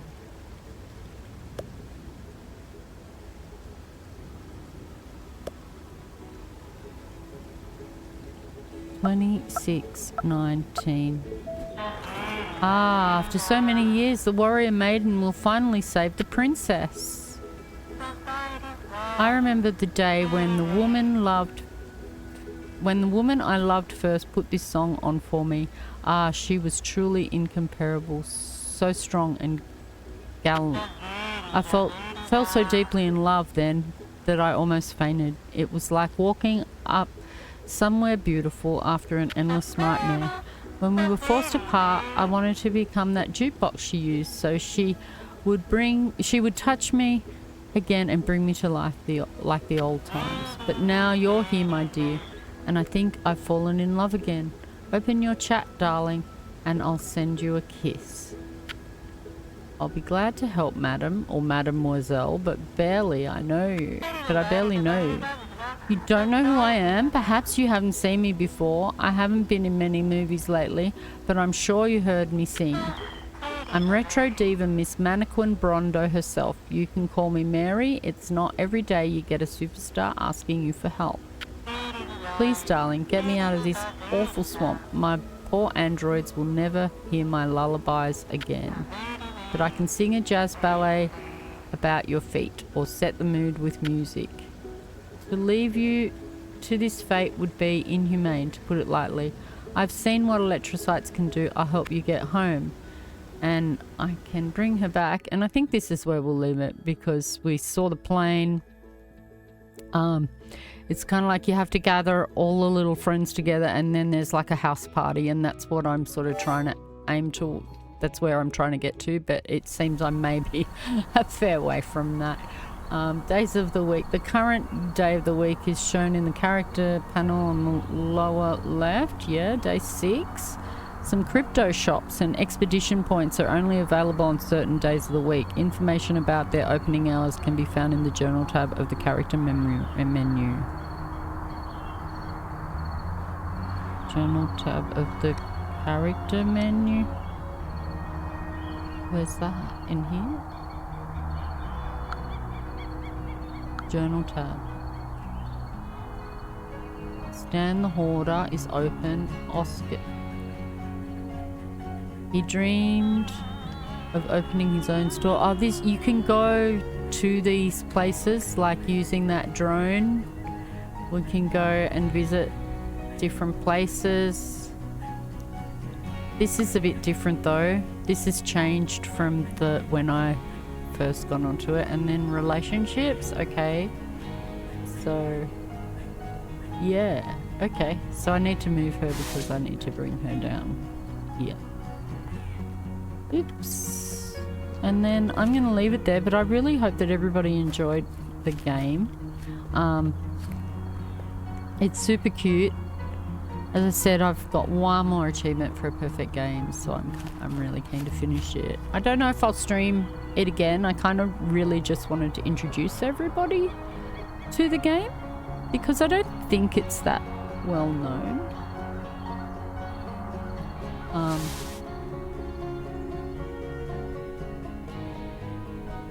And so yeah, I thought that would be a nice thing to play, something different, a bit of a break from all the other games that I normally play. So yeah, the goal here that I'm trying to reach is there's 3 of these characters. I think there's 3, there might be more now. And I get them all together and we have a house party, and I had to make it to the end of that house party without eating biomass. And so that's basically what I'm trying to achieve. And yeah, it's a very cute little game. You know, it's got the crafting. Yeah, and it's cozy. It's got ways around. I think you can pick slightly harder. Maybe not. Let's just see if it'll let us. Some gameplay. Yeah, you can pick a... I've got it on normal, so this is actually the hard level. You can turn it right down to where electrocytes don't eat the plants in your garden beds, and you won't lose health when your safety drops to 0. You can, and I've got it up on the highest. Oh my God, that is amazing.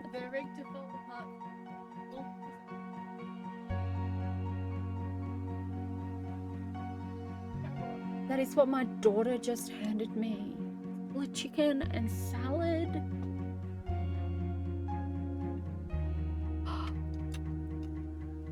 Oh my God. Oh, so good to me. I'm so lucky. I have such good kids.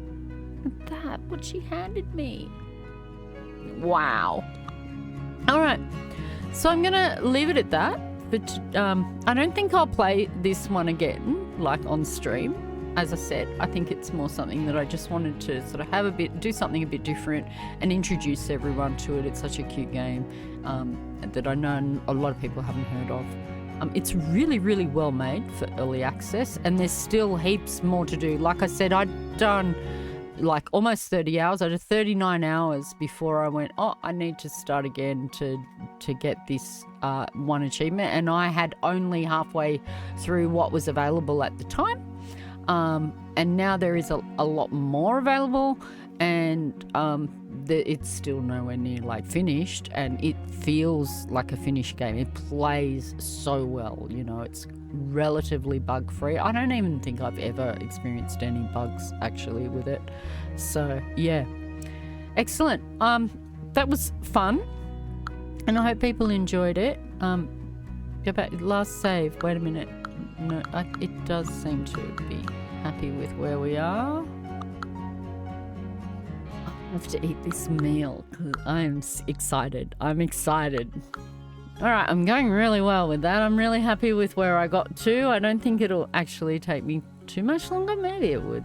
I don't know. I have to find the other character. So I've got to like unlock this whole other area yet to get to the other character.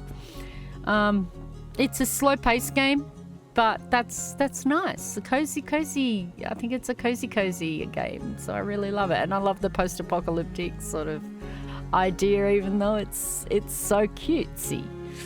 All right, so that was a great introduction to I Am Future, and I hope people enjoyed the game today. I am going to stop for a while. I have done a lot of work on the stream this week, trying to get my Fossa bot working and just getting the stream a little bit more streamlined. We can do quotes now in the chat. Oh, no, I didn't send the right command. It should give us a random quote. There we go. Be yourself. Everyone else is already taken.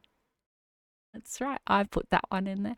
And so we got some quotes happening. We got a few different things I'm trying to add to the chat. I'm eventually going to add like a chat game to it, like a quiz game or something as well. So who knows? Something else that I'm also looking at doing is, I haven't got it yet, but some Jackbox party packs allow for streams on the, allows for gaming with a stream. Which the boys have done on their stream a few times with massive audiences, but it usually allows like 8 players in. So that's something we could look at doing too. As I said, I don't actually own Jackbox on my Steam account yet. I think I got it on a family account somewhere, but I don't have it on my account. So I'd like to do that. Perhaps just grab like the first party pack, or 1 or 2 of them, and then we'd be able to play some like games together. Yeah, they have like a few that I find a bit hard because I feel like I'm not naturally funny when I'm put on the spot. So it's got like quiplash and stuff, which are kind of making jokes and things. But it's got some other ones which are really cool, like a dictionary game where you've got to come up with definitions for funny definitions for words. It's got a drawing game so people can draw pictures and stuff. So yeah, that'd be a fun thing that we could do at some stage as well. So anyway, I know it's a very slow-paced sort of game today and stream today, but I had a lot of fun, and I hope that people really enjoyed that game and might check it out on Steam when it's on special. That's when I always buy my games, when they're on special.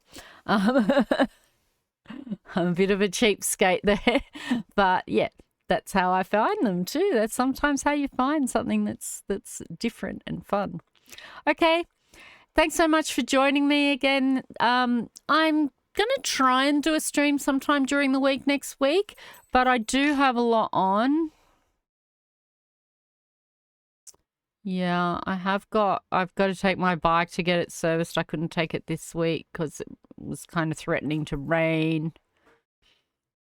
I've got a few things on, but maybe I can fit a stream in there somewhere through the week. So, keep your eye out for that. Otherwise, as usual, I will be back for my Friday stream. Let me check what the date will be on that Friday. Yeah, I don't need to put that off. That's definitely happening. All right. Thank you for joining me. And I will see you next time. It was a lot of fun. I had a lot of fun with the game. Bye. I gotta go over here. Yep. Bye.